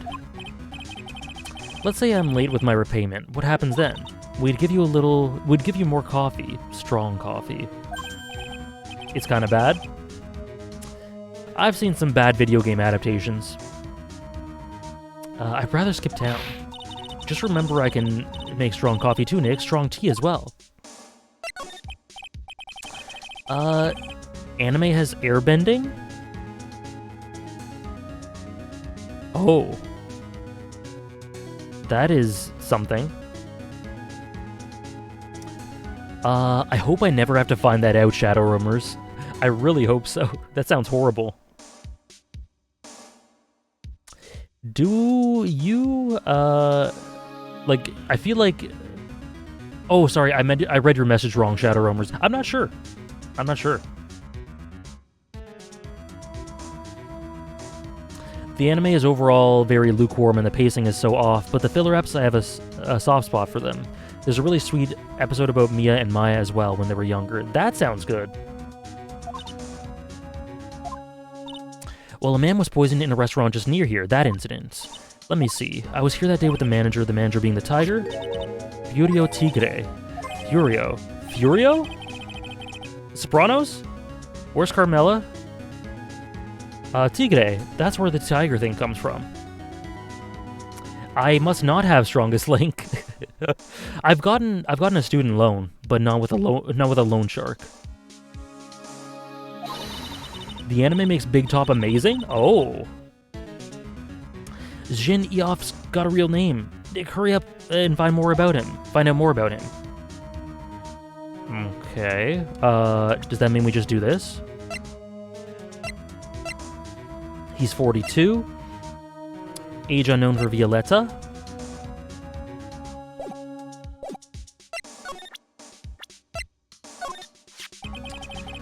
There's a really gay scene between Edgeworth and Phoenix on Edgeworth's office. Oh? Yeah, Falcao. We're talking to Falcao, Thomas.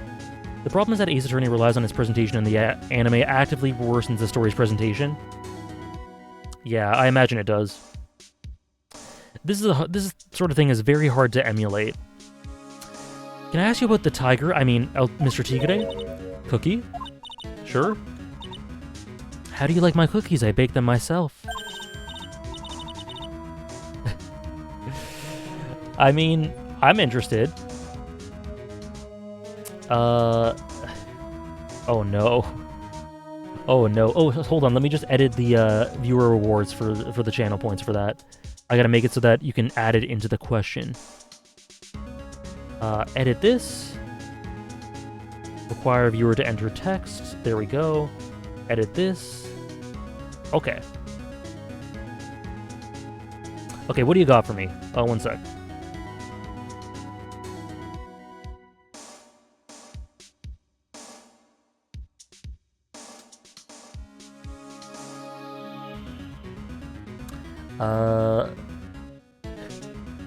Hold on.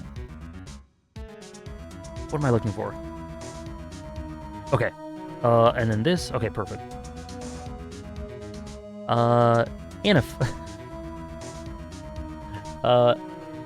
me put this back. In a fight, here is what you do, my G. Bring your chin down to protect your neck while continuing to stare in his eyes. Bring up your hands and say, I don't want no trouble, you hear? In a low voice, begin to say, woola woola woola woola woola woola, slowly increasing the volume.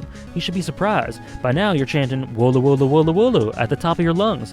He'll run away. Everyone within a 1 mile radius will feel a terrifying presence within their soul. Marvel as you ascend your planar form. There you go. There's a lot of rearing. I don't know what that is at all, but that was the reward redeemed. There's a lot of rearing her head again. Maya's overall very good in this case. She's been solid. I drifted into my YouTube voice at the end there? Did I? I didn't even notice. Let me repeat it then. He'll run away. Everyone within a one... I totally know what you mean. I just did it again. He'll run away. Everyone within a 1 mile radius will feel a terrifying presence within your soul. Marvel as you ascend into your planar form.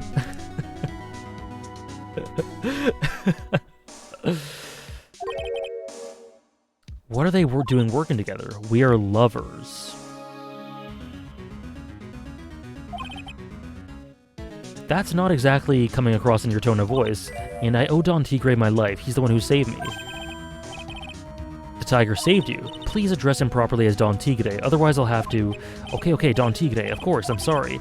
He saved your life? I'd sure like to know how that happened.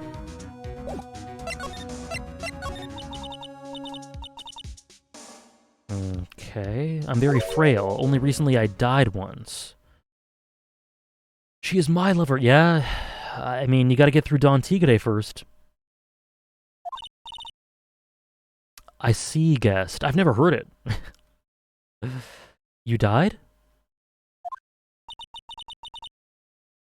About 4 months ago. The doctor said to abandon all hope. I guess they were expecting her to take a boat ride across the River Styx.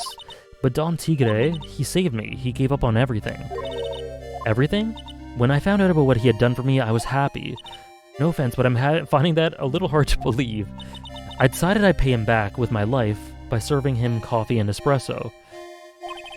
I still wonder about what's in her coffee. So, is that why you've got that bandage? Is that why you've got that bandage wrapped around your head?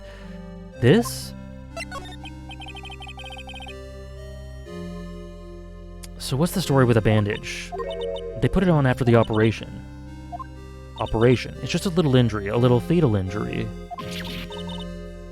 A fatal injury? Maya just suffered one herself by the sound of it. So what's the injury you were talking about before when you said you died once? Yeah, I think this is new. Ooh. Okay. Holy crap. 4? She really creeps me out, Nick. We've got to find out the truth. Okay. We'll come back. Okay. Oh, I forgot to finish this. You said you were a craftsman, right? The modern world casts honest craftsmen like me aside and surely it's not that. I come from a long line of craftsmen, right back to the time of the shoguns. You hear me? I didn't become an embroiderer, I was born one. Actually, I'm kind of in the same situation myself. I wanted to stick my fingers up that dribbling old judge's nose and scream right down to his ear hole, objection. Did you want to become a lawyer when you were young? I don't think that's quite it, Maya. I think he's just in a bad mood. I've got a tsunami of frustration inside and it's ready to burst out. Suck it up, I guess? Guess I better let him talk. So there's not much call for craftsmen these days, then. Of course not, you idiot. All I'm good for nowadays is running errands. Errands? Everyone takes advantage of the elderly. Buy some bread, Grams. Take the dog for a walk, Granddad. Feed the pigeons, old man. What am I, some sort of 2-bit community hand? Oh, did someone told him to feed the pigeons? Buy some bread, now that I can understand. But what's the point of feeding some seedy pigeons?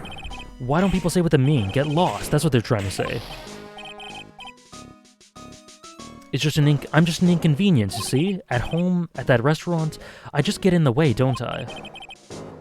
I guess so, we were. What did he just say? At home and at that restaurant. By restaurant, are you talking about Très Bien? Did you get asked to run an errand there too? Yes, I did, the very day that young brat was poisoned. What? Furio's the only character I really like. On the day of the incident, what were you asked to do? Glad you asked. I'll tell you what I was asked to do. He slumped over on the table. The serving girl collapsed. And I broke that vase. It all happened so fast I was in a bit of a daze. Then the owner shouted over to me. Excusez-moi, you, call the police. Call them yourself, I should have said back, but I didn't think of it at the time. So did you end up calling the police?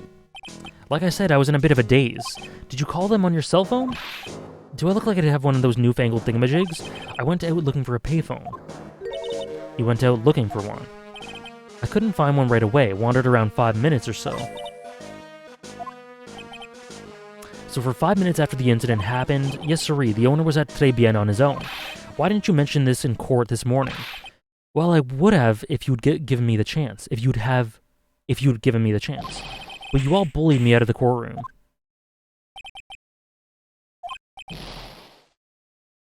Ah, okay. Okay.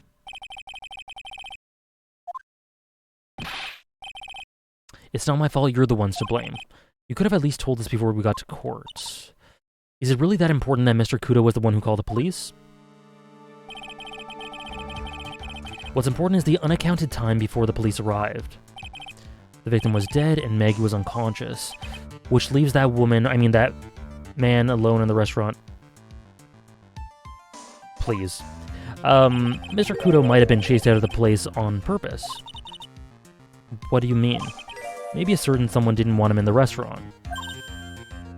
Ah, oh sure, you go ahead and say I was in the way as usual. Okay, Maggie?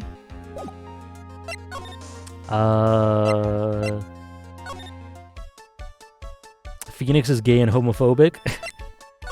I mean, it kinda tracks. More than kinda.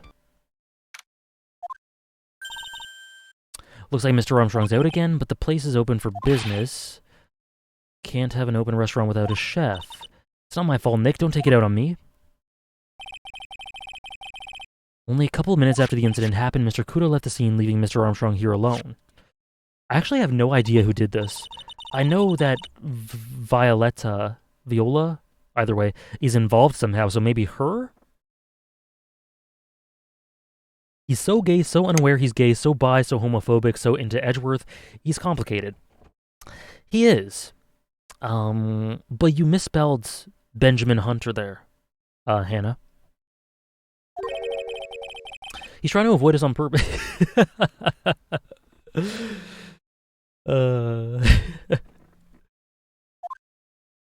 Typos happen. Okay.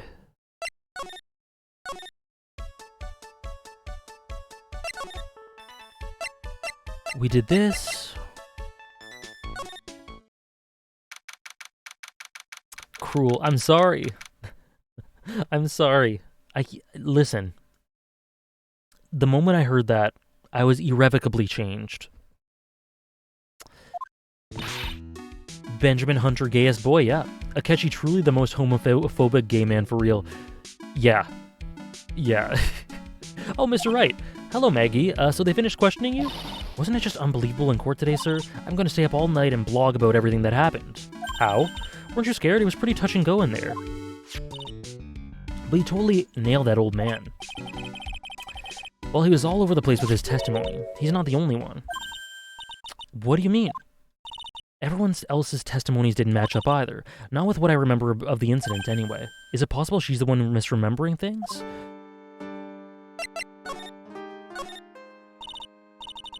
Yeah, Akechi is phobic about basically everything, except sketchy-looking detective gloves and light Yagami mannerisms.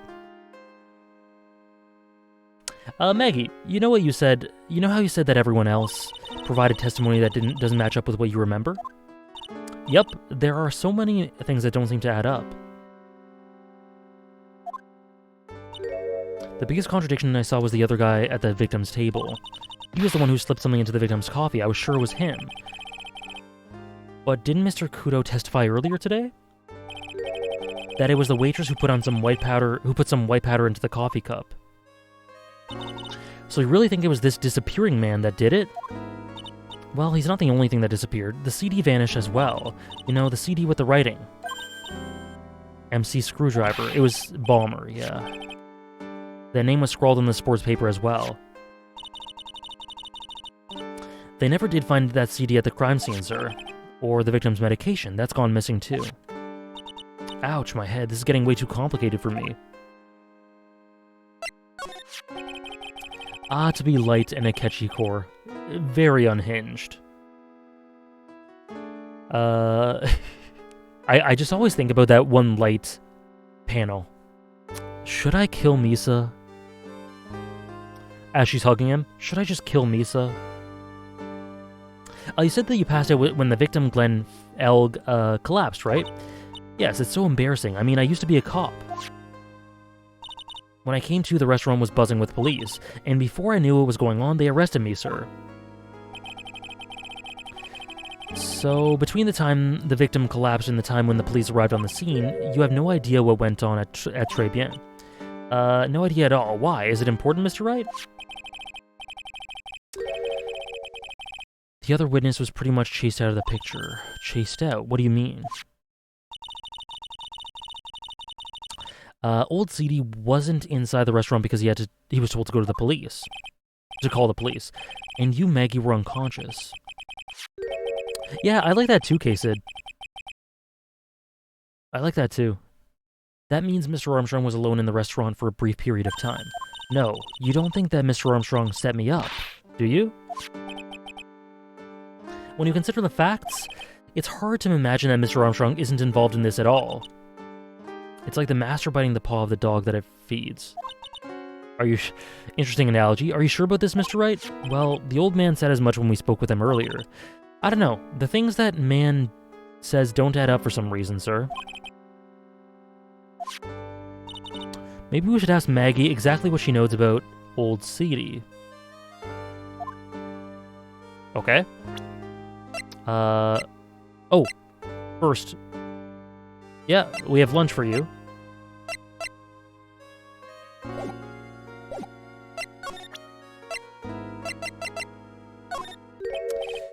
Oh yeah, I've got something you're gonna love. Really? What is it? A lunchbox just for you. Here. Wow, a lunchbox. Weenies, too. I can't believe it. Old CD is such a cute nickname. It is. A little conflicting with the overall attitude of its owner, but yes, quite cute. Did you make this just for me, Mr. Wright? Nah, it was Detective Gumshoe. Who else would make such a nice lunchbox for you? Detective Gumshoe. He's really worried about you. Looks like he's put on a lot of effort into making this too. I can't accept it. Detention center rules. No gifts allowed, sir. Hey, come on, Maggie. Don't be like that. The rules are the rules. They'll lock you up if you break them. Somehow, when an ex-cop turned waitress says that, it seems a whole lot scarier. And anyway, I hate weenies. Damn. Really? It's all yours, Maya. You can enjoy it with Mr. Wright. Wow. But she's right. It's better than letting it go to waste. Damn. I guess so. Thank you for the follow. Persevs. How was it? She seemed excited about it before she found out who it was from. Yeah, she's like, is it from you?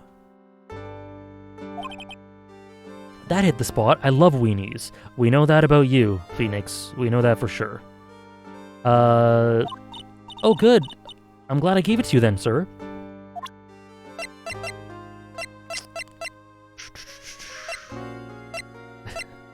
Say that again. You heard what I said. Am I lying? Am I lying? Okay, so we have to ask about Old CD.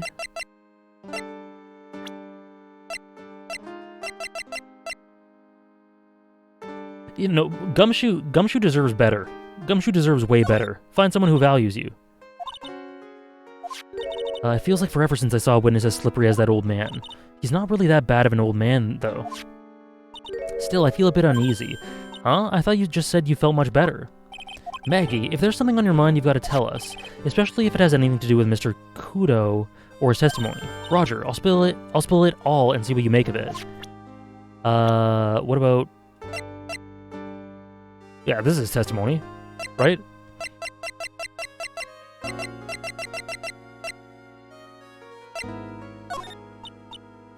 Oh. It's the same thing. Okay.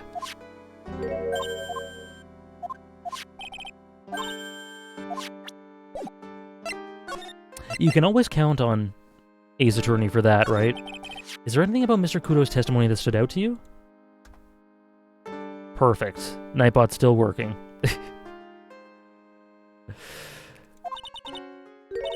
Actually, yes. The fact that he was even testifying to begin with doesn't quite what? Well, when I took the coffee over to the victim's table, it's true there was another customer in the restaurant. We know that it was Victor Kudo, but I can't really say it was an old man. Okay, then what about calling him a really old middle-aged man? Age isn't the issue. The other customer was a woman. A woman? Are you sure, Maggie? I think so. What did this woman look like? She was sort of creepy. Yup. And she had kind of a cackling laugh. Creepy? Cackling? Why do I get the feeling I've come across a woman like that recently? Okay. Oh, someone said present gumshoe?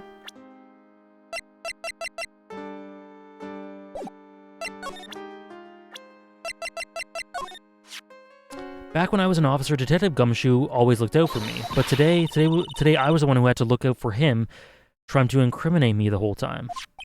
You've got to remember, Maggie, Gumshoe's a detective, he's got a job to do. My old boss, I thought he'd at least be on my side. He is on your side, he'd do anything to help. You can't fool me, I saw him in court today. I felt like a poor little baby woodpecker being pecked on the head by its own mother. That's disturbing. I hate him, sir, I mean it. I don't ever want to see him again. I think I just saw Gumshoe's chances go down in flames like the Hindenburg. I don't think it's getting through to her that he was really trying to help.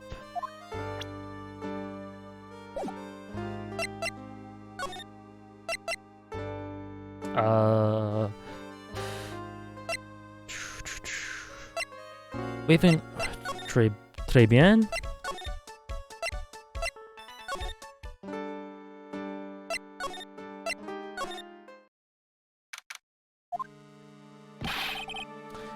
The main server just went up in smoke. Why the heck isn't the press conference set up yet? The superintendent's here already. Yeah, and there's a problem with the internet too. I already told you to stop using your computer, Chief. But I'm watching videos online. I'm catching up on my Asian soap operas. It's gonna have to wait, Chief. I'm throwing the switch. No! Just when some young guy was about to confess to his son's hot-to-trot girlfriend. Whoa. Whoa.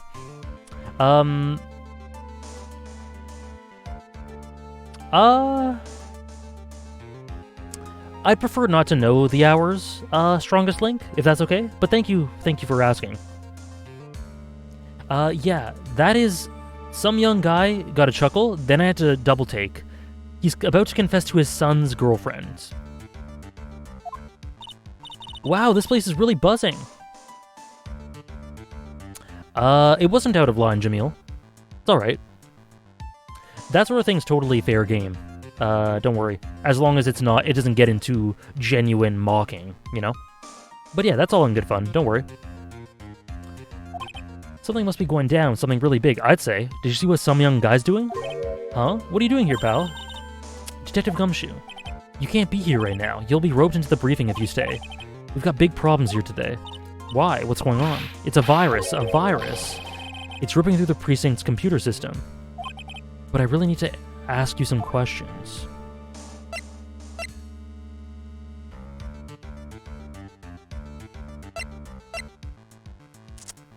I need to see that Asian soap opera. Yeah. You and me both. I'm only gonna say this once, so listen up. No matter how poor you get, never borrow money from a place like this, you hear? Okay. If you got money trouble, just go on a diet of instant noodles and hang in there. We're not thinking about borrowing money, detective. We want information. Is that all? Well, let's see. It can't be. The hacker called 4chan? A tender lender is considered to be even fishier than the average illegal loan shark, and it seems it ran into trouble just recently. Those guys have been pretty heavy-handed, calling in all their debts. Really? Don't go poking your poking your nose around in their business, pal. You'll really regret it if you upset that lady. Alright, I get the picture. Hey, wait a minute. They overplay Core 2002 in this game? It's very early 2000s. That lady? Who's this lady he's talking about, Nick? We better find out what the story is with this lady.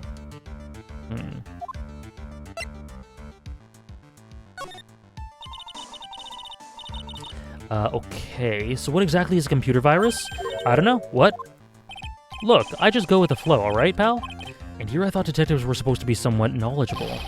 What's with that face, pal? Do you think you know what a virus is? Well, Nick, do you? A computer virus? Sure. I mean, only in simple terms, of course. Really? Wow, you know everything, Professor Nick. Yeah, I'm gonna call you Dr. Wright from now on. That sounds pretty cool. Don't you agree, Dr. Wright?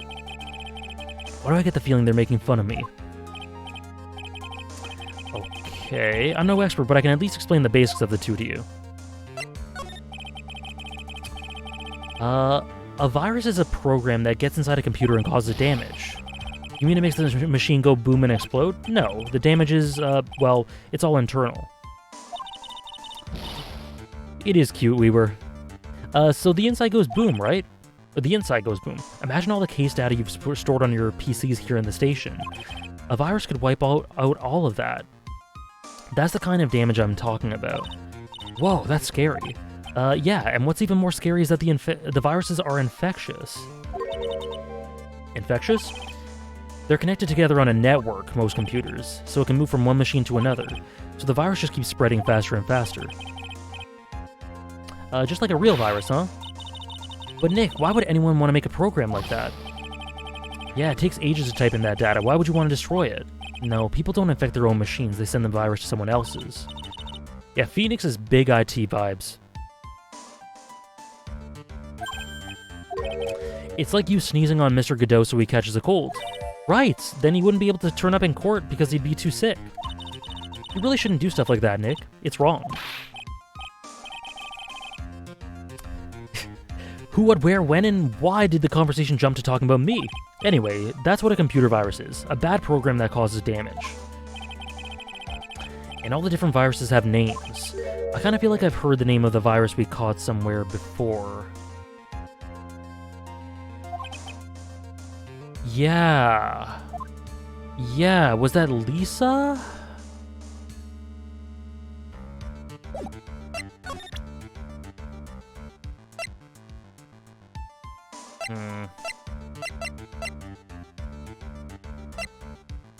Is that it? Was it a virus?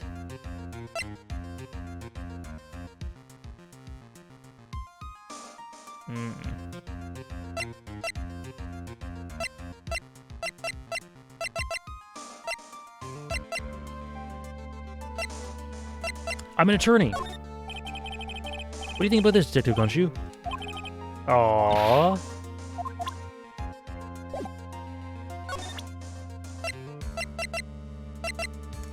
Was this a virus? Detective Gumshoe, about this. What? I'm trying... This is Case 3, Char Wizard. Case 3 in Trials of Tribulations. This stupid name, I remember it now. I thought so, here it comes. Don't just nod to yourself and keep me in the dark. Nick, what's going on? It's okay, Maya, you don't have to cry about it. The name scribbled on the sports paper and written on that CD, that's the name of the virus. Okay. What? Yeah, the virus that's just infected every computer in the station, pal. I've already done that, Jamon. It's MC Bomber. Can you give us any more details, please? Okay. Thank you for the follow, Genesis. We already knew about the MC Bomber virus from a while back. A group of criminals issued a series of demands to the head honchos of law enforcement. They threatened to release the virus if their demands weren't met. Who are they? I don't know, some hotshots from the criminal underworld would be my guess. Now that the virus has been released, huh? Yeah, it's in every computer in every public office in the city. Everyone's going nuts. They're hopping around like they're dancing at a carnival. Yeah, it wasn't a mixtape. God damn it. They probably got hyped thinking there were hot single people in their area. Easy mistake to make. Apparently the programmer who made the virus was a real genius. The focus right now is on tracing the root of this virus on the black market. You mean someone put this virus up for sale? Yeah, and because this one's so powerful, they're estimating its price tag was in the millions of dollars.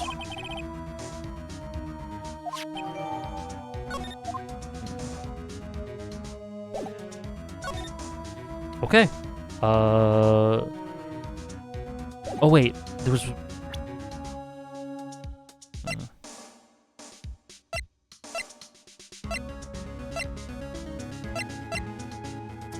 What was that I was gonna do? He said... Was it him who said something about the scary looking woman? Because if so, I need to present Viola? Or him? Furio? Let's present Furio. He's not the scary looking woman, but... Oh, this guy, the tiger. Is he famous? Yeah, this guy's not a loan shark, you know. Nope, he's one big lone cat. Hence the name? Don't pay him back and you'd better say your prayers because he'll eat you alive. You're shaking, detective. Like a leaf. I'm just, you know, kinda on edge at the moment, if you know what I mean. That's the girl who works at Tender Lender. You want to stay away from her, okay? I mean it.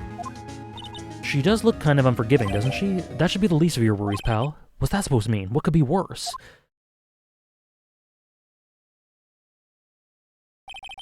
Her name's Viola... Why have I been saying Violetta? Viola Cadaverini. She's the only granddaughter of Bruto Cadaverini. Do you know who that is, Nick? Never heard of him.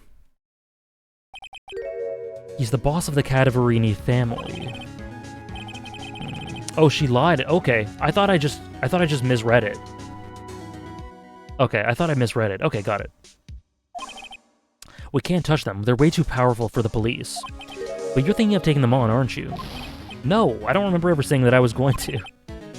Okay.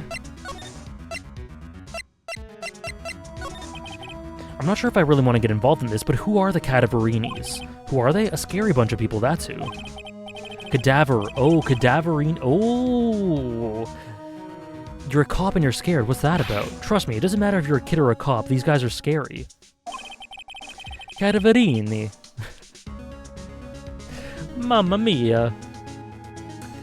They've got some serious clout in the criminal underworld. We can't touch them. They've got too much moolah. Moolah, as in... Cadaverini. They pretty much control all the cash on the city's black market. The black market, huh? And that includes Tender Lender, I take it. I thought I was in Italy just then. Can you taste the pasta?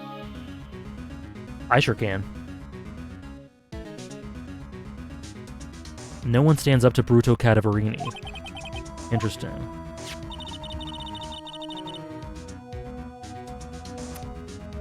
I smell pizza, pasta, there's a plumber popping out of tubes?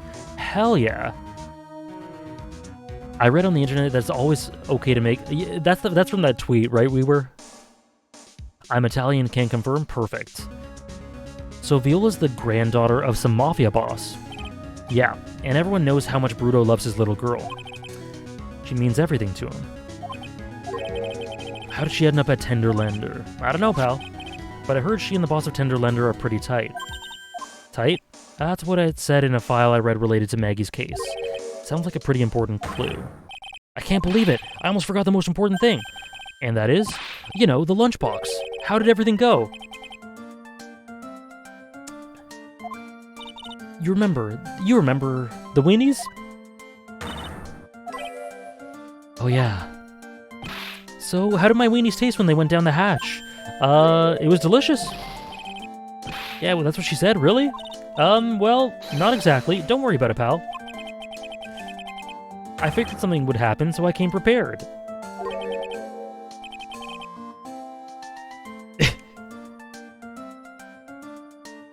I can't keep track of all the innuendo. I cannot keep track of it. Prepared? What do you mean? I made a jumbo lunchbox. Oh, do me a favor again, huh, pal, and deliver this? This sure is a heavy burden, in more ways than one. Jumbo weenies from Dick.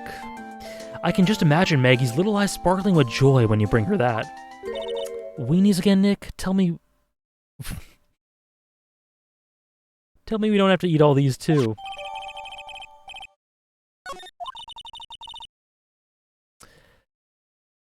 I am 14 years old. I really can't eat anymore.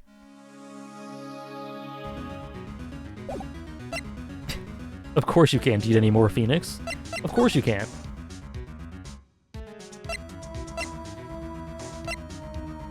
Okay. Detention center? No.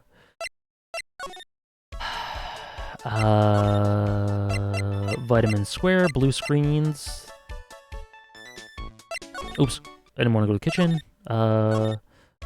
Maybe blue screens? We haven't been there in a while. Glenn's Troubles. Okay. Maybe we have the evidence for this? Let's see. Wish me luck. 3. Glenn's Troubles. So, how about you tell me what kind of trouble Mr. Elg was in? I'm sorry, sir, but we don't have deal with troubleshooting here. Perhaps you'd like to speak to someone in customer service? What's she talking about? I guess I'd better just take a shot and see where it gets me. Miss Basil, let me ask you something. Did Mr. Elg's troubles have to do with this?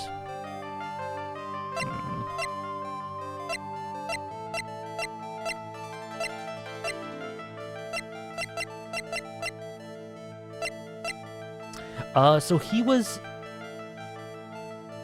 She said he was a loser. They flew over your head when you first played this? You're just more mature than all of us, nice. I think it would have been these, right? The tickets. So he was betting a lot and losing a lot. Me with the tiger? Yeah, because he was... Okay, so he was in debt, probably. That's why he went to get a loan? What is that? A bunch of horse racing tickets, all losing ones. With that many tickets, you could get $1 at the recycling center. You good people are very, very bad. Cashing in on others' misfortunes is immoral. Is that a whiff of hypocrisy I smell? But what of the relevance of these tickets? The victim, Mr. Glenn Elg, he had a gambling habit, didn't he? I don't think that's a logical conclusion based on the facts. Everyone likes to go on to the races from time to time. Yeah, but not everyone buys this many tickets. Anyway, I don't believe that proves anything on its own. You're right, but I'm not through yet. Mr. Elg's gambling wasn't restricted to horse races, was it? Lottery? Where's the lottery? This? Yes, I think this is it. Oh, why'd you have to mention Pie Oh My? Oh no. Why'd you do that, Sam? Oh no. I had almost forgotten. The lottery, horse racing, he bought a lot of tickets and lost a lot of times. That's gotta have hurt his wallet pretty bad, don't you think? Pie oh my, do I want to know? You don't, Hannah, but probably not for the reasons you assume. It's a sad plot line in The Sopranos. Oh, I feel sad. Oh, yeah, she is sweating. Maybe bad enough to be the cause of some pretty serious trouble. No. Okay, you're right. Glenn did have a gambling habit. What's Pie oh my? Oh, I'm so sad. Just watch The Sopranos.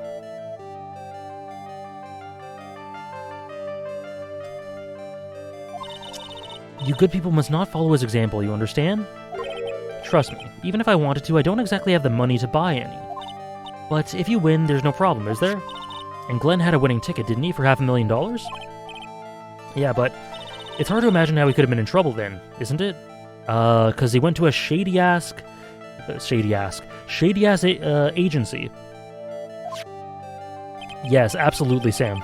He absolutely did. It's true that Mr. Elg won $500,000 in the end. But that was his first stroke of good luck. He was in deep trouble out before that. Deep trouble? What do you mean? Mr. Elg's real problem was with someone or something more terrifying and ferocious. Furio. I love The Sopranos.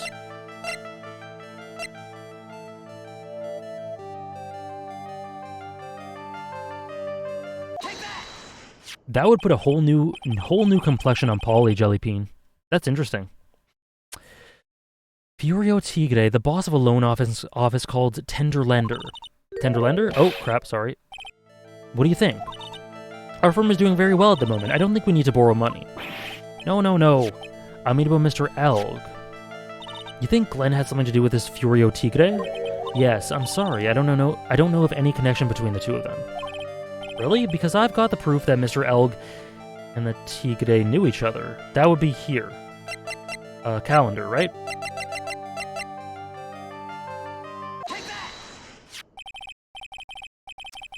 Furio Tigre, aka the Tiger, is the boss of a loan office called Tender Lender. This is who Mr. Elg met with on the day of his murder. And the only thing taking a loan shark would talk with him about would be his debt. It's true that Glenn had racked up quite a bit of debt from his gambling habit. About $100,000, I think. $100,000? Ouch. But I heard he won the lottery, so he should have been in the clear. Shame Maggie couldn't get a bit of that good luck.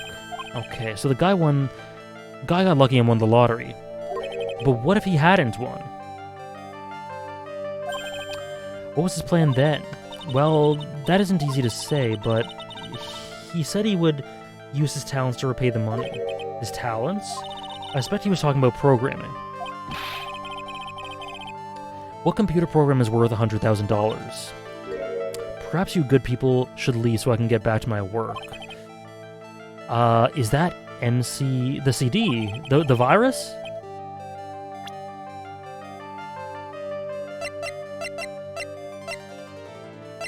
The virus? Oh. This is it, isn't it? This is the virus that's infecting computers worldwide as we speak. MC Bomber.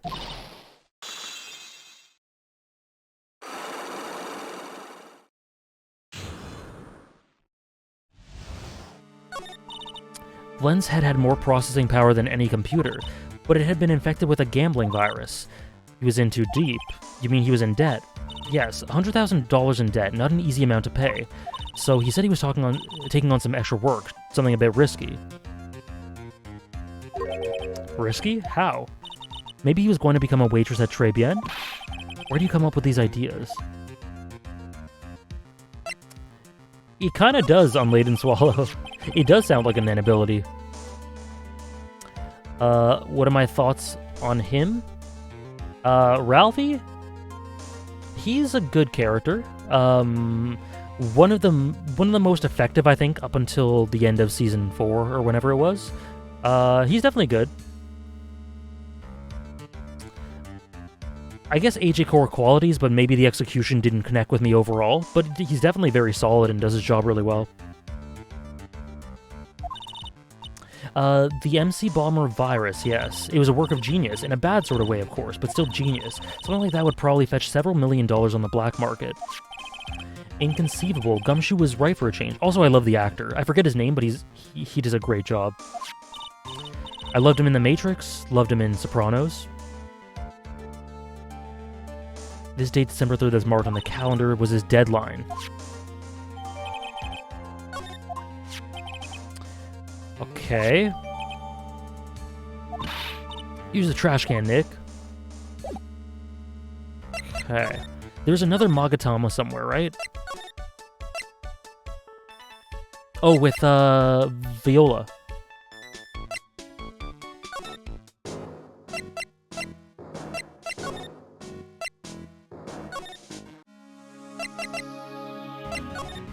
Alright, I think we're near the end of this. We should be able to present this. Okay.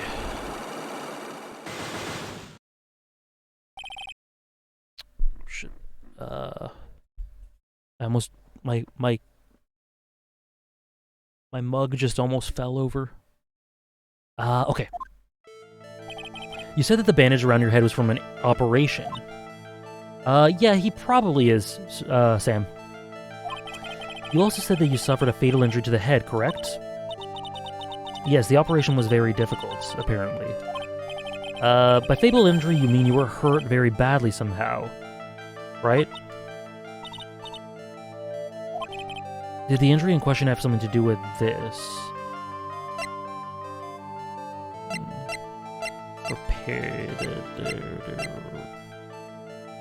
Because there was a bill for the repair somewhere, right?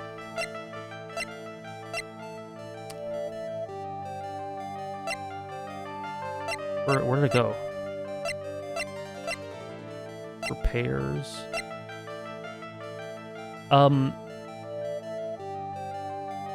Oh, I thought you finished it, Wolfman. Repairs... There's some sort of bill for that, right?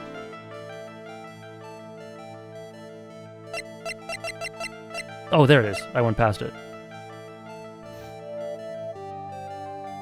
Yeah, because it was... Yeah. I imagine she just got hurt in that car accident.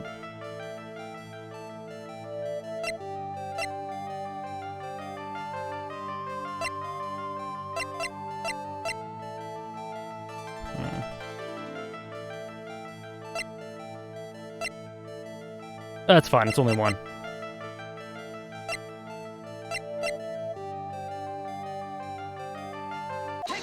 Okay. I have here a car repair bill from this. It seems it was pretty obvious this car was involved in an accident. So did she get involved after... So it was paid 15,000... It was 15,000, right?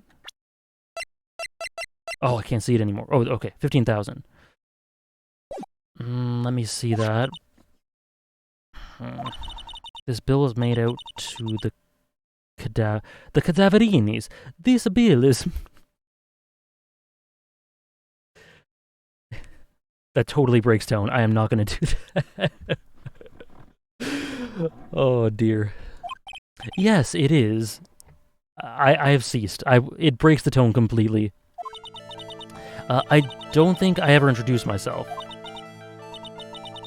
Tell me, what do the cadaverinis have to do with me? You are a cadaverini. Somebody tells me she's not about to say hi and introduce herself. All right, then. Your relationship with the cadaverinis is very strong. This is why.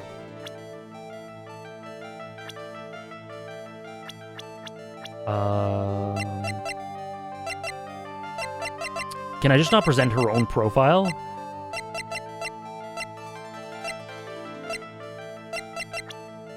Because it says her...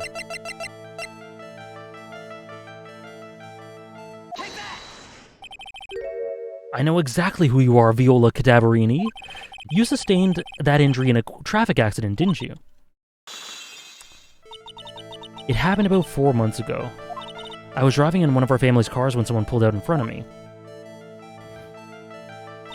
Oh, it was a motorbike or something like that. I don't remember it much.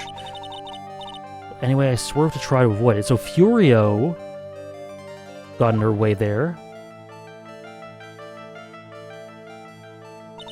I took a blow to the head, a bad one. I can imagine. She hit Phoenix. Yeah, Phoenix, what did you do? So what happened to the person on the bike? I'm guessing they didn't have... Oh, is that the scar? Because he has a scar. Is that the reason he has a scar? That would be really cool. They didn't get away with injuring the Viola Cadaverini, right? I don't know what happened to them. They ran away, or so I heard. If they'd stayed, I'd have... Is it possible? Could the person who committed the hit and run have been... yeah, it straight up showed us.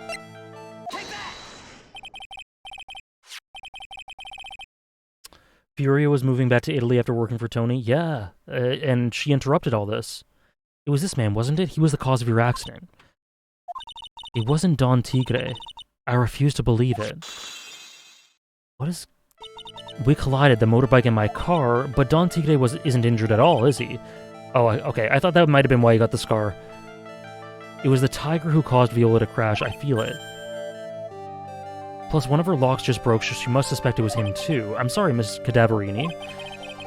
But I have proof that the tiger was involved in a traffic accident on his bike.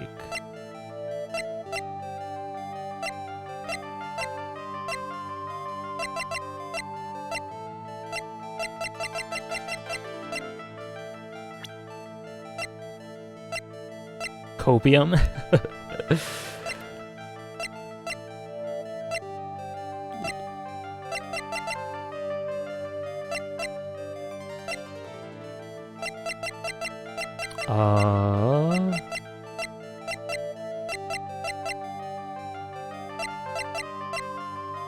Oh, the wheel guard is all smashed up.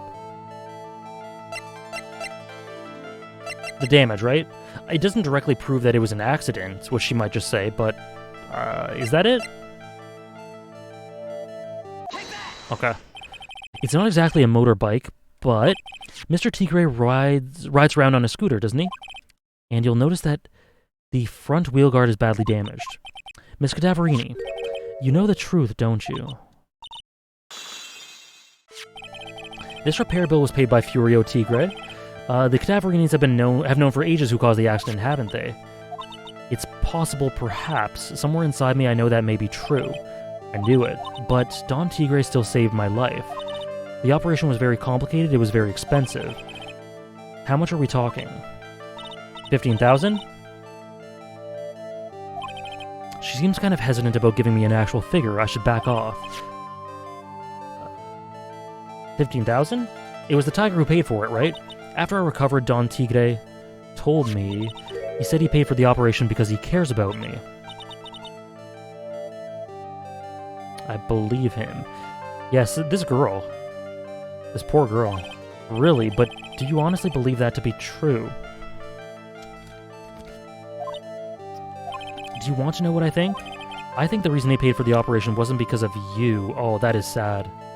That is sad. But just literally, he was going to be in trouble with the Mafia if he didn't.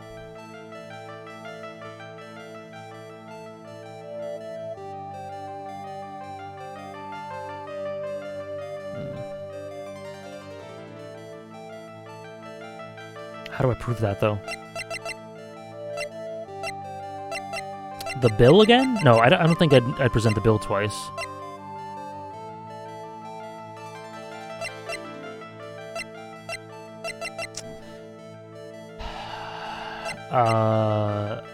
Wasn't because of you. Oh, someone else. Okay. Oh. Oh, her grandfather. Okay. Good God, look at that scar. Yeah, so the grandfather probably just strong-armed him, I'm guessing. Perhaps I shouldn't be saying this, but your grandfather, Bruto Cadaverini, controls a lot of dubious cash, right? And you are his beloved pride and joy. Sure, I don't know exactly how much the operation cost, but... Oh, I'd imagine so, Ramuki. If you weren't the daughter... Yeah, what is it with us forcing these people to relive this repressed trauma? And they're coping as well, like Shadow Roamer says. If you weren't the granddaughter of Mr. Cadaverini, do you really think Mr. Tigre would have paid the money? 1 million... Oh, okay, that's different. Holy crap. 4 months ago, I was in a traffic accident. That's why I needed the operation. When I woke up, they told me it was nothing serious, a simple procedure. Oh, really? Well, I guess if she recovered in 4 months, it couldn't have been too big. They said the operation was $1 million. $1 million bucks. My grandfather ordered Don Tigre to pay $1 million in compensation. It's underworld lingo for paying money to settle a score. Basically, pay or get into some serious trouble. $1 million bucks? This has to be related to our poisoning case somehow. I wanted to believe him. I wanted to trust what Don Tigre said. He said it had nothing to do with my grandfather being Bruto Cadaverini. I wanted to believe he helped me because he cared about me, not because of my grandfather. Or not about my grandfather. I knew that wasn't really true. I'm so sorry. What he did to get the money was evil. He said it was all for me, so I helped him. That is sad. You helped him? In what way? Take these. Medical papers? I'm Bruto Cadaverini's granddaughter. He had to pay compensation. He was made an offer he simply couldn't refuse.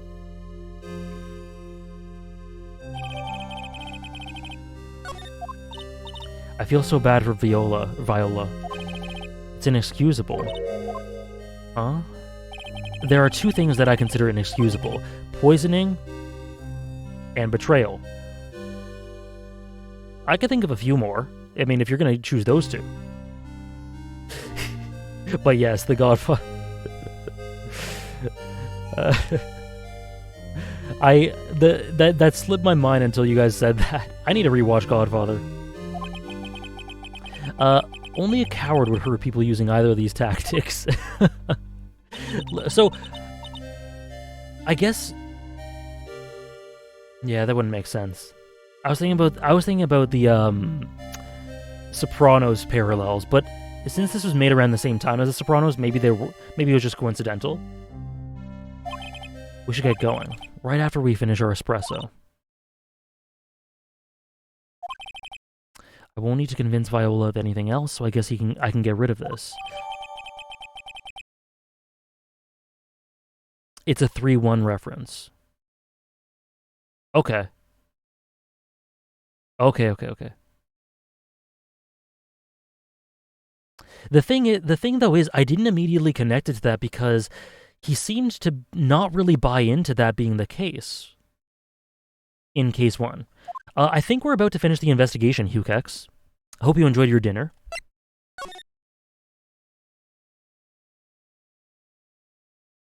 But yeah, I guess it's a reference to case 1.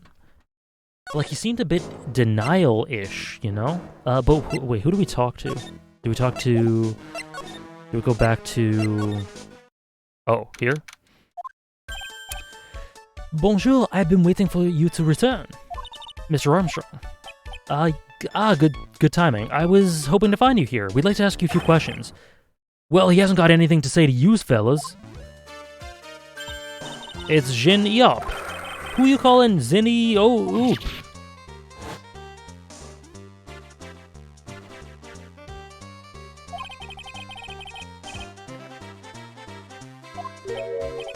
Hand it over.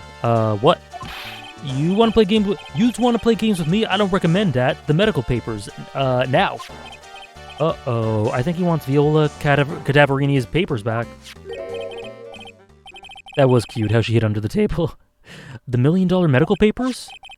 Miss Cadaverini trusted you. That's why she said that she helped you. Forget about it. That girl's dumber than an eggplant. 4 a.m. indeed. I'll tell you what's sad, and it ain't only her face. She thinks she's got power because she's Bruto's little girl. Now that's sad. I can't let you have these papers. Tomorrow in court, I'm going to expose what you did to get the $1 million you used to pay this off. Are you going crazy or something? I don't care if you want to give it to me or not. There are 2 of us here. You got that? 2.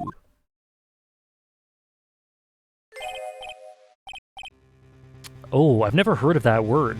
That sounds good though. The kind of noodles? I do love my carbs. Mr. Armstrong, forgive me, désolé. I cannot argue with him.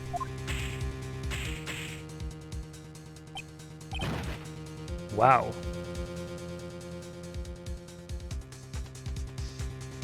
Yeah, very true, Offie Burger. I imagine that's probably just the case then, if it's directly referring 3-1. Get that lighter? Oh shit. Don't take it too hard, Phoenix, right? Please put your tongue back in your mouth. I shouldn't have let my guard down. God damn it! They're burning it? Those medical papers were vital evidence. Hold it, pal. Detective Gumshoe? Detective? You think you're gonna stop me, copper? Beat it! Gwah! Whoa! Come on, Gumshoe, keep it together. You guys, get out of here. Leave this guy to me. Go, pal, and take this. If you get hurt, who's gonna look after Maggie, huh? Thanks, Gumshoe. The music's so hyped for this. Wait, Nick, don't leave me behind. I'll get even with that guy tomorrow in court. Tenderlender is going down. That was sick. All right.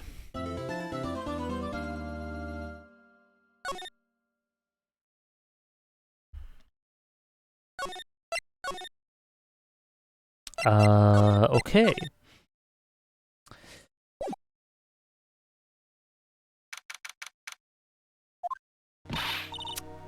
Good morning, Mr. Wright. Good morning, Maggie. So what do you think is going to happen today, sir? Yesterday's session didn't go so well and ended on a giant mystery. That's true. The anime showed it? Oh, I hope the anime showed it. Me too. If Gumshoe's able to take down a whole Mafia crew in 1-3, then he could have easily been able to defeat Tigre, and Armstrong. Probably, especially one of those two didn't seem willing to fight. I love how Gumshoe has slowly developed through the games. He was just kind of a bumbler in Ace Attorney 1, but in 2 and 3 he can be so clutch and helpful. Yeah, he really shined in 2-4. Ace Attorney power scaling. Are you okay, Nick? Yeah, of course. I saw that little flash of doubt in your eyes. No, that wasn't doubt, that was determination. Why don't I believe you? It's nearly time, Meg. You better get going to the defendant's seat. Roger, don't let me down, Mr. Wright. I'm counting on you. I think we can do a little of the case. We'll do a little bit. We'll see where it goes. Yeah, we'll... Probably not the full trial, because I imagine it's going to be 2 hours or something, but we'll do a little bit of it. Detective Gumshoe, quit stressing Maggie out. She doesn't need that. How did you know she was stressed? I was watching through the doorway. Oh, you look like you lost the case already. Show a bit of confidence, will you, pal? Maybe this'll help. Have you taken aromatherapy too? Not in a million years, pal. Don't tell me that you don't remember this thing. Come to think of it, that doesn't look like one of those aromatherapy bottles. It's a small bottle that turned up in Trebien's kitchen a couple of days ago. Okay.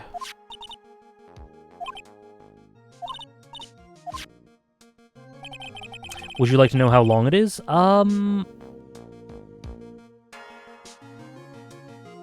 Sure. If just this one though, not for the rest of the streams, because like Strongest Link offered to do that for the rest of the game, so just this trial roughly. That's what I love about Gumshoe. He comes off as bumbling and unreliable, but he genuinely loves his job and earnestly does everything he can to ensure that things end up okay in the end. Also, his theme rules. Yeah, he's very heartfelt and honest. He's got a bit of the Leorio / Knuckle about him, you know? About an hour? Oh, that's shorter than I thought. Okay. I'm afraid not, pal. It's medication. Well, we'll do a bit of it, at least. Yeah, for ears. Topical use only, apparently. Oh? No way it's only an hour? Oh yeah, I'm gonna be having to figure out a bunch of stuff too. It's the medication Glen Elg was using for his eardrum. Yes. So what's it doing in the kitchen?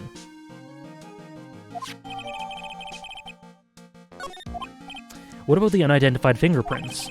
Somebody screwed up, so they only had time to analyze the contents of the bottle. Another hour and they might have gotten something on the prints, but that's gonna weaken his impact as a piece of evidence. Okay, pal, this is it. Make sure your defense is impregnable today. Got it? Yes, sir. I'm gonna expose that guy for what he's done, or my name isn't Phoenix Wright.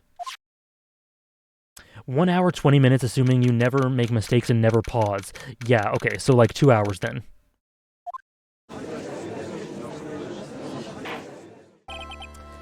Court's now in session. The defense is ready, Your Honor. He's got his coffee. Ready and waiting as always, Your Honor.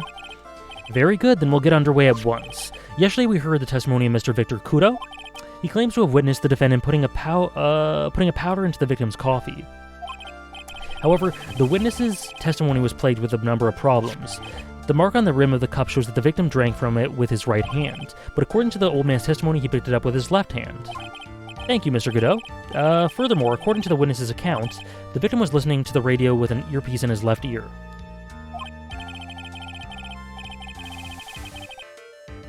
The victim's left eardrum was ruptured, which made him effectively deaf in that ear. It's amazing how many contradictions a single case can have, huh, Nick? Ooh, first time today? Allow me to enlighten you, Your Honor. The world, you see, keeps turning, and we must turn with it. You've lost me already, Mr. Godot. Don't let the mysteries of yesterday mystify you today. I went to Inadizaki High School. Only losers think like that. You've got to change with the times. That's one of my rules. Are you implying that you've resolved these contradictions? You know the answers to these riddles? The old guy wasn't just throwing seed in here, he was throwing us off the scent. And today I'll prove it. Very well, let the first witness take the stand. As he should, Kira. And you are? Bonjour, everyone. I am Jean Armstrong, the owner and head chef of La Très Bien Restaurant. Enchanté.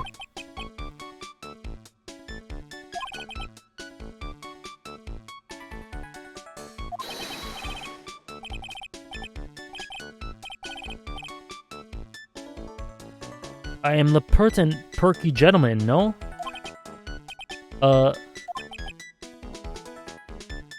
Yeah, thank you, Godot. On the day of the incident, you were there in Très Bien's kitchen. Isn't that right? Was you, monsieur? Everything feels right.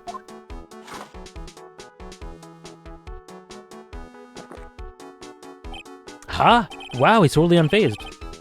Doesn't anything intimidate this guy? He's just... very well, your testimony, please, witness. Please tell the court what happened that day at Très Bien. Volontaire. Yeah, good. That's what I was going to say. Godot is just really open to people thirsting for him, so it's alright. When it all happened, there were just 2 customers in my restaurant. I remember I was experimenting with some new art deco that day, like having a large mirror between the tables, for example. Oui, perhaps that is what the old man was looking at. Godot is very hot. La cup, la earpiece, and the glasses. He would have seen everything in reverse, no?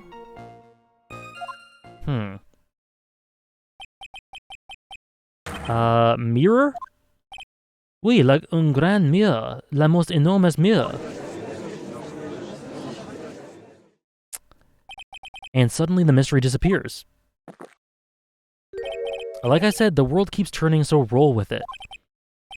That would explain the coffee cup and the earpiece conundrum. The mirror would have made everything appear back to front. What the heck? It's way too early in the morning for this to be happening to me. Now then, Mr. Wright, begin. Okay, but I was wondering about... just 2, so that was Godot. That was Victim and Kudo. I like how not a single witness brought up the giant mirror in the middle of the room till now, and yet this has just accepted it without question. Yeah, why not? Just gobble it down. Who are the 2 customers? The Victim and Kudo, yeah.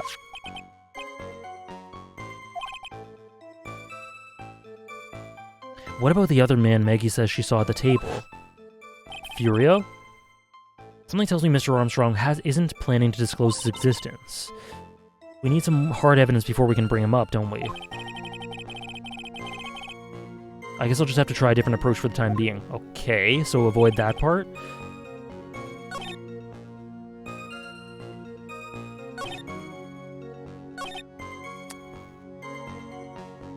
Okay. Wait. But no. So...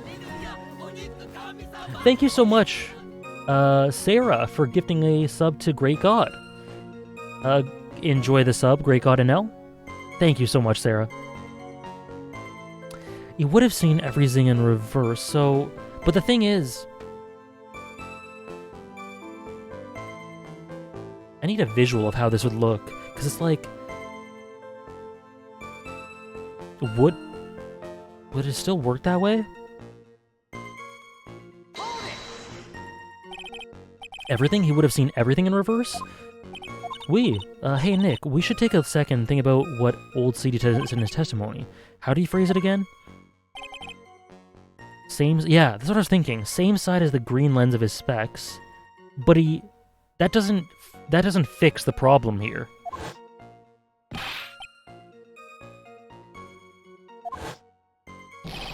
He used the same hand to pick up the cup, his left hand. He saw everything he described reflected in a mirror. Then everything he said was on the left was actually on the right. That doesn't make sense. I don't think. It's kind of hard to believe everything's the fault of a mirror, but... No, it doesn't explain it.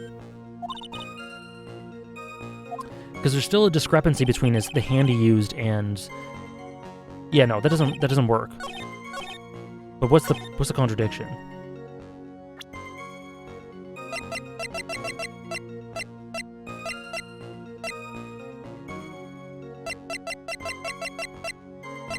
Yeah, my mind is having to go an extra layer or something, Ramuki, to think about how this works.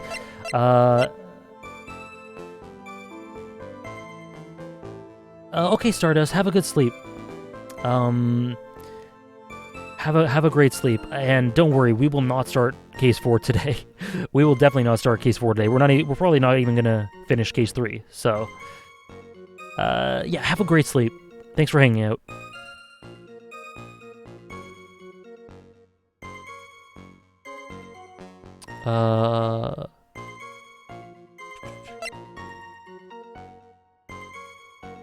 Oh, and I gotta remember to use your real name.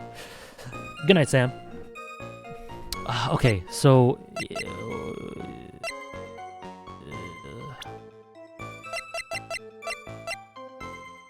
yeah, that doesn't make sense, because it was over the left eye. Yeah, and but what's the evidence? Is it... It might just be the profile.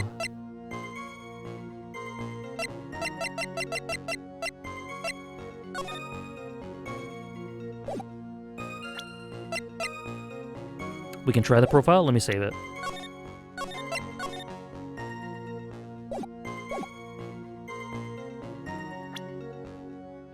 Yeah, because it's hard to grasp what exactly you contradict it with. But I think it's probably the profile, because it talks about... The profile intentionally talks about...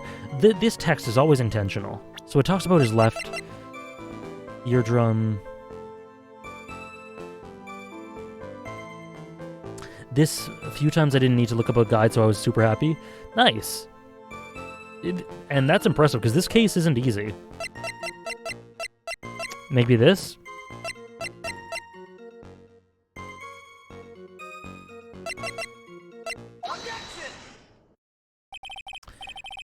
The coffee cup, the earpiece, and the HMD.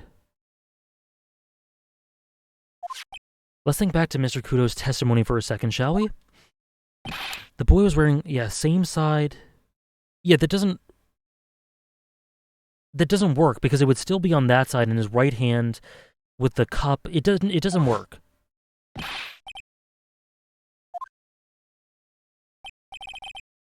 To summarize, we were told both the HMD and the earpiece were on the victim's left side.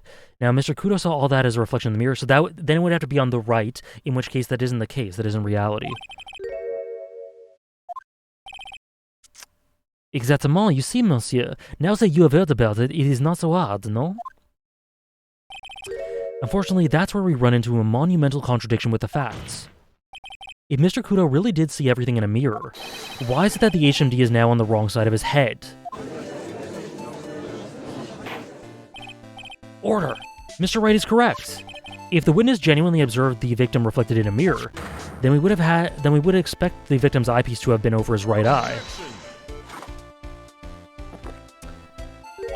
How bitter. Trite. You should have a taste of this bitterness. It'll calm you down in no time. Are you talking about your coffee or something completely different? You don't understand the way the witness thinks. How he thinks? You remember this, I presume. The I broke the vase sorry apology Mr. Kudo's sworn testimony? Ayo? The old man has one very grievous habit. Other than throwing seeds. The more of an impression something makes, the more muddled his mind makes it. And what's the most striking thing about Mr. Elg? Clearly, it's the victim's eyepiece. That's my point, the old man strikes again. Mr. Elg's HMD made a big impression on the old man. This is a wild justification for this confusion. I saw the earpiece and the newfangled spectacles he was wearing. Oh yes, they were both on his left ear. Do you hear? His left ear. Huh. Well tried? That's the worst but best impression of Kudo ever. Wow, I really thought he was old seedy for a minute there. Godot's good. He was very insistent about it. I must agree that yesterday's witness was irresponsibly rash in much of his testimony. Bad luck, Nick. Looks like the boil of a contradiction you found was just a rash. A mirror can't be beaten by a handful of seeds, nor can it lie. So what exactly was the old man looking at? Fill us in, Mr. Armstrong. Go on, tell the court, we're all ears. Oui, I can explain. Please, if you will look at the plans of la restaurant. Hey, Sardinias. Welcome back. Is everyone sitting comfortably?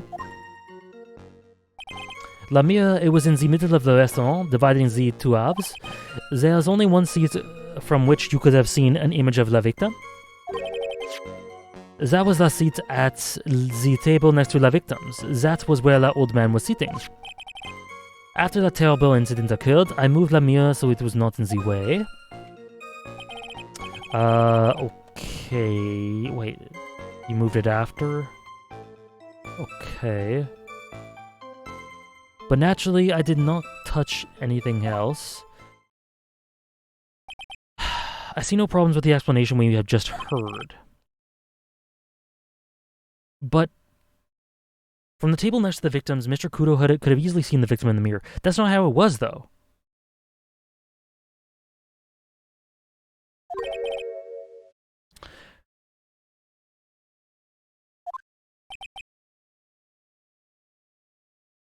Maybe nice, I have no idea. We can keep up, except for the guy breaking out in a cold sweat over there again. I hate that guy. You said you didn't touch anything else apart from the mirror. Are you quite sure about that? Of course. Mr. Wright, your cross-examination, if you please. Okay, I don't think that adds up, though. Because... when was the mirror moved? After it occurred, I moved it away.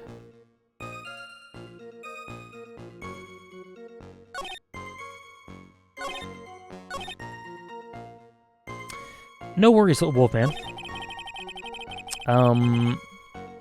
We won't have a ton left of the stream, so probably not. But thanks for hanging out. I hope your thing goes well.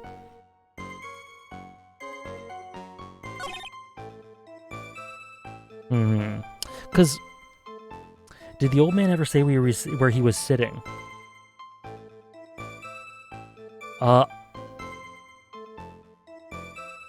I thought he said that he was... for some reason, I was thinking that he said he was across from him horizontally.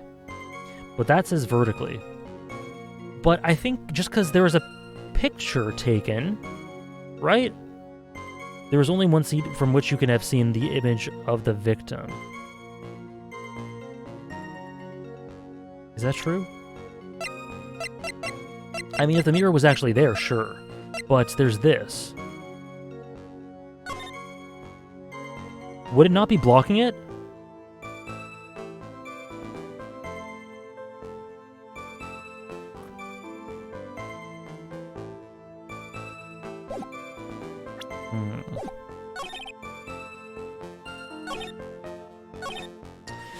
That was it. It was in the middle of the restaurant. It was at the one seat which you can imagine. Okay. The seat at the table next to the victims. So by next, they mean vertically next. Or, you know what I mean. That was where he was sitting.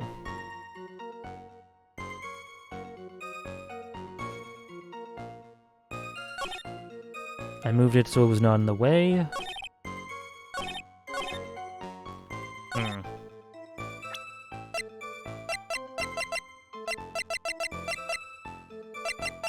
Where's the map? The floor plans? So he was here, then the mirror was here, and saw it like that. I assumed he was here for some reason, but I guess not. But if you look at this from the kitchen, because that's where the photo was taken from, wouldn't you have seen the mirror? Because the picture was taken... that picture was taken, and he said he moved it right away.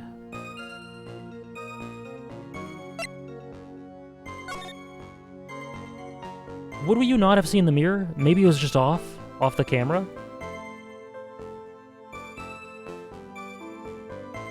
Oh, no. I got the contradiction. I think I got it.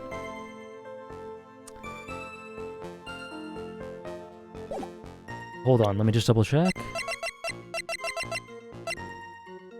When the incident occurred, I broke the vase at my seat.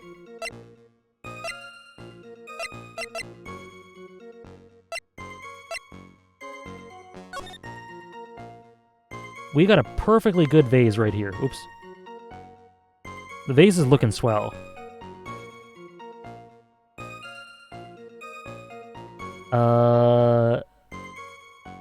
But if he was mirror, whose eyes are real? How can we be real? How can mirrors be real? Okay, so is that the photo, though? Yeah, I thought he was sitting across. I don't know if this photo is the contradiction we need.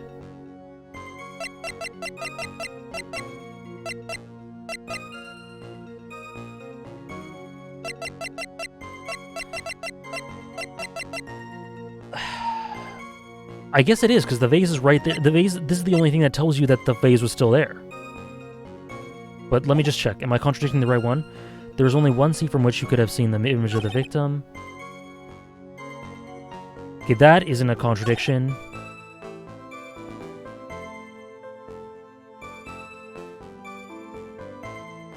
His testimony is so confusing. Did he actually break a vase and was sitting somewhere else, or did he just look for an excuse for his wet groin? I don't know. It is very weird. I assume that he was across from him in this way. Like, horizontally, but... all we know is that he had a wet groin.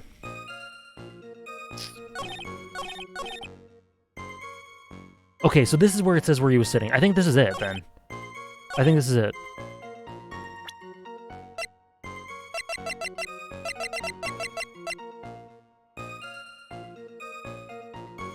Photo of the scene taken from near the kitchen. Yeah, I think this is it. I went and got groceries, and this is the first thing I hear when I return. Oh, no. Oh, no. The wet groin? Oh, I'm sorry. That's the one part of the testimony I know wasn't false and a lie. Yeah, I think so, too. I'd imagine Kudo abruptly sat up, and then the vase is broken from the sudden movement. Yeah, but it was totally fine there. So, this piece of evidence contradicts with the testimony we've heard, Your Honor. I left at Weenie's back for wet groin. I hope you got some good groceries, though. I'm hungry. Say something you got to make me hungry. Hungrier. This is a tough one. If you can get through all of Armstrong's testimony with no help from chat, I will be floored. Oh, I'm definitely not going to... Chat, do not help me. Do not help me. Chocolate muffin? That is the spot. Yeah, I'm hungrier now. The crime photo? Spring rolls, bananas, satsumas. Oh, the spring rolls. Oh, that's the one. I just ate a bowl of cereal with almond milk. It was so good. That's what I had for breakfast. Almond milk included. This photo clearly shows something that theoretically should not exist. What on earth do you mean by that, Mr. Wright? Should not exist? Sounds like you're describing yourself, Trite. God damn. Now then, if the defense would please clarify its statement. I got a point, right? The vase.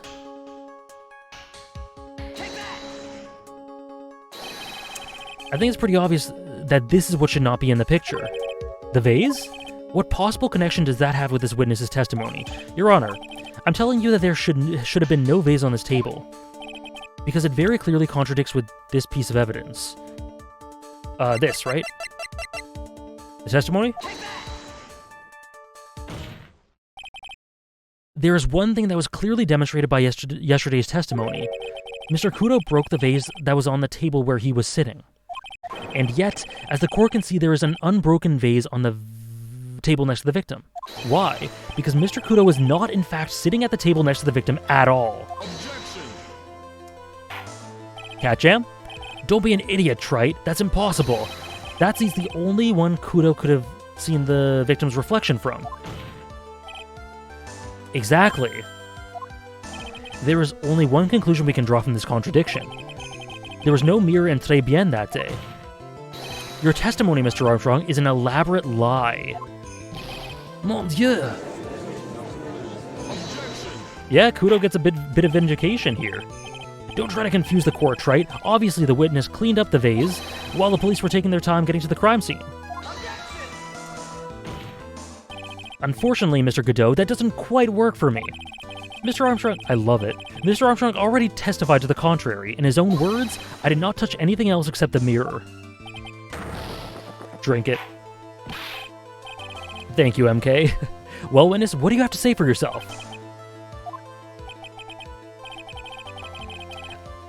I was right, there was no mirror in the restaurant that day. In light of this revelation, we return back to the original problem. Why did the victim have an earpiece in an ear which he couldn't hear? Why indeed? You only get one shot in life, there's no turning back. If you want to claim that the mirror wasn't there, trite, then this problem is all yours. How do you explain what the old man saw? I love that about it as well, It's super engaging, it can get super hype. I get really immersed in it basically all the time when it happens. Okay, how do you explain what he saw? Are you really going to be okay? Can you solve this contradiction, Nick? There's more than just this one contradiction, Maya. What do you mean?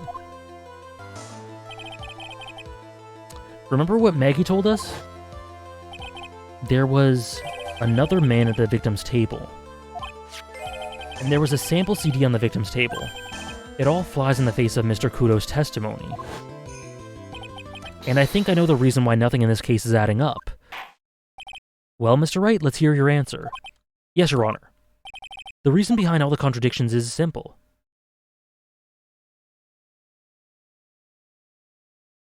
Mr. Kudo made a mistake. The Ace Attorney is the ultimate non-battle shonen. It really has the vibes of a shonen. It really does. Phoenix is such a shonen protagonist. Okay. Mr. Kudo made a mistake, the ear doctor made a mistake, or the victim was phony. What? The victim was a phony? No worries, Wolfman. I hope your engagement goes well. So Mr. Kudo didn't make a mistake. I think we've established that. The ear doctor made a mistake? I don't think so. So was he faking? He was a phony.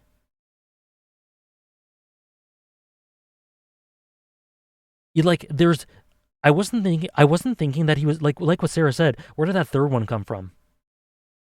I wasn't thinking that at all, but that's what makes me think that's it.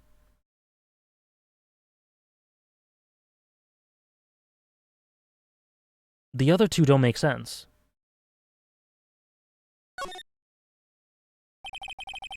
This case is riddled with contradictions. Yet there is one simple answer that clears them all up. And what is that?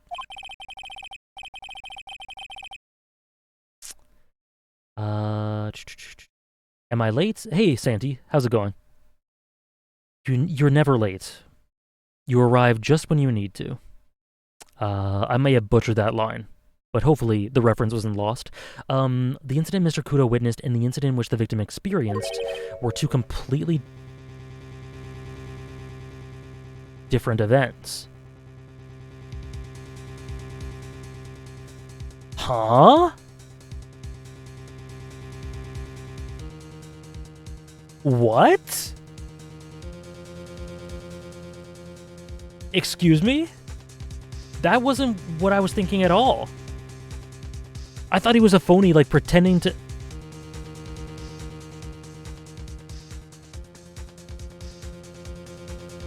How? What happened? What actually happened? What? Yes, the victim that Mr. Kudo saw wasn't Mr. Glenn Elg at all. What the hell's going on? It was an imposter, a phony pretending to be Mr. Elg?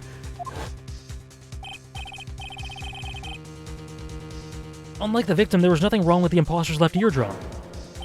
That's how he ended up wearing the earpiece in his left ear by mistake.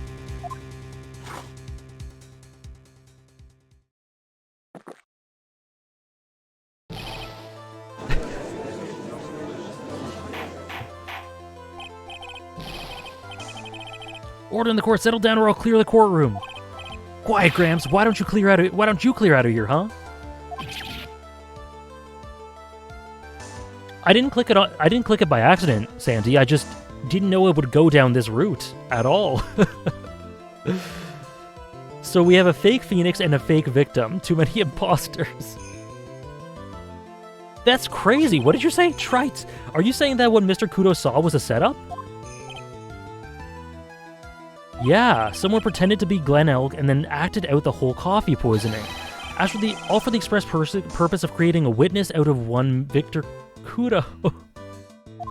What is going on? Get real, Trite. Why would anyone want to do that? Isn't it obvious? No. Well, I guess kinda. The thing Mr. Kudo was most insistent about in his testimony was she put something in it. Kudo saw them vent. Exactly. Yeah, how is Phoenix saying this straight face? It's so hard to believe, but there was one and only one reason to show Mr. Kudo this fake poisoning. To show Maggie Bird in the act of poisoning the coffee. Are you insinuating that the waitress in the old man's story was a fake as well? It's true that there are no other customers in the restaurant at the time, but it's also true that the chef was there. He would have noticed this happening. That's right. Well, witness, if your restaurant really was the scene of such theatrics, you would have known about it, correct? This is most difficult for me. No, it's quite simple. No, it's not. It's not. It's not simple at all, Phoenix. All you have to do is testify. You were under oath, after all. Was there, in fact, a phony at Très Bien that day? The defense demands that Mr. Armstrong tell the whole truth about what happened. The defense's request for additional testimony is accepted. It's all going wrong, Davinator. This is like my favorite manga, Among Us. Mine too. Whatever you just experienced, Davinator, was less chaotic than this. Okay, accurately explain the details of what happened that day.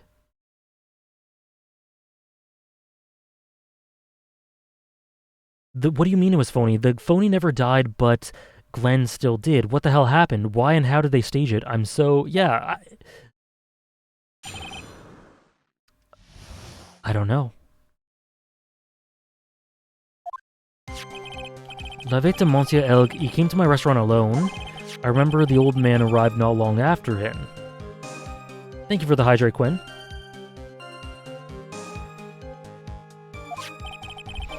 There were no other customers. When he got word that he won the lottery, he got very excited. It was approximately 5 minutes after that the poisoning incident occurred. 5 minutes? There was no time for a phony to do the acting.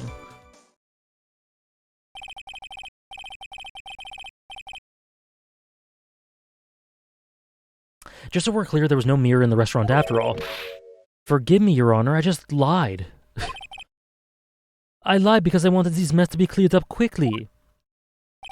What you have just done is commit perjury, Mr. Armstrong. Wow, judge cares about perjury. I will decide how to punish you later. Oui. Okay, cross-examination? He took that perjury charge a bit too well. Forgive me, Your Honor, I've committed perjury. Yeah, what is perjury doing in my Ace Attorney game?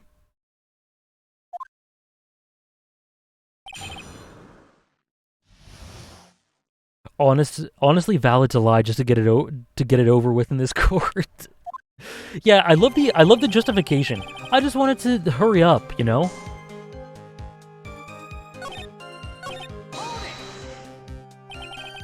Was he alone at his table as well? I saw him from the kitchen. The defendant, Miss Bird, remembers it differently. She swears there was another man at the victim's table. Unfortunately for you, Trite, yesterday's witness also testified that the victim was alone. You know, seeing you squirm like that reminds me of a certain coffee's bittersweet bite. What kind of coffee has he been drinking? It's not coffee, it's love. It's love that's bittersweet.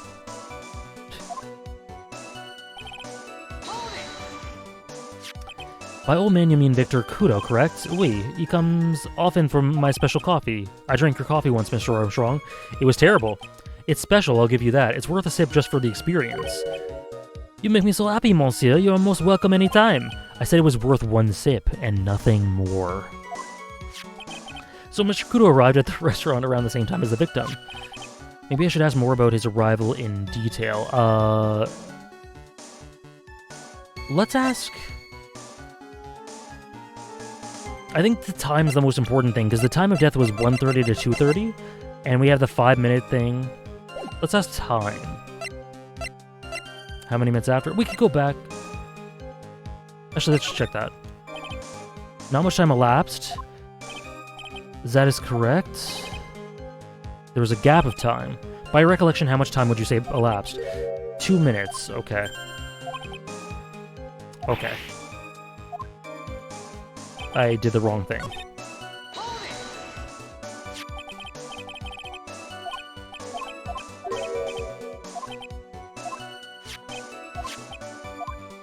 What time was it? Out of curiosity, about what time was it when Mr. Kudo arrived? I can't remember. I believe we were told by a witness yesterday. The crime was reported at 2:25 p.m. by a kind of scary old man.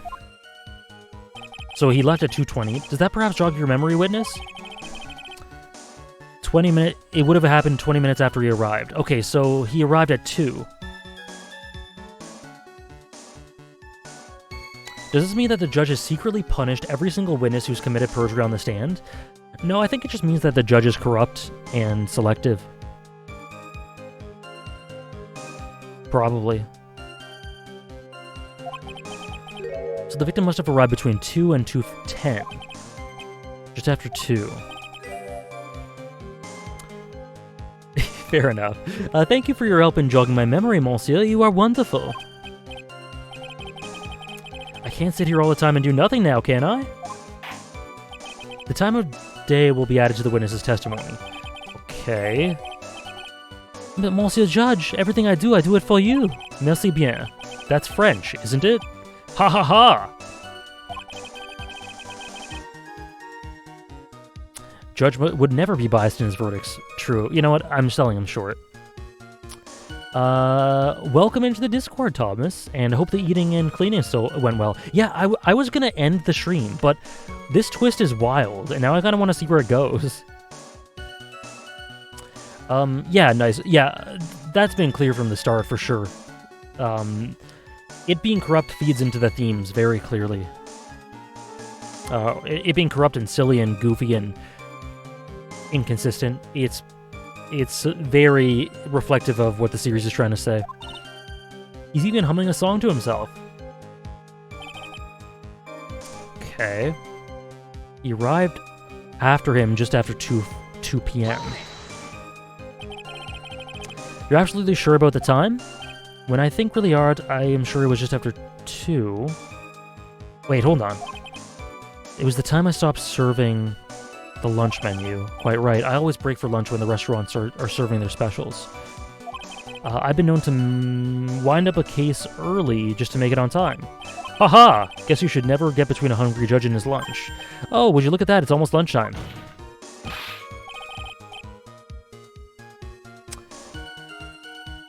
Yeah, it kind of is, Hukex. Witness, get on with your testimony. Okay, but... No, but wasn't there something... $20... Time of death? No, there was something here. 2 p.m. Time of death. That tracks.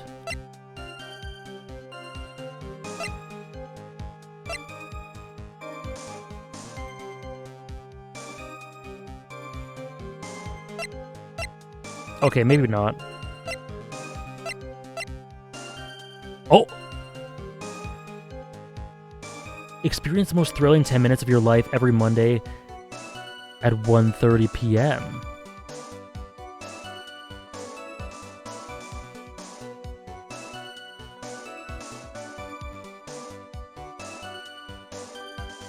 That contradicts something here, I think. Why do I still have the lunch?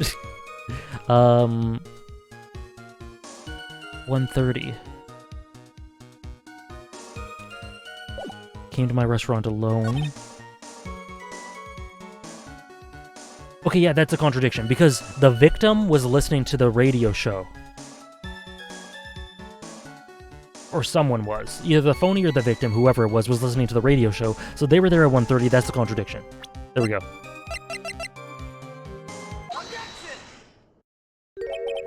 I can't wait to see what relevance the lunch has. Bribe the judge with the lunch, he seems to be hungry. It might be onto something. A judge will enjoy jumbo weenies? Hell yeah. I'm afraid I finally got you, Mr. Armstrong. Quoi? What do you mean? At the time in question, the victim was listening to the radio with his earpiece. The show he was listening to was Millionaire Radio. Each week they announced the winning numbers in the $500,000 lottery ticket.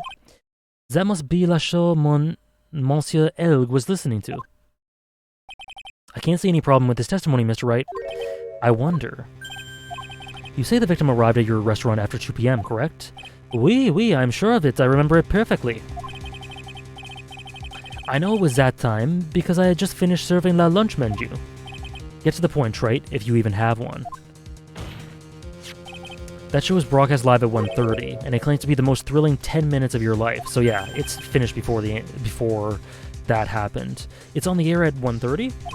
Now, supposedly the victim made some noise when it was announced that he had won. And yet, I don't believe his cry of joy could have occurred after 2 p.m. Because the show had already finished more than 30 minutes earlier by that point in time. No! The victim we've been told about has been nothing but the impossible.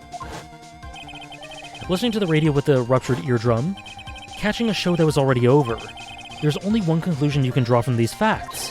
This victim was an imposter, acting out the poisoning 30 minutes after the real murder. There were 2 Glen Elgs in Tribien that day.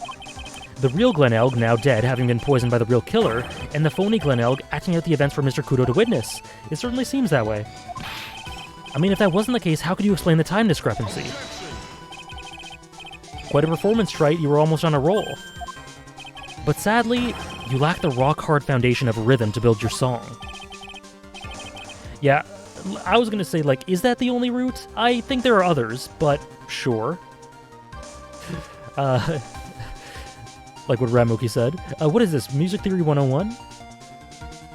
Ah. You present the lunch to Kudo to prove that he goes to Très Bien for the waitresses. Got it. Let's recap. According to your imaginative theory, it's now just after 2 p.m. The phony elk is performing a play for the benefit of Mr. Kudo. How do you explain, then, where the real Glen Elg is? I don't believe I have to spell this out for the court. However, at that time, the real Glen Elg was already dead. That's certainly the obvious conclusion. Thank you, Trite. That's exactly what I was hoping you would say. What? Now, I presume you can prove this theory of yours? Can you explain where the missing corpse went to?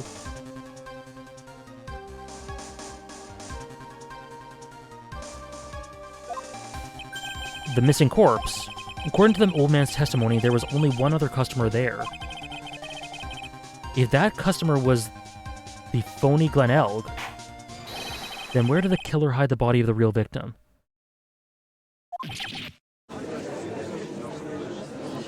Was it...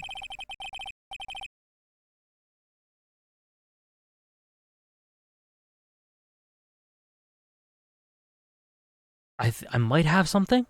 The prosecution has a valid point, Mr. Wright. If your theory is to stand up to examination by the court, you must provide us with the proof by answering the prosecution's question. Where did the killer hide the body? Because where... No conjecture, Trite. Let's hear the facts for once. Show the court a piece of evidence that proves where the body is hidden. Evidence? What's with the intense pressure in here all of a sudden? I thought I had him with that contradiction. But he's turned it all around and backed me into a corner instead.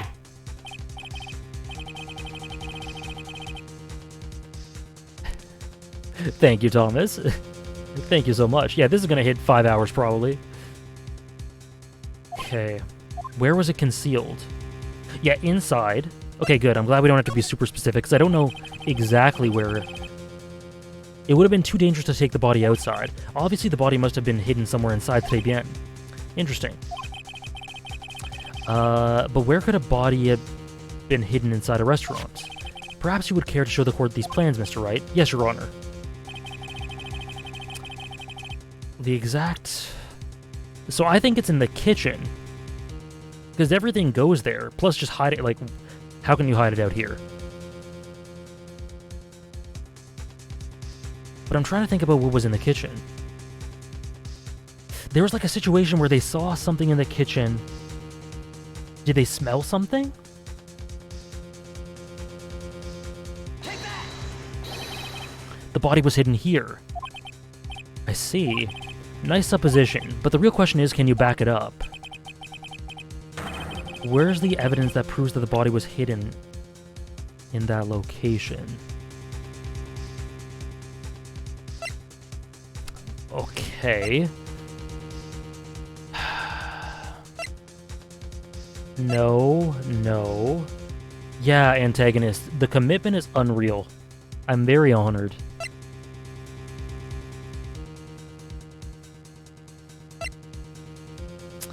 Yeah, for parts of Europe, I imagine the streaming time works really well.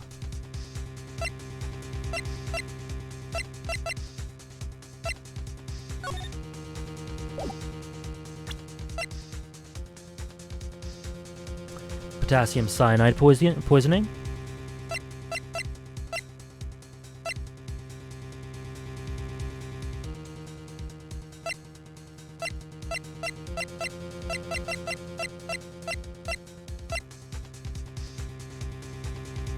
How do I prove that?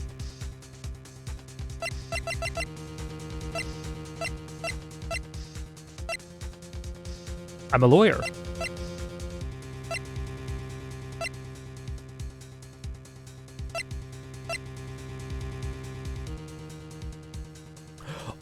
Oh!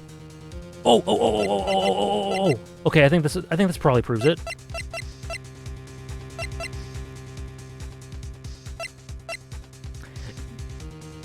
Yeah, Tom, yeah, we saw the twist, and then I had to stop.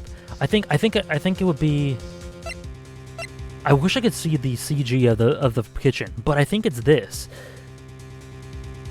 Found covered in unidentified fingerprints in the kitchen. Could the bottle have fallen out when they put the corpse in the kitchen? Because why else would his ear medicine be in there if they knew it was implicating? Could it fallen out of his pocket?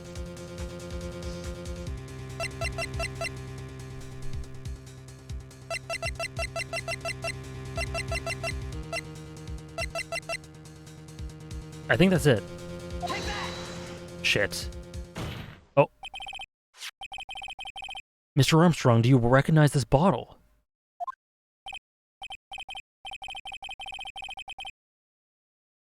No. I have never seen that ugly bottle before in my life. I only use la very best bottles, monsieur. The highest quality only for me. Where was that bottle found, Mr. Wright? In the kitchen. It was found in the kitchen of Très Bien. Quoi? But I only ever use these bottles for my aromatherapy oils. But this bottle doesn't contain aromatherapy oil, Mr. Armstrong. It contains medication. What kind? I'm sure everyone remembers, don't they? That Mr. Elkville visited an otolaryngological clinic and was given medication that day. You can't be serious. The defense had the contents of the bottle analyzed, and I have the lab results here. The contents of the bottle match the prescription that was given to Mr. Elk. Glenn Elk's murderer hid the body in the restaurant kitchen. At which time this bottle fell out of the victim's pocket? Yes. Oh, that's what I was thinking. Maybe in that little table in the center. Or something. When the incident occurred, didn't you say you were in the kitchen? Mon Dieu, yes, you know what I'm talking about. You know what I'm about to say. It was you who hid the victim's body. You did a fine job pretending to defend my client, Maggie Bird. However, you were setting her up to take the fall behind the poor girl's back. Yeah, that's disgusting. Order! This is an extraordinary development. Witness, did you murder Mr. Glen Elg? Never. I could not do such an honorable thing.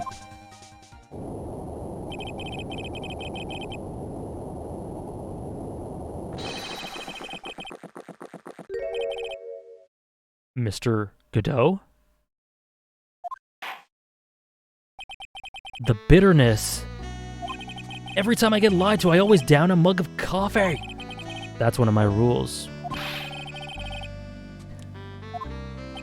Then I'd like to do the same to the person who lied to me. I like to take them down with my empty cup. Listen up, chef. How would a brand new flavor in your ear, my H-deficient friend? Je vous demande pardon. Please, you must hear me out. It is a trap. Listen to me, por favor. Yo hablo español.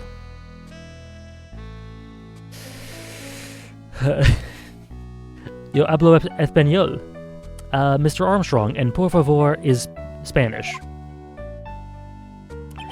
I'm only going to ask you once. Did you do it? No. Absolutely no. Let's hear it. You've got one shot, right, Gramps? Witness, the court will permit you the chance to make one final statement. Voice crack. If you lie under oath again, Mr. Godot's coffee mug awaits you. As does my gavel. Oui, it is clear. The Spanish accent? I would be betraying my, my father's motherland if I did that. Why do they always say this in the movies? What do they always say in the movies? I've got a bad feeling about this. Linguists around the world quaking in their boots right now? Hell yeah, they are. The Italian? Very well. Begin your final testimony, Mr. Armstrong. I cooked the meatball. I cooked the pizza. It is true, I hid la body in the kitchen. I cooked the meatball. A man forced me to do it. I had no choice. It's literally... There's 5 different H's here. Exactly. They're so distinct. It's literally Mario's voice. That's all I'm doing. Wah! I had to go along with him because there was a reason why I could not refuse, but I did not kill him. I swear, you must believe me. Wait. A man forced him? You were forced by who? I cannot say, or I will be erased. Let's try a different question, then.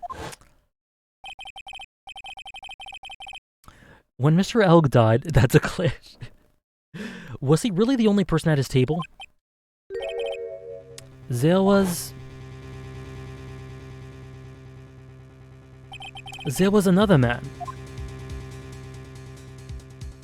Italian stereotypes are not an aesthetic, a thread. I knew it. Maggie was telling the truth. You may cross-examine the witness now, okay? There's just one more thing I need to do. I gotta break this guy and tell him to tell us the truth about the real killer. Okay, so the man who forced him, he's not saying who forced him.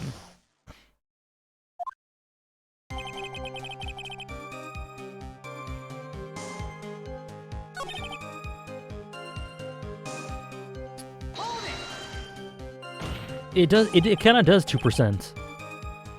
Who was the man? I cannot say I fear for my life. He's really scared. You'll just have to put words in his mouth. Okay, so I have to say it. So I'm not contradicting this time. I'm saying who it is. If he won't tell me, I'll tell him. But why would you go along with this man? Okay. So the man would be then,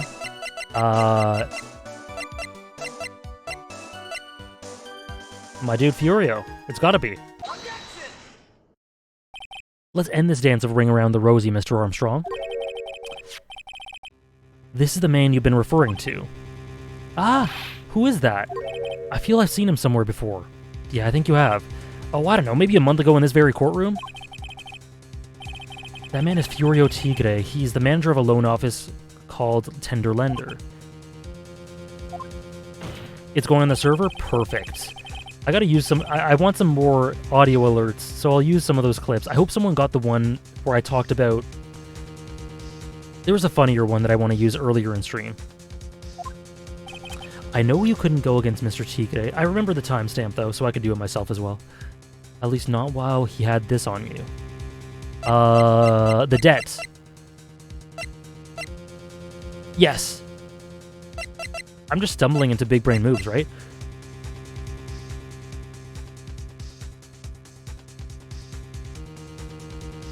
Yep.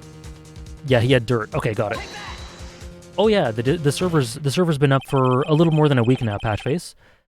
You can join it with handy dandy Nightbot, which works now. You know, I've had that thought in the back of my mind myself, Sarah, and I didn't want to say it, but we're pretty deep into the trial already. And you had no way of paying it back, did you? That's why you were forced to do anything this man told you. It is as you say, Mr. Armstrong. Le Tiger, he told me he was going to use my restaurant for a business rendezvous. On that day in question, he was meeting the victim. Okay, repay his loan. I don't know why it happened like that. Sorry, I have to get rid of the accent when I'm actually thinking. I just did what he told me to do. I had no choice. I carried the body in the inconscient, I said omniscient, Maggie out of the dining area. Halfway through? That's pretty good. Maybe Offie Burger, we'll see.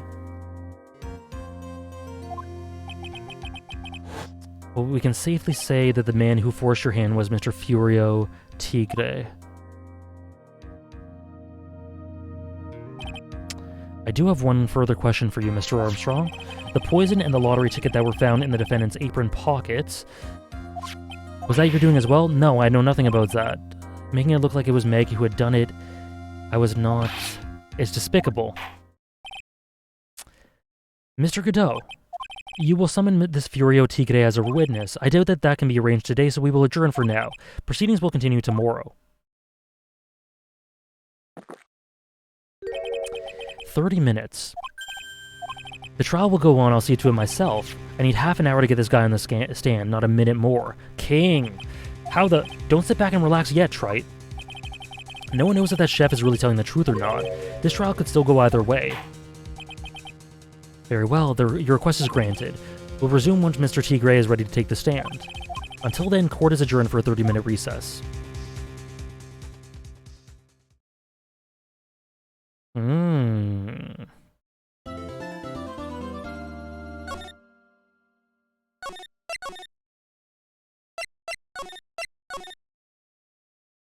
Very punctual. So we're finally going to see the tiger on the stand. We've almost got this case won now, Nick. I wish I could agree. When I cross-examined Mr. Armstrong just now, he said he was just doing what the tiger told him to do. But Godot picked up on it, remember? He pointed out that without proof, we don't know if what he testified is the truth. You mean, you think Mr. Armstrong was lying? I don't know. But if that's what the line the prosecution takes, we could be in trouble. I get the feeling that we don't have the case-making evidence we're going to need. Hey, pal. Detective Gumshoe. What are you so jumpy about, Detective? Your hair standing on end. That's the paw calling the kettle black, little Miss Topknot. No, that's fine, Strongest Link. For this trial, it's fine. Top 5 Legend of Zelda characters?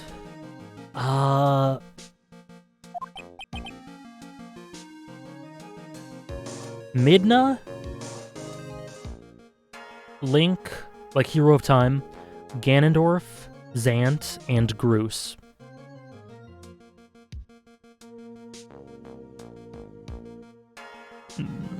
Groose? Maybe Groose.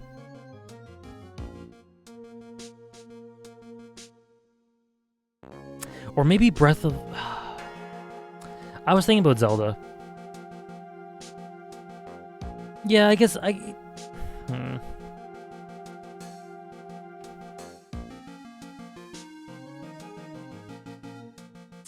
Yeah, because in Skyward Sword, Zelda has the most characterization. Skyward Sword, Breath of the Wild 2.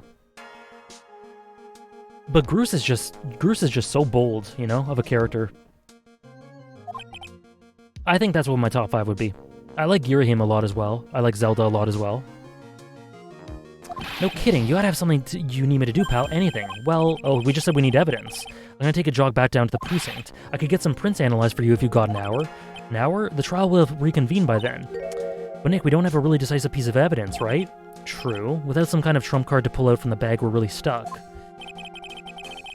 Yeah, exactly, nice. He's very likable. You said you could get some fingerprint analysis done in an hour? In that case, would you mind checking the prints on this for me? The bottle didn't have prints, right? Yeah. Let's do that. That's what he didn't have a chance to do before. If you're going back to the station anyway, could you find out whose prints are on this? That's a small bottle I gave back to you this morning, right? I think it's time we solve the last mystery of who the prints belong to. Sure thing, pal. Actually, that's been gnawing at me too. Okay, I'll get this off to the lab right away. Just make sure you don't lose the case before I get back. What happens if you select the wrong evidence? I don't know. That's true, I should have just done my badge.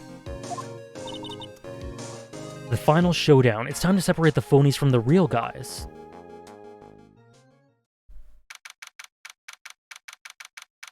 On Tigre's motorbike? Maybe. The miracle never happened.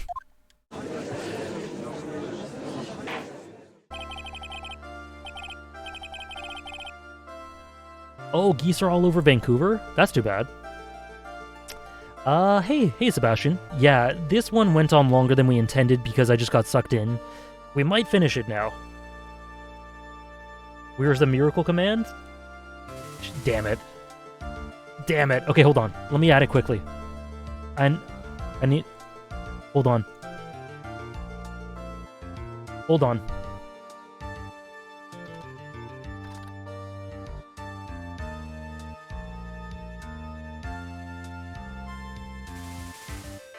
Okay.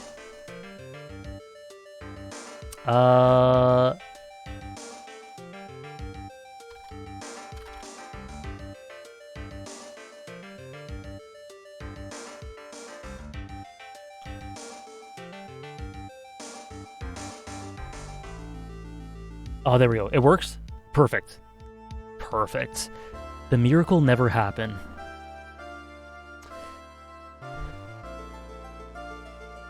I got to Disc 4 and FF9 this morning. Ooh.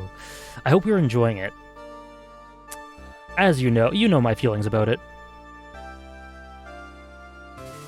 The miracle never happened, indeed. It depends on which scene you just saw as well, but I'm thinking of a bunch that you could be responding with that bisky face to. Did you find this Furio Tigre? I even tamed him for you. It was a 3-cup job, no problem. Tamed him? The guy's name may be Furio Tigre, but come on, he's pretty lively. Be careful, he still bites. Very well, please show Mr. Tigre to the stand.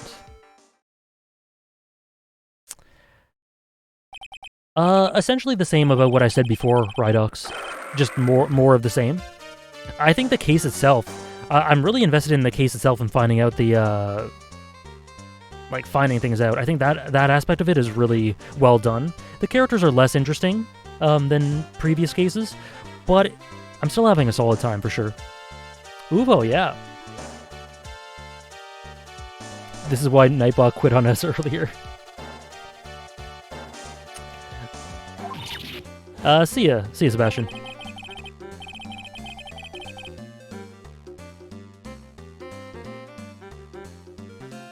Don't hide under the table, Maya, unless there's room for me down there too. Would you mind? What'd you say to me? Nothing, I didn't say nothing, honest. Who would have guessed that the fear would induce a bad Brooklyn accent in the judge? I got business to take care of, you hear me? So who the hell called me to this hole? Was it you, Spiky? No, of course not. It was the the judge. The miracle never happened. Your Honor? Oh dear, I seem to have dropped my pen. Where on earth is it? Don't mind me, just carry on with proceedings as normal. That's it, we're doomed. Maybe you didn't hear me. I said, who the hell was it that called me here? There's no need to shout. We can all hear you. What'd you say? There's no point struggling. You're caught in a snare. The relentless snare of the law. And I'm the one that hauled you in. Grr. Too cool. Don't let him get the better of you, Nick. That's a good gag. Let's start with the basics. You know about the incident in question, correct? Incident? I don't know nothing about no sticking incident, Mask Boy. You mean you didn't attend the previous trial of Maggie Bird? Maggie who? I got more important things to do than watch courtroom dramas. Of course. Well, perhaps you could give us your testimony then. Great chair. Godot, I think he's amazing. Davinator, I love him. I love how clever he is, and I love how he just consistently, like, what he did in Case 2 was so clever, and I hope we see more of it from him. Phoenix Wright. You's the one who set this up, didn't you? You're gonna regret the day you ruffled the tiger's fur, you hear what I'm saying? Maybe I should have brought a diaper with me today. See ya, Soul Samurai. Thank you very much. Thank you for hanging out, and hope you have a good rest of your day.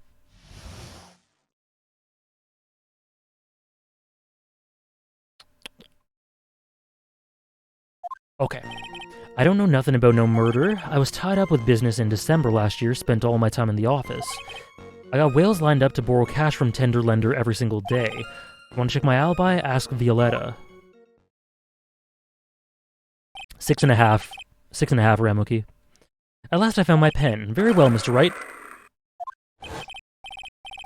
Please, witness, if you could refrain from shouting like that. I know the kind of games that guy in the blue plays. That lowlife ain't no lawyer, he just punches away at stupid details till he wins. Listen up, smarty. Every time you ask me something that doesn't relate to this case, I'm gonna bill you $50,000? Okay. So does that mean big consequence?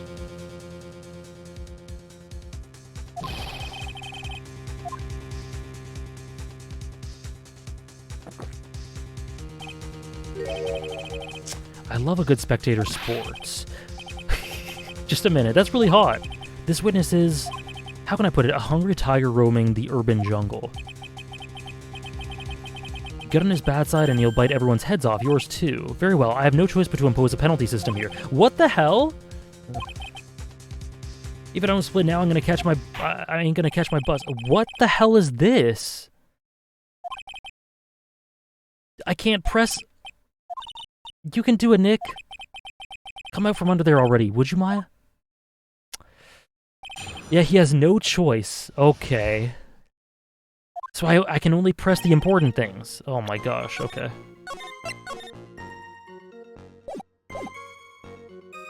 One, two, three, four. Okay, there's only 4. I want to know what this business was. But is that... Can I press that? Do I just die? And I also want to know the whales lined up. I also want to know about the alibi. Oh, but he says Asfield, so probably either 2 or 3. You know what? If I die, I die. 2 or 3, though. Like, and they didn't even give me any criteria for what to be looking for in terms of the pressing. But whatever. I'll do 2. Let's just go in order. I think it's either 2 or 3. I'll do 2 first, and if that's wrong, I'll do 3. Are you sure about that? We're talking about 1 month ago, you know. You see these teeth? That's how sharp my secretary is. Sharp? Is he talking about Viola Cadaverini? Yeah, Prodigy. I guess we're doing a longer stream today. She writes everything in my scheduler. December, mainly in the office. That's what it says, so that's where I was. That seems like a rather sketchy schedule. Okay. What Tiger did all December isn't the issue. What's important is that what he was doing on the day of the murder. So now what? Press harder. Penalty? What do you want? If you wouldn't mind going into a bit more detail. This is a dead end, Trite, and you know it. Remember the rules. No, it's essential that we establish the witness's alibi accurately. I agree. The victim was killed on December 3rd. Were you in the office that day too? I think he was. December 3rd, because that's... Where is it? Oh, the calendar. Yeah, December 3rd, the day of the incident, there was a note. Meet with the tiger. So yeah, he was working. Maybe he was just ain't listening. Of course I was. I never set foot outside. I had meetings all day with a bunch of cats wanting to do business with me.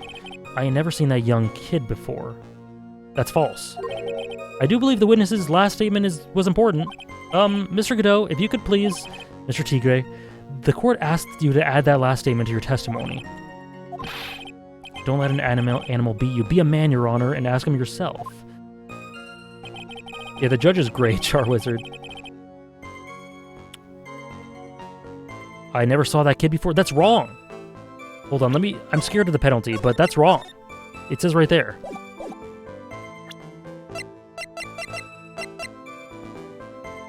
YOLO. Oh my gosh. Mr. Tigre, you claim...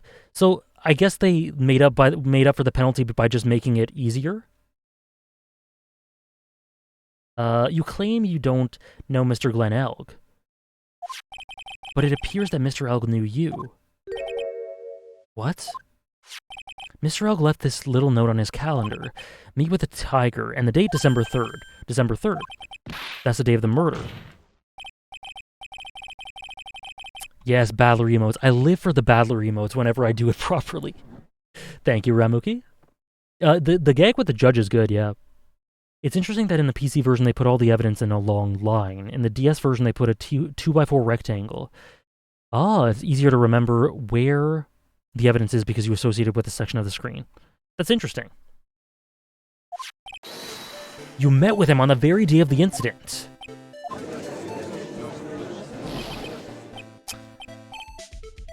Not bad, you're actually not bad. Sorry? I was just messing with you to see how good you were. Did you hear that, Nick? He said you're not bad. That's one compliment I can do without, plus he's lying through his teeth. Witness, please remember that you're under oath. Lies will not be tolerated. Calling me a liar? Is that what you're doing? Ruh-roh. You're saying that you're saying that you claim to have never seen that kid before is the truth. I said I'm dead serious. You better believe that's the truth. Then I'd say that gives me time to enjoy another cup of pure black magic. Yes, Auntie. Oh, well, I meant the Phoenix imposter. That is, while you testify for the court again, Mr. Tigre. Oh yes, would you mind indulging the court witness? You never actually met the victim? That's gotta be a lie right there. It's time I nailed this guy. Zonder, welcome in. Ahoy to you. I ain't no liar, I never met Glen Elg. There was some lame guy with that name, though, wanted to borrow cash. I set up a meeting with the guy at my office, Tender Lender. I waited around for him, but he ain't never showed. I ain't never been to that Tribulations joint, you hear? I think we can prove that wrong, right? That all seems perfectly logical. You had arranged to meet the victim, but he didn't show up. I heard it's pretty hard to keep appointments when you're dead. You begin your cross-examination. Okay. Not sure why Godot is weaving poetry, but I'm not complaining. Yeah, it's kind of his thing. Didn't I tell you I got a big deal going down today? I ain't gonna make my bus now. I'm gonna have to take the express train. Going anywhere. That bill's going straight to you, right?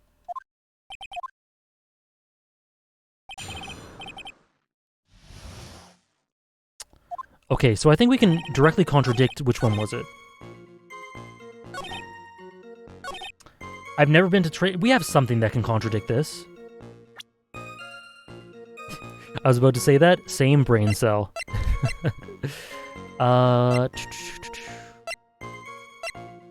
we have a testimony that he was there? I don't know, Santi. We'll see. I think I'm committed to finishing the case now.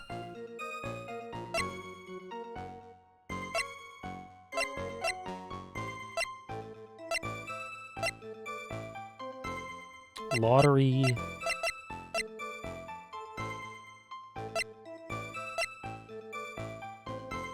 So maybe the loan contract, but that doesn't say that doesn't really confirm that they met in Tribulations.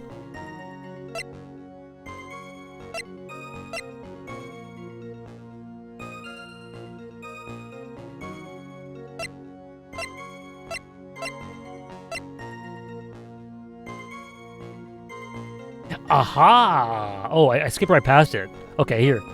This totally implicates them. The Tribulations matches in Tenderlander. There we go. Mr. Tigre, is there something you'd like to tell the court about these matches? Matches? What are you talking about? We found them in your office at Tenderlander. They're from that restaurant. If you've never been to Tribulations before, what were they doing there? What was the book of the restaurant's matches doing on your desk? You've been snooping around in my stuff now. What, too, wise guy? What are you, my ball and chain? Kunai with chain. No, ain't no broad controlling me. Order, order. Well, witness, I think it's time you started telling us the truth, don't you? Sorry, I'm terribly sorry, forgive me. I ain't no pussycat. I don't go back on what I said. But okay, I was at the joint that day. I am Featherine, yep. Today's long day. Well, we've been having a few long days recently. So I guess it's an addition to it. What? But listen good, alright? Hope you're doing well, Featherine. I might have been there, but I still never met that kid. Well, well. Looks like an order just came in for another testimony. The miracle never happened. I'm this close to proving it was him. He did meet Glen Elg that day, and he did put the poison in his coffee. He must have.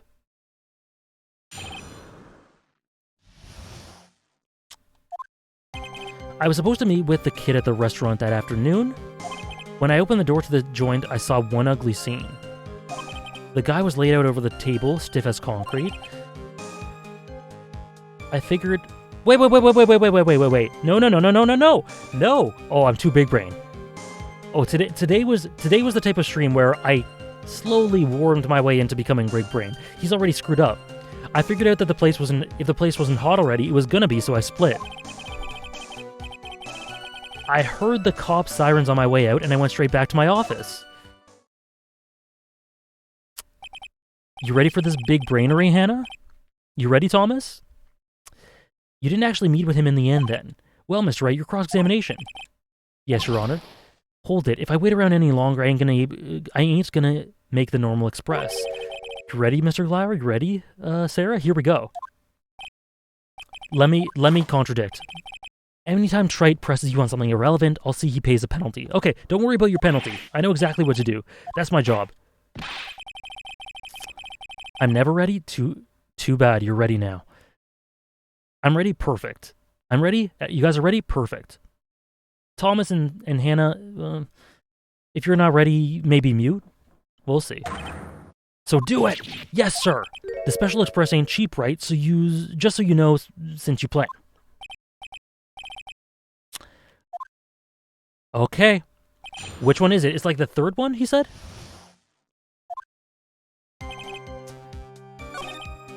Oh, the second one. Or, it's either the second or third, but he says, I opened the door to the joint, I saw one ugly scene, you didn't see shit. You didn't see shit, my dude. We've just spent how much time talking about the damn layout of the restaurant? You could only see that if you're in a specific angle. You just walk in, you can't see that. Do we use the floor plan, though? Bam. You can't see anything. You can't do it. You can't do it. So I think it's this one.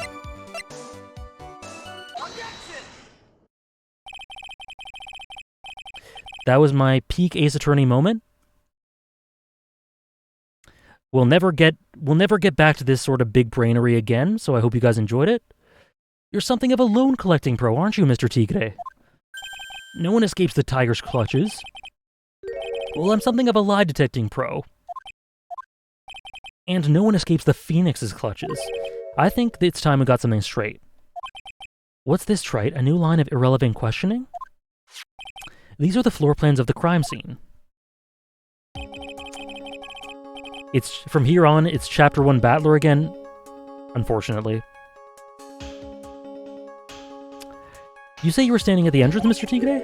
From there, your field of vision would have covered an area something like this. Indeed, the witness would have had a clear view of the victim's seat. No, he's blocked off! I saw the back of the kid's head. No, you're wrong. Oh, you did make it back, Wolfman. Welcome back. Unfortunately for you, that is not possible. If the court would think back, you'll remember that between each of the tables, there were dividers. Yeah, walls, partitions.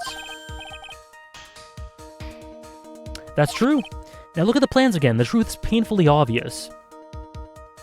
From the entrance, the field of vision of any customer walking in ends here.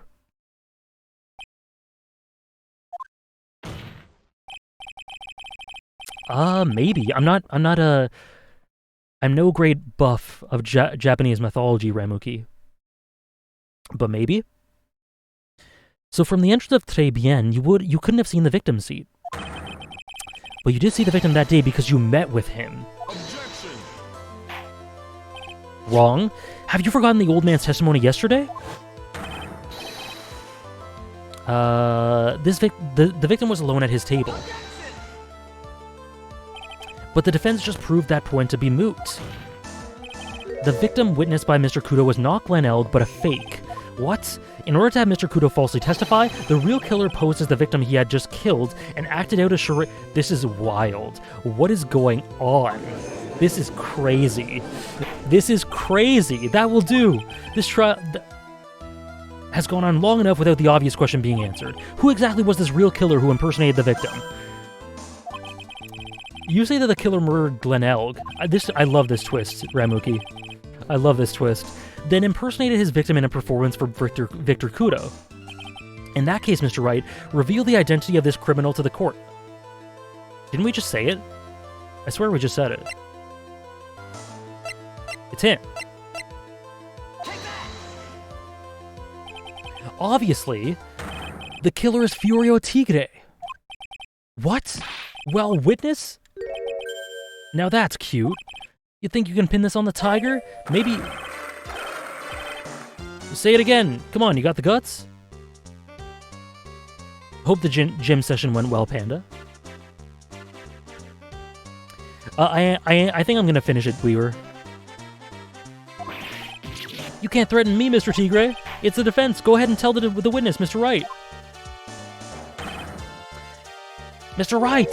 Sounds to me like you, it must be you, old man. You got guts, I give you that.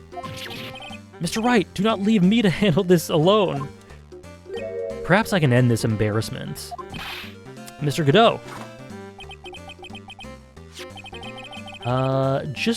Let's just go back to Mr. Kudo's testimony one more time. The old man didn't just see the victim. Oh, no, no, no. The servant girl brought him a Javachino, but she put something in it. There's no question about it. She very conspicuously put some white powder in there. Was the victim he saw the real victim or not? That doesn't matter. The fact remains, he saw the accused put the poison in the coffee. Yes, it was the waitress who put the poison in the coffee. Very impressive, Mr. Godot, waiting for my absence to launch your attack. Found your pen at last, Trite? It was in my pocket.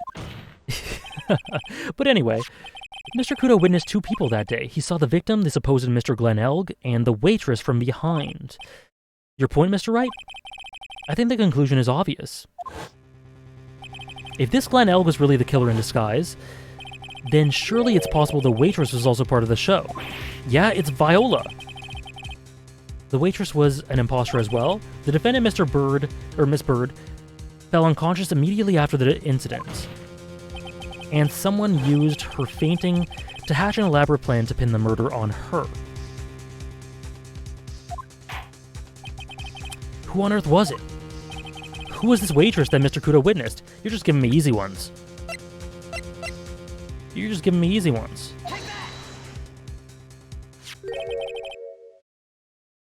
No, my internet's acting up? No, K-Sid. Stay strong, K-Sid's internet. Stay strong, ISP, please. Kilo is going ballistic on Phoenix. Fun fact, Phoenix is actually gone. After he lost all his nen, he became a lawyer. Oh. Did not know. He's very clearly an enhancer. Yeah, Furio, like, this is deceptively smart. Like, it's wacky, it's insane, but, like, to put this together is kind of wild. Who is this woman? Her name is Viola Cadaverini. She's an employee of Tender Lender. Yeah, the visual definitely helps you figure that out pretty quickly. You're making a big mistake. Do you know who Violetta's grandfather is? You'd better be going home in an armored truck tonight if you know what I mean. Stop shaking, Nick. Where was I? Yes, the defendant, Miss Bird, stated the following. Well, when I took the coffee over to the victim's table, it's true there was another customer. Right. She was sort of creepy. Right. Okay, yes.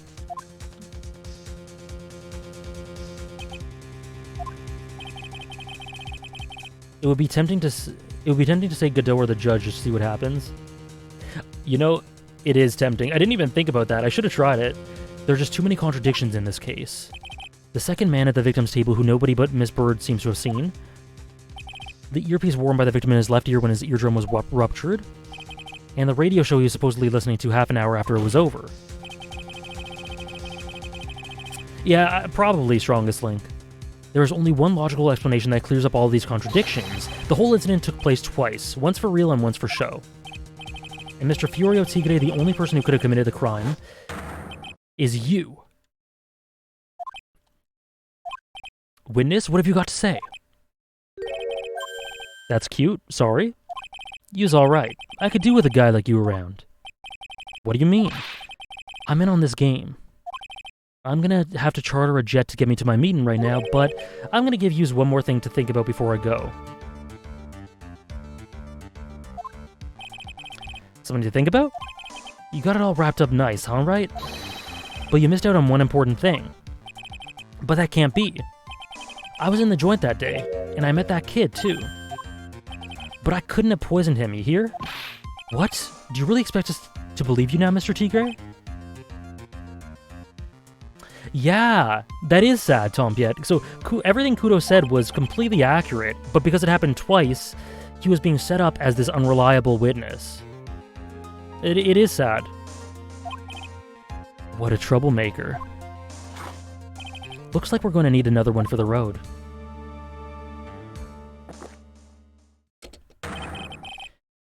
One more steaming cup of hot testimony. Indeed, witness, you will explain yourself to the court. One more chance to testify. What happened that day at Tribulations between yourself and the victims?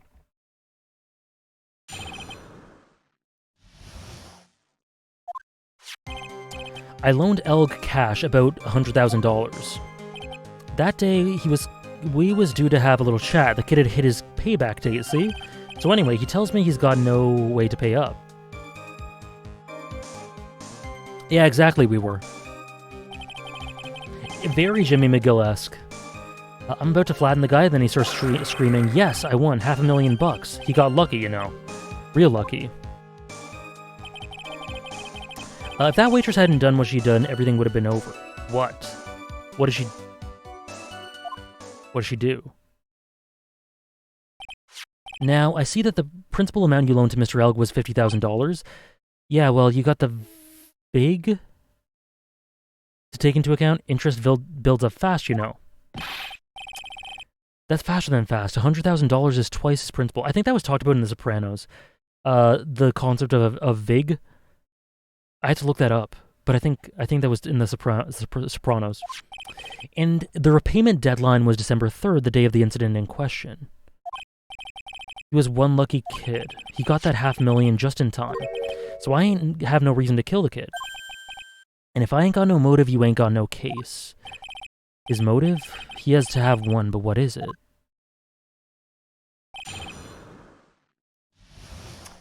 Yeah, Mr. Glyra, perjury and Ace Attorney go together like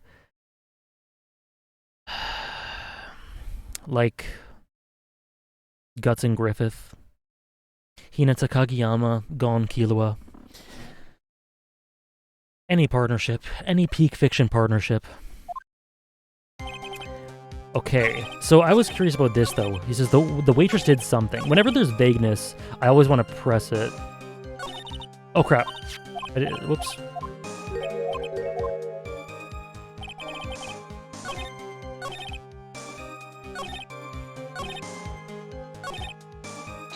What did the waitress do?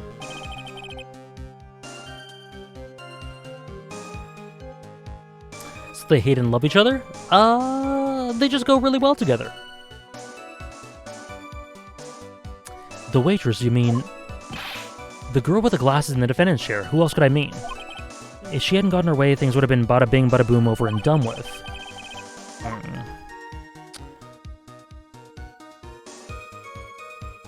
Well, no, we already know the first one, so how things would have been? Yeah, Joza. That's funny. We've had a couple people come in now expecting the VOD. And, yeah, we're still streaming. What do you mean things would have been over and done with? Like pineapple and pizza? No. I said good mixes. I'm just kidding. Don't kill me. Don't kill me. Pineapple on pizza is totally viable, just not for me. Are you talking all there or what? I'm talking about the cash. I was there to get my $100,000 back. That's all. I'm a businessman. Don't cancel me.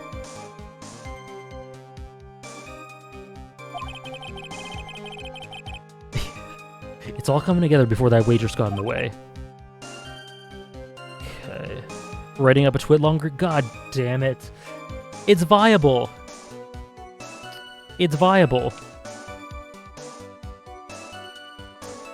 I just don't like it. I am based, Tom Piet. I'm based. I swear I'm based. Next AJ video, my response.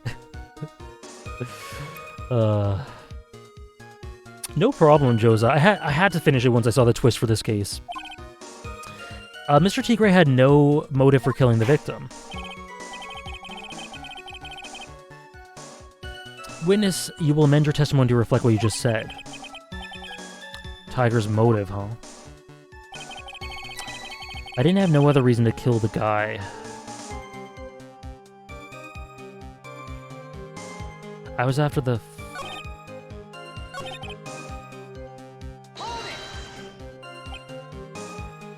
You had no other motives that day? So what? Why didn't you take the lottery ticket when you left? No, he does have motive, though. I think he has motive. Because of the Four Eyes over there. Because of Maggie. How about you go and ask Four Eyes about that $500,000 ticket? So he needed money. She wanted it so bad, she poisoned Elk's coffee. He needed $1 million. Your word hasn't held water lately, Mr. Tigray.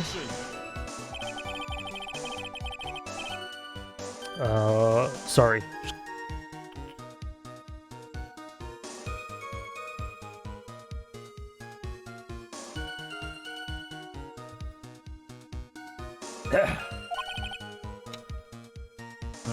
The law don't exactly agree with some of the deals I sent down. So he did have motive. He needed money. Oh, I didn't oh, so I see. No, I hate pineapple on pizza, Tom Piet. I'm just saying you deserve human respect if you still have it. I couldn't be there when the cop showed up, so I split. I see. Your Honor, the witness's last few statements are worth a good 2 cups of coffee. You deserve human respect. Do you, though? Respect has to be earned, AJ. God damn. The poor pineapple. What did it ever do? It tasted horrible on pizza. That's what it did. Oh, yeah, as an Italian, I guess you do have that authority. Are you happy with the testimony, or would you like it amended? Amend it?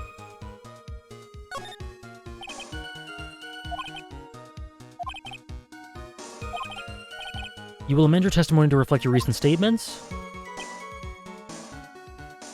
Thanks to what she did, my business with the kid was over.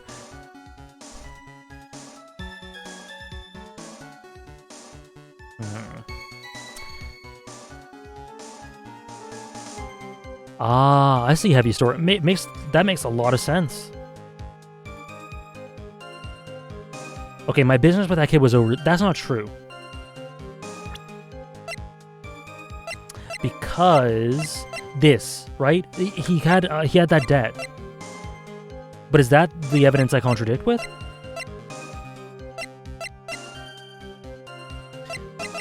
You know what? Screw it. We're just going. We're saving and we're going all guns blazing.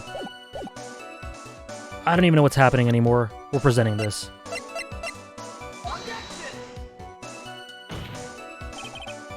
Shit. God damn it. Okay, never mind. It's fine. It's fine. So, but he did have reason to... Okay, so I need to press this then. My business with that kid was over. He's trying to pin the crime on Maggie. If I ask him about what he saw, it's only going to cause damage our case. What do you mean things would have been over and done with? I'm talking about the cash. I was there to get my $100,000 back. That's all. I'm a businessman. It was all coming together before that waitress got in the way. As far as I can tell from the witness's testimony, he had no motive. I guess leave it then?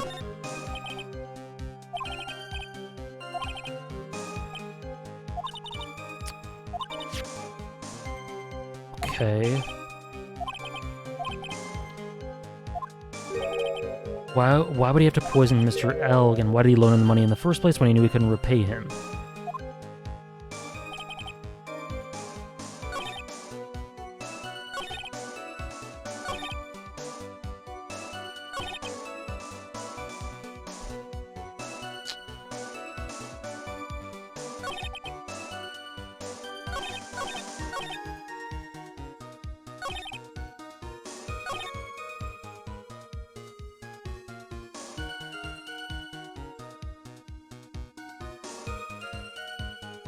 I loaned him cash, about 100,000.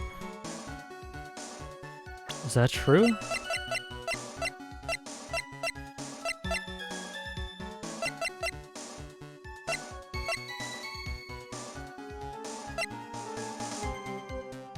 I'm loving this pizza dialogue while my brain is mud.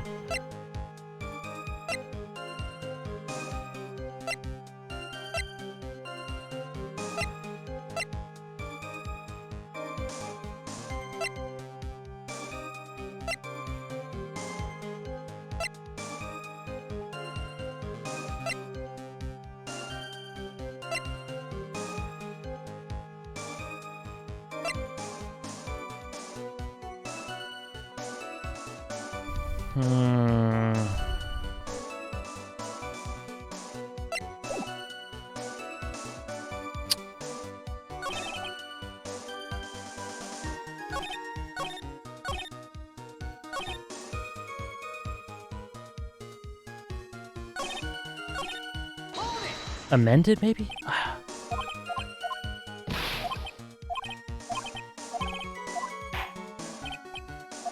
Amend it?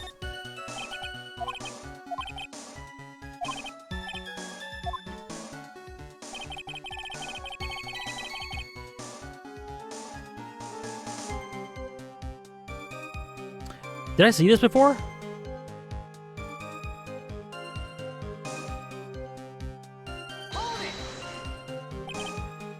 You had no other motives that day? So what? Oh crap.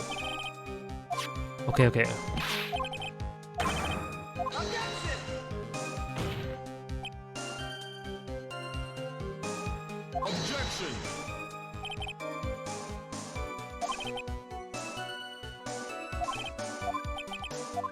We saw this already.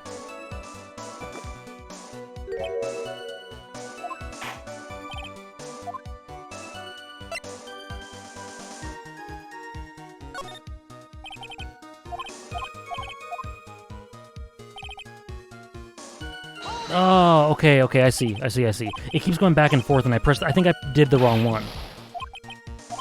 This is confusing. Okay, so he has to amend it, and then I think I present it here.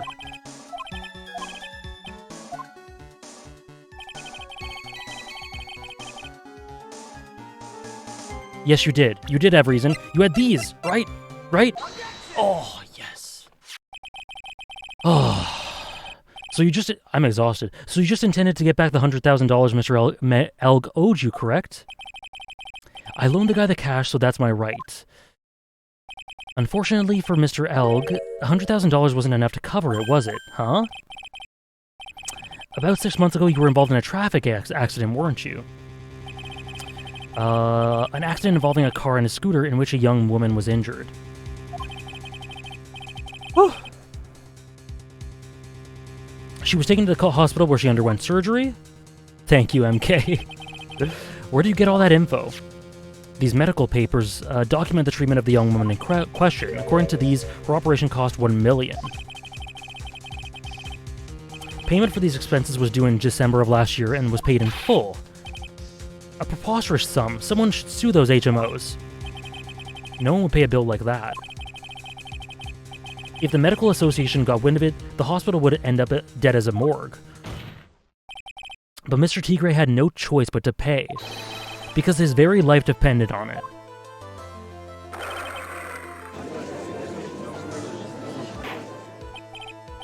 Order! You say his life depended on it, Mr. Wright. Indeed it did, simply because the injured woman was none other than Viola Cadaverini. Cadaverini. Did you say Cadaverini? Oh, Hannah, why? Why? Mob boss in charge of all underworld activities in the city, and doting grandfather to his precious Violetta, and also known as Viola. Nothing's wrong. Nothing whatsoever. Your life was in danger unless you paid the compensation to the boss, correct? It makes sense. You were desperate to acquire the $1 million Cadaverini demanded of you. So desperate, in fact, that you decided to sacrifice Glenn Elg's life to pay your debt. He's probably the best one, Tompiet. He's really entertaining. And smart. He reminds me of Sir Crocodile in a way because of how smart his plan actually was. In a way. It's a nice little fairy tale trite. But even if the witness did need $1 million, that doesn't tie him to Elg's murder. Mr. Elg only owed him $100,000 and had no hope of repaying it anyway. Yeah, that guy wasn't worth my spit. I don't think so. In fact, the opposite is true. The opposite? Lending money with no hope of ever seeing repayment would normally be bad for business, but in this case, the very fact that Glenn Elg had no way to repay the money is crucial. What? Do you know where you're going with this, Nick? You gotta think outside the box, Maya. Outside the box? It's very straightforward. Mr. Tigre wasn't after the $100,000 at all. It seems you have a logical conclusion for this theory, Mr. Wright. Would you care to share with us? What exactly was Mr. Tigre after? I can't even save. Okay, so he wasn't after the money he had, but he needed the money though for that. Oh, yeah. Wait. No.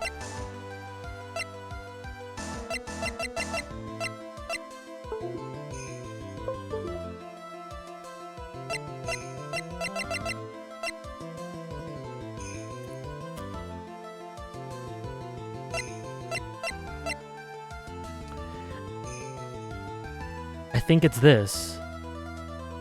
Wait, what did he write on the napkin or the newspaper? MC Bomber. 100,000? MC Bomber? Yeah, okay, there we go. He scratched out 100,000. I think that's it. So he was after this. Glenn Elg was a programmer, highly skilled. That skill was the collateral Mr. Elg put up in order to borrow the money. Care to explain how skill can be used as collateral to secure a loan, Trite? He had the skill to create a computer virus, and so he did. A virus known as MC Bomber. A computer virus? What does one of those do? A computer virus is a program that wreaks havoc on the insides of a computer. A computer? What does one of those do? I guess the beard isn't the only part of his honor that is from the Stone Age. I'll explain it to you later, Your Honor. Right now, this is more important. A virus like MC Bomber would be worth several million dollars on the black market.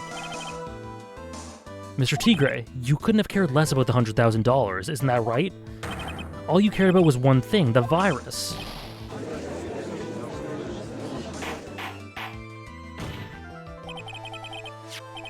On the day of the murder, Mr. Tigre's sole intention was to get his hands on the CD. Glen Elk had no way of paying back the $100,000, and Mr. Tigre knew it, but then a miracle happened.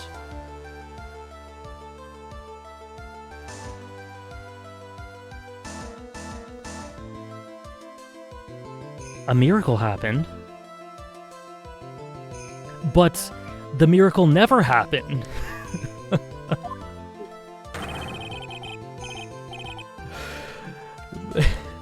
The kind that Mr. Tigre would have preferred to say never happened, but he can't, and neither can I.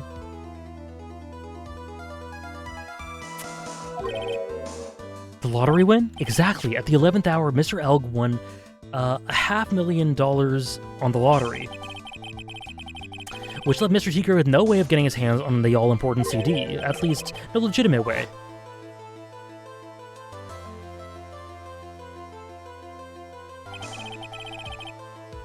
So he resorted to illegitimate means. They were both unlucky with that lottery win. Yeah, they were, right? That's crazy. He murdered Glen Elg and then made his next move to frame Maggie Bird for the crime. He posed as Glen Elg, while Viola Cadaverini played the role of Miss Bird. And then they both reenacted the whole thing in order to establish a witness. It is really well thought out, Great God. It definitely is. Like I said, Trite, that's crazy. No one could ever pull off a stunt like that. For starters, there's no way the chef could have been kept in the dark about it. But Mr. Armstrong was in on it from the very beginning. Have you forgotten already, Godot? He owed the witness money, $500,000. I don't... Which... I don't remember how the... I don't remember which theme is the true theme, Ramuki. Because I obviously remember the prior songs, but I don't remember which one's the true theme.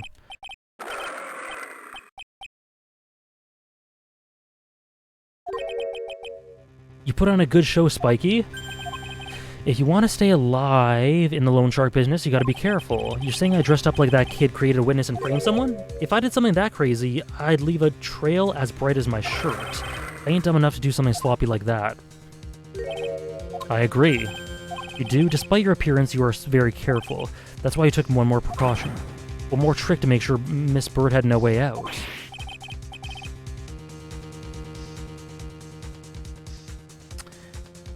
Probably the if it's the one I'm thinking of, then Ramuki, probably the other one. A Blue Badger theme? Interesting. Why don't you fill us all in, Trite? What was this trick you say Mr. Tigre performed to frame the accused?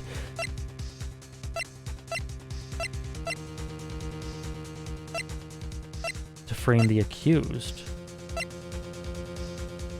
Why is the penalty so big? See ya, Thomas.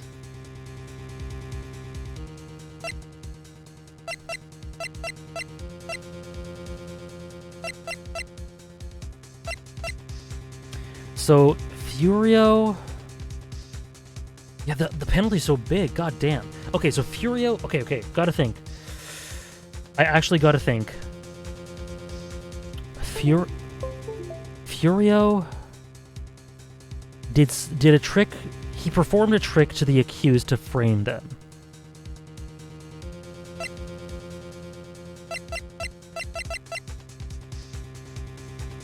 So he was trying to get that, MC Bomber. The weenies. So we met him here. I don't think it's any of this stuff.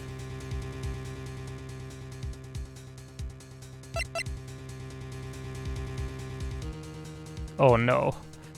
Oh no. There's so much evidence. No, okay, not this. I don't think it's any of the first page stuff. What was the trick?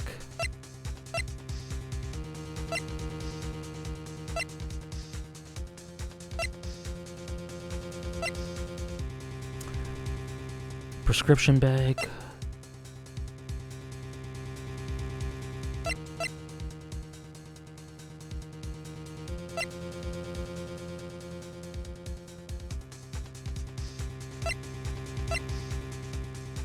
Made of cardboard and painted to look authentic.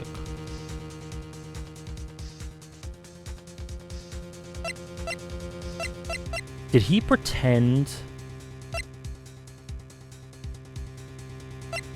Why would Glen Elg need a lawyer? Would Glen Elg need a lawyer?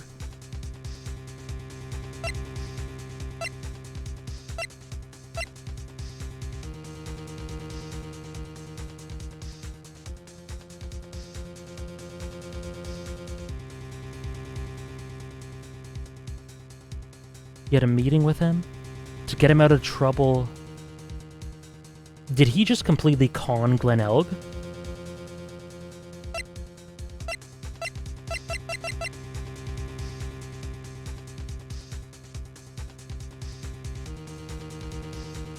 Oh! Oh my god. He posed as Phoenix! Oh my... Oh my god. You know when you think so much that the simplest answer is just so... you completely forget about it? That's hilarious. Yeah, 5 minutes 5 minutes to 6 hours, guest. Welcome back. He posed as Phoenix. It was straightforward. What on earth is that? What an insult to think anyone could be fooled by such a childish imitation. Consider yourself insulted, Your Honor. Mr. Tigre, you didn't just pose as the victim on that day in question. A month ago, in this very court, you posed as me.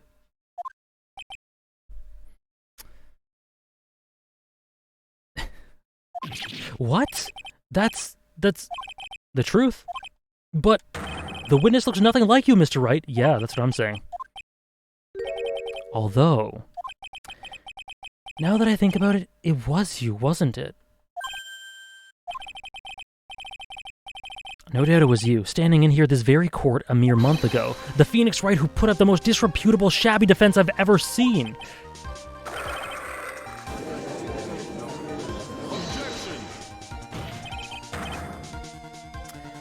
This premise is too dumb for me to accept even for Ace Attorney standards. Yeah, I see that.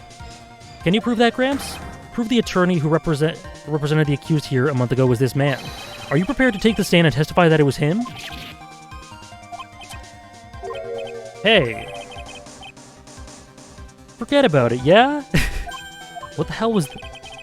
I wouldn't do something like that, not me. You made a mistake, right? It was someone else, huh? Have you no pride, sir?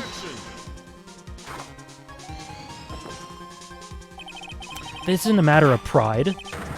In case you didn't know, Trite, here in court we deal with people's lives. Mr. Godot is right. Speaking for myself, I'm absolutely convinced the attorney in question was the witness standing before me now. However, I preside over this court as the judge, with the vested power to hand down a verdict.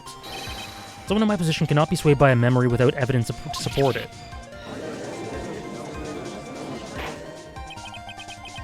If the defense has no further evidence, the court will now excuse the witness. The circumstances surrounding Mr. Tigre are dubious for sure, but not conclusive. But we've come so far.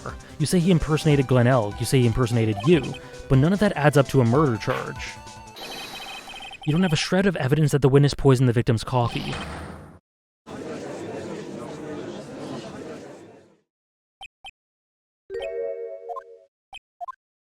Sucks to be you, right? Don't mess with the tiger or you're gonna get mauled, you got that? We just chased him around for a bit, but I was so close to getting him to admit his own guilt. It looks like I won't be needing a refill.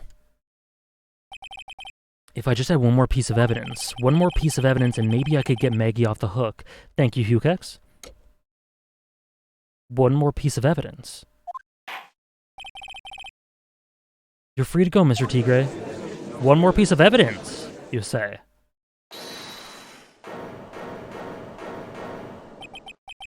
Your Honor, sir. Wait! Excuse me. The gumshoe CG? The gumshoe CG? Wait! Detective Gumshoe! He did it. Sorry I took so long, pal. I staked everything on this. My badge, the works. So here it is. My heart's counting on this too. What is it, Detective? Isn't it obvious, pal? It's the final decisive piece of evidence. What? Oh my king. Yeah, Gumshoe is the MVP of this case. Sorry it took so long, pal, but I finally got the results from the lab. The results? About the prints, pal, from this medicine bottle. Oh, so? Do you know who the prints belong to now? Do you think I'm some kind of hack detective? Of course I know. So, tell us. They're the tigers, right? I knew it. You bet. Clear as crystal all over the bottle. They're Furio Tigre's paw prints, all right. That's great. We've got him now, Nick. What's wrong with you? You've hardly said a word since Detective Gumshoe got here. You laid everything on the line for this, Nick. I know. Look, I'm sorry, this is kind of hard to say, but it really doesn't make any difference whose prints are on the bottle now. Huh? What? Why not? What we need to produce at this stage in the trial is irrefutable evidence that the tiger put poison in Glenn Elk's coffee. He's already admitted that he met the victim. The fact that his prints are on this bottle, that really doesn't make any difference now.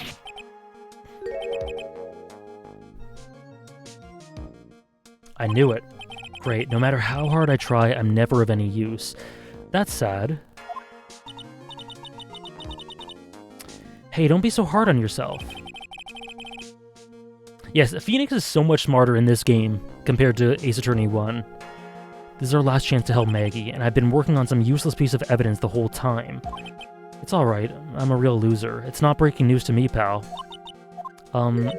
Detective Gumshoe? Maggie. You've been working on something for me? Sorry I let you down, Maggie. I know you didn't do it. And I'm a detective. We're supposed to be able to prove stuff like that. I'm really sorry. I'll get out of your hair. Wait. He's gone. Isn't there anything we can do now, Nick? I wish there was. Gumshoe worked so hard to get this evidence. That's very sad. If only there was some way I could use it. We're gonna be able to use it somehow. Otherwise we wouldn't have got it.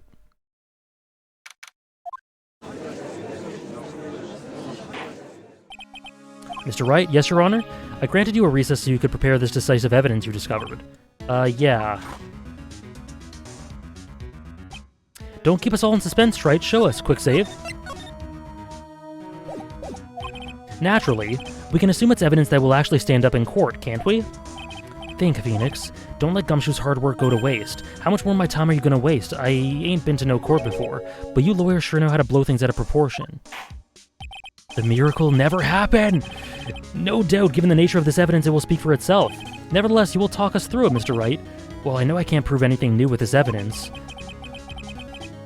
I'm really backed into a corner here, but maybe if he thinks he's got me beat, he'll let his guard down a bit. Don't keep us waiting any longer, Mr. Wright.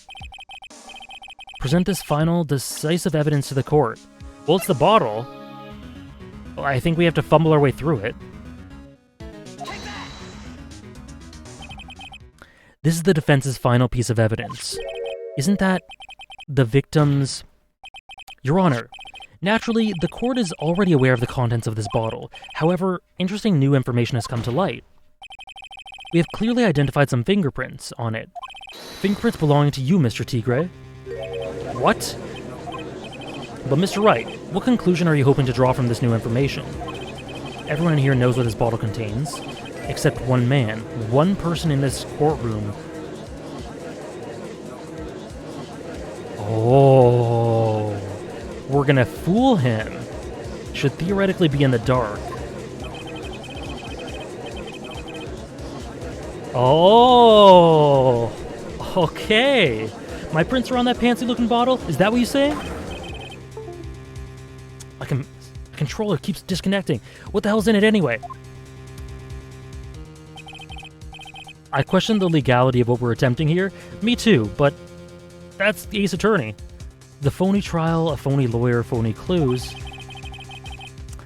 Everything about this case has been phony. Seems like the perfect excuse for some phony evidence. Mr. Tigre, this is the decisive piece of evidence that will prove your guilt. Why? Because it contains...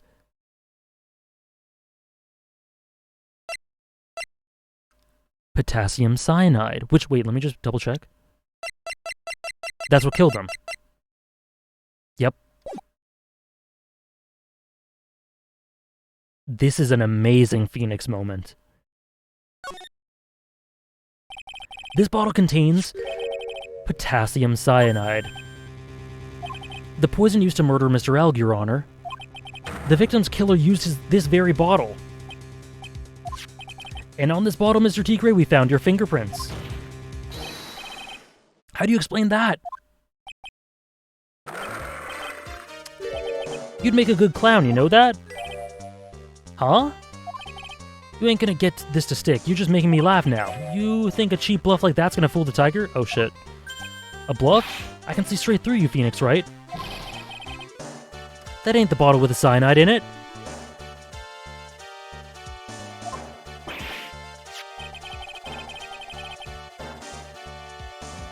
No, this is the bottle we found traces of the poison in. Did you guys hear what he just said?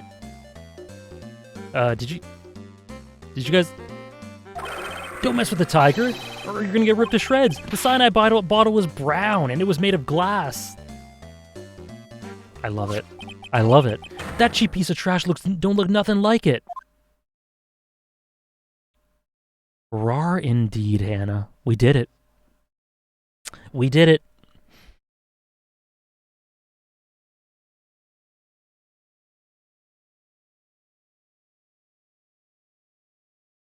Godot could not believe it. At last. What? Why has everyone gone quiet? I said that bottle... Is this the bottle you're referring to? Yeah, that's it. That's the bottle the cyanide was in. But you ain't gonna find my prints on that bottle, because I wore gloves or something. The lawyer's just playing games. Yeah, Tigre isn't the smartest. Tell him, Mr. Prosecutor, tell that guy where to go. You still haven't figured it out? Don't you realize what you just said? What I said? What did I just say? You were summoned to this court for the first time earlier today. If you really had nothing to do with the murder, you shouldn't have known all the details. For instance, you shouldn't have known that what kind of bottle the potassium cyanide was in.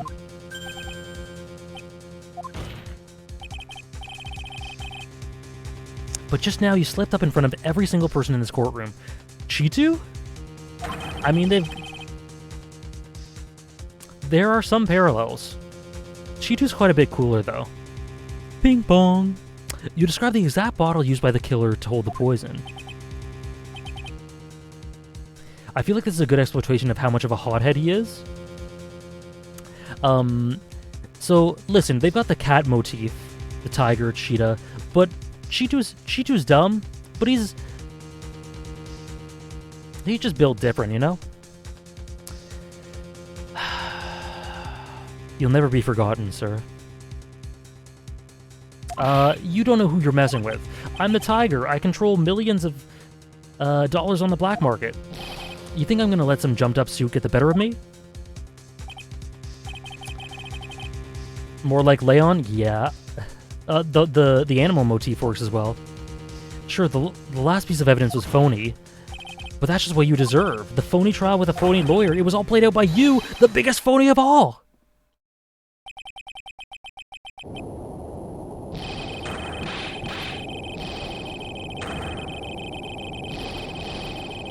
Yeah, there's a parallel... Ooh. There's a parallel here between this and Look at Me.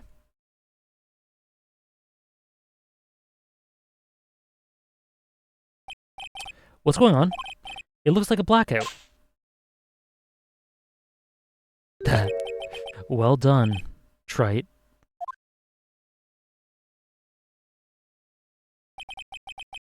saved my 17th cup of coffee just for you. Savor it while you watch the police restrain your prey.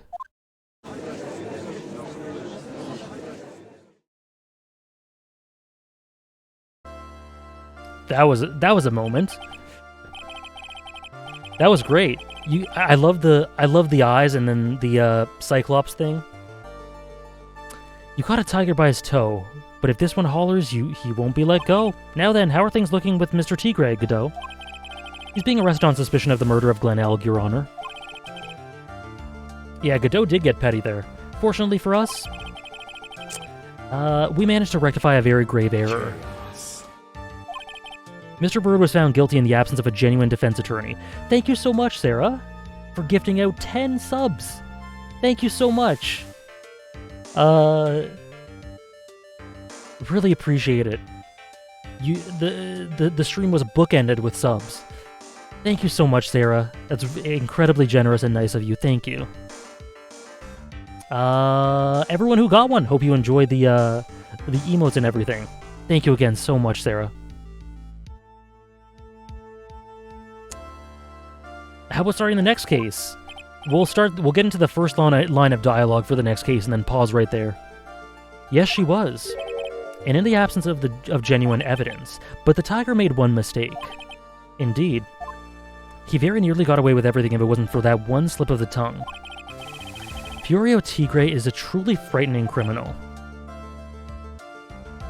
Ha! The truly frightening one is that defense attorney over there. Putting respect on his name.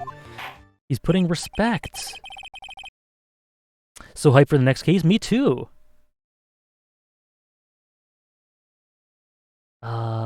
Judge ignore the fact that Godot just committed assault in court? Nah. 'Tis but a trifle. In both cases, you manipulate the law to your favor to keep Ron from being found guilty and now lying about the poison bottle. Yeah.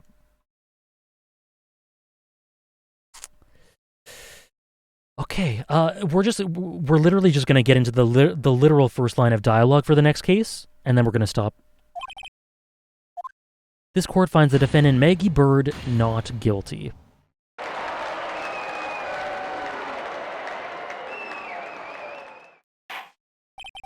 That is all. This court is adjourned.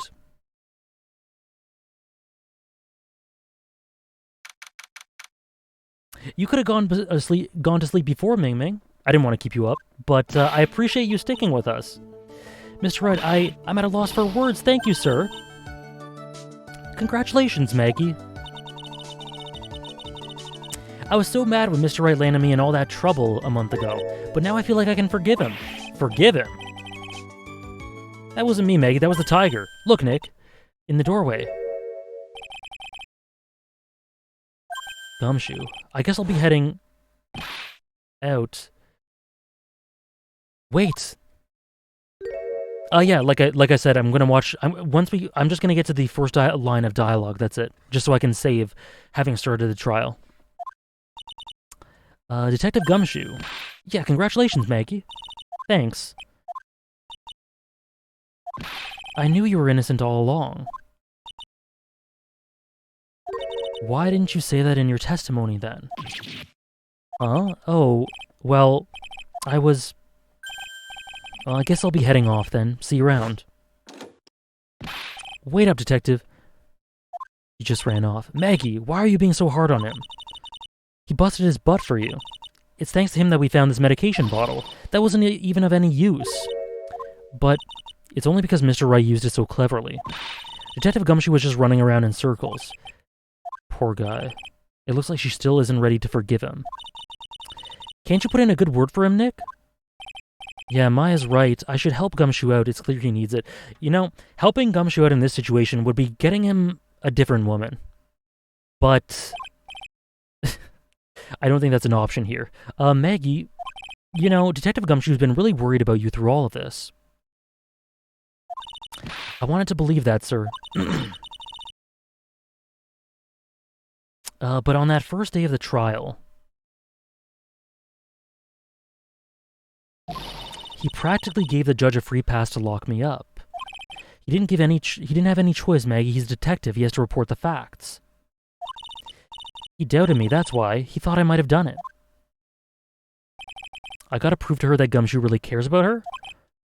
I know, I'll give her a little present to celebrate her freedom. How poetic. How poetic. The miracle never happened. That miracle, of course, is weenies. What else could it be? Here you are, a present to celebrate your freedom. There's no S at the end of the command, Remuki. That's a present from Detective Gumshoe, made with a ton of love. He said you lost weight and he was worried about you. Detective Gumshoe? I actually really like weenies, you know. That sound effect. You guys hear that? I'm pretty hungry myself, you know. The trial dragged on a bit today, didn't it? Is it okay if I eat this now? What did she mean by that? How is it, Maggie? It's really good.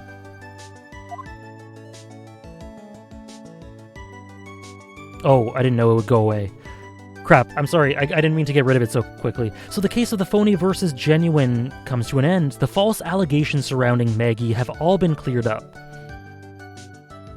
Oh, and who knows, maybe a whole new chapter of her life is about to start.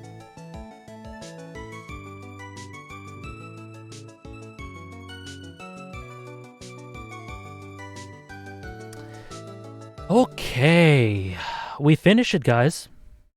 We did it. I can't believe...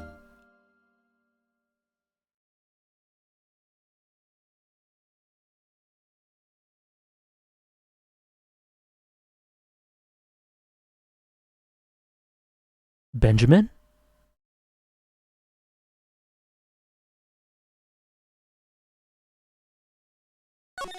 So you guys down for a 12-hour stream?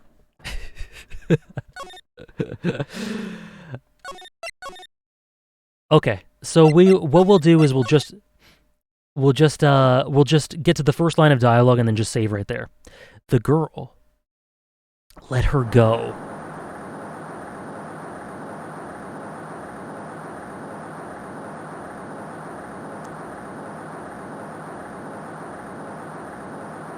Shut up. Come closer, and I'll kill her. The film grain? Sorry, but you're not going to get the chance.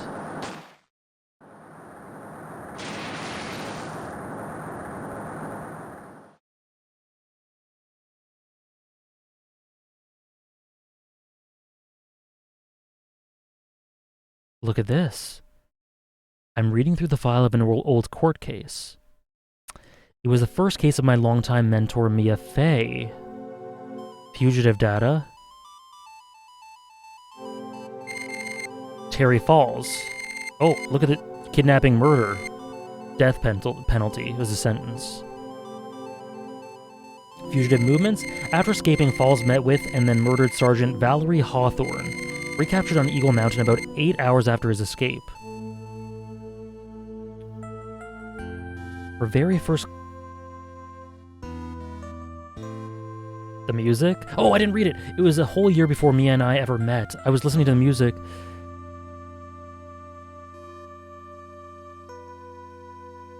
"6 years earlier, Mia Fey first trial."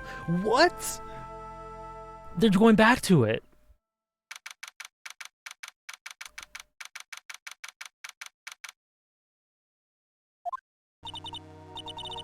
All right. All right. That's it, folks. You can't stop here, man? I sure can. Are you looking at that uptime? I sure as hell can. That was evil, though. Oh, okay.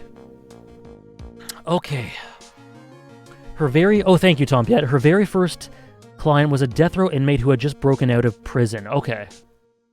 That is such a good hook. Oh, man. All right. That's where we're going to end it off. For real. Not quite the 6.5 hour stream, but very close to it. Thank you guys so much for joining me. Next week, we'll be continuing with Case 4 of Trials and Tribulations. Very excited to get it started. God damn it, Mr. Glyra. Do you have internet there? Wednesday, we'll be finishing off the Hunter x Hunter streams for the anime, so probably the second last stream. Sunday, we have One Piece reads. And Monday, yeah, we have this. Thank you guys so much. Closing thoughts on the case. Overall, not great, but I think the structure of the case and how you solve it was really clever. I really like the twist a lot. So my favorite thing about it was probably the way in which it was reframed and how you got to solving it. That was really engaging. But yeah, definitely the worst case so far in this game. Yeah. But overall, not awful. It does have some stuff in it that I don't like. It wasn't full of great characters, but yeah. 2-3 or 3-3? I'd have to think about it a bit more before concluding. Maybe ask me next week and I'll have an answer for you. It's just really fresh in my mind, you know? Okay, I think that'll be it. Thank you guys so much for hanging out for 6 hours, 19 minutes. Nothing but peak ahead of you. I can't wait. Thank you guys so much. I'll see you. Raid. Ugh. Okay. I mean, I'm so tired. Let's raid. Lee. Let's raid Lee. Lee is playing Persona 5 Dancing in Starlight.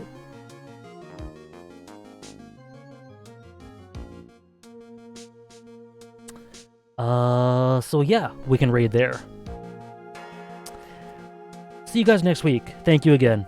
Or see you guys next week. See some of you guys in 2 days, hopefully.